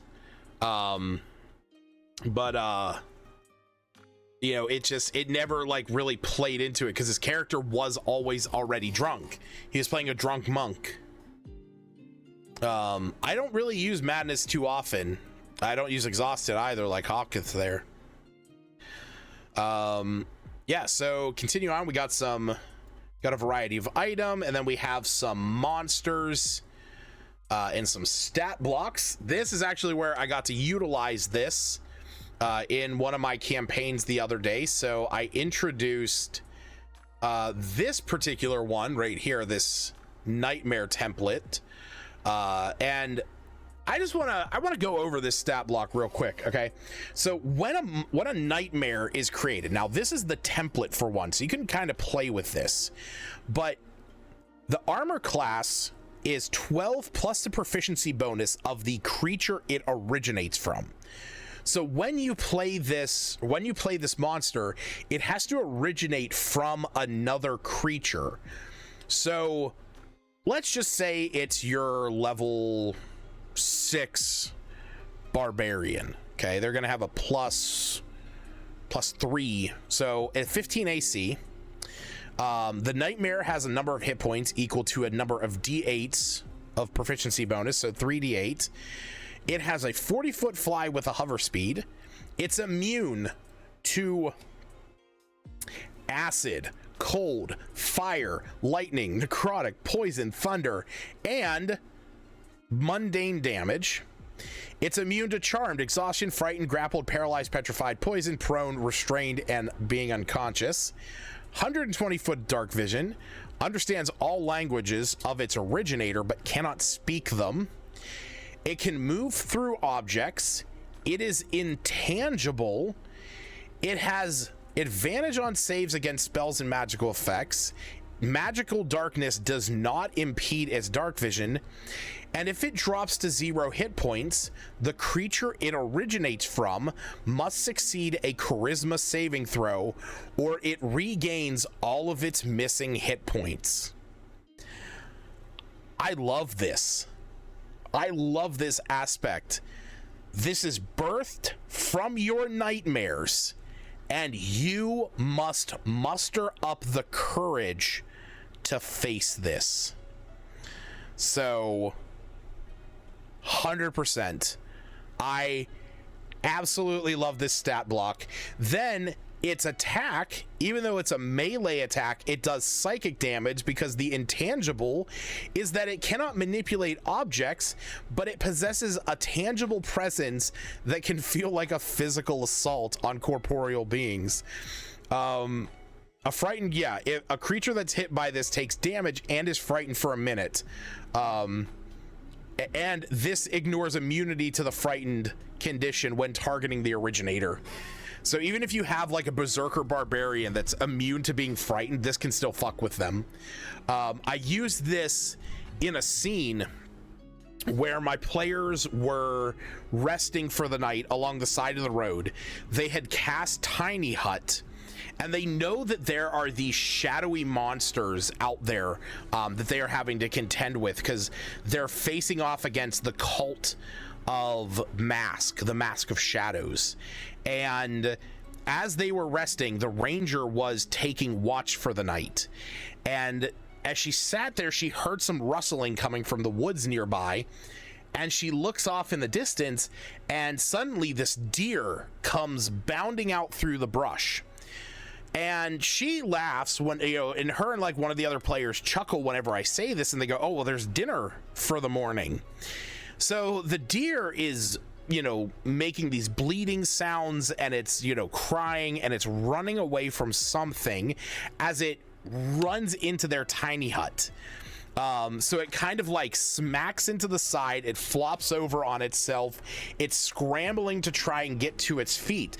And as this happens, they watch as this shadow nightmare stalks out of the forest, and like they feel the ground kind of like shaking as I gave it more of a tangible essence.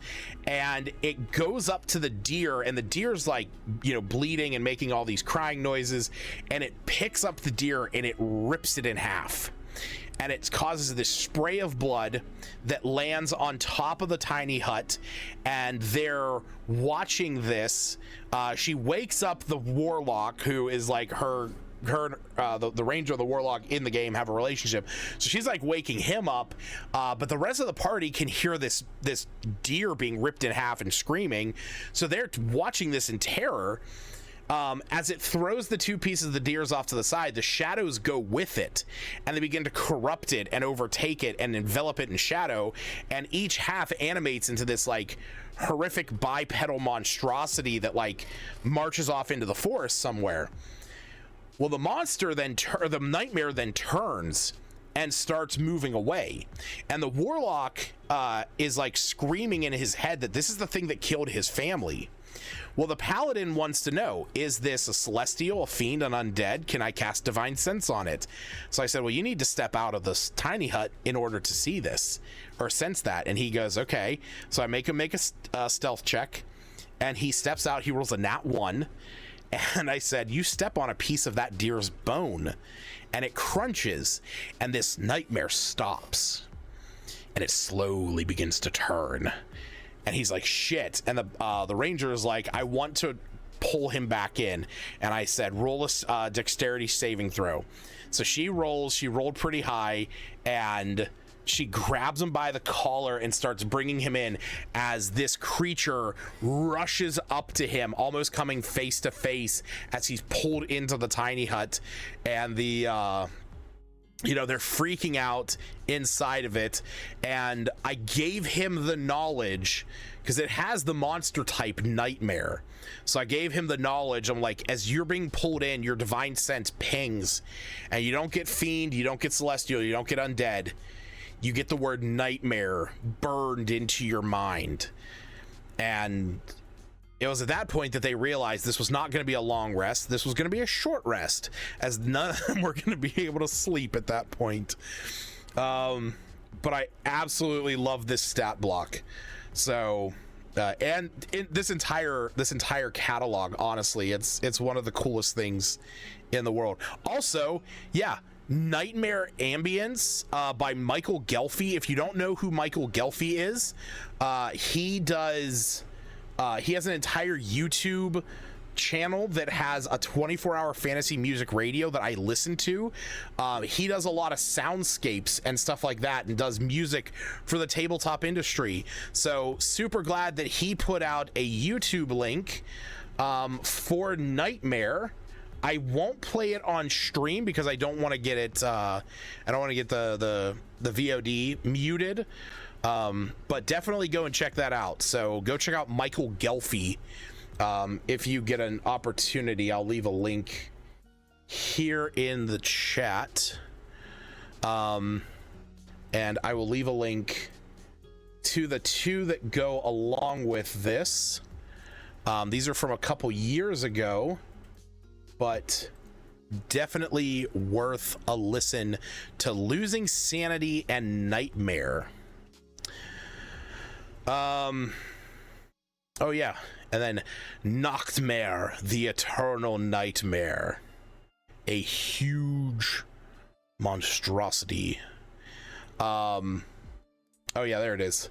Huge nightmare terror. So cool. But yeah, definitely take some time. I'm not going to go over all of them. I wanted to go over this one because it's the one I'm utilizing a lot right now. But he has some other ones. Actually, one that I recently talked a little bit about over in the D&D&Chill section on the Discord, Rise of the Afflicted, a diseased themed supplement.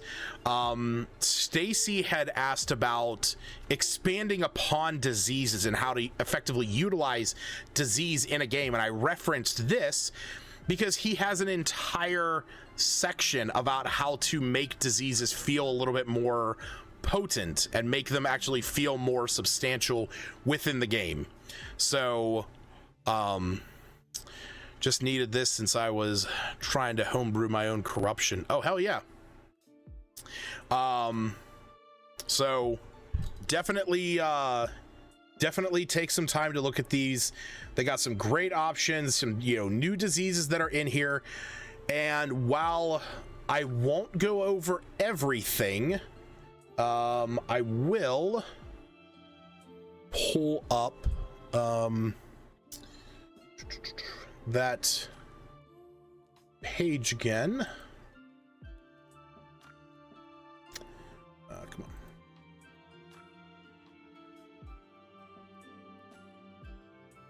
There we go.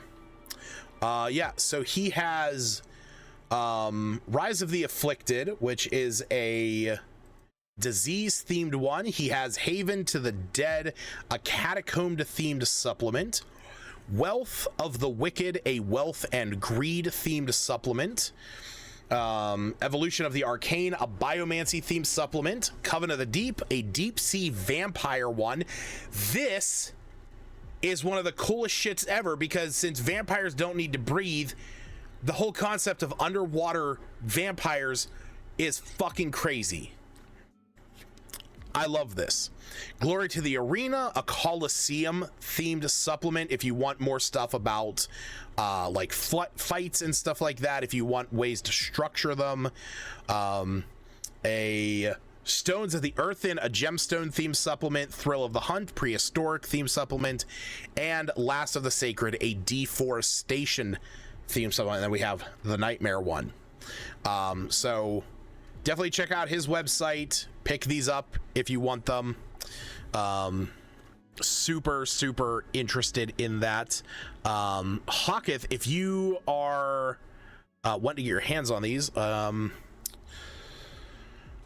been a Pirates of Darkwater campaign. Nice. I can help you out with that. So yeah, definitely take some time, check out Questline Monthly. He's got some really cool stuff. Check out his Patreon. He's putting out one right now, Flames of the Drowned, which is only available over on his Patreon, which is, if I'm not mistaken, let me double check, because I have that. It's not available on his website yet.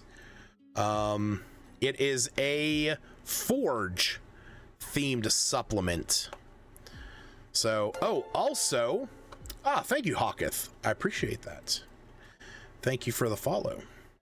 Also, if you sign up for his Patreon, you can grab, I don't know if this will actually let me pull this up.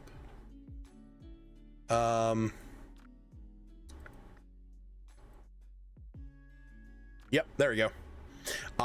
If you sign up for his Patreon, you can actually go in and get all the images that he used for your own use.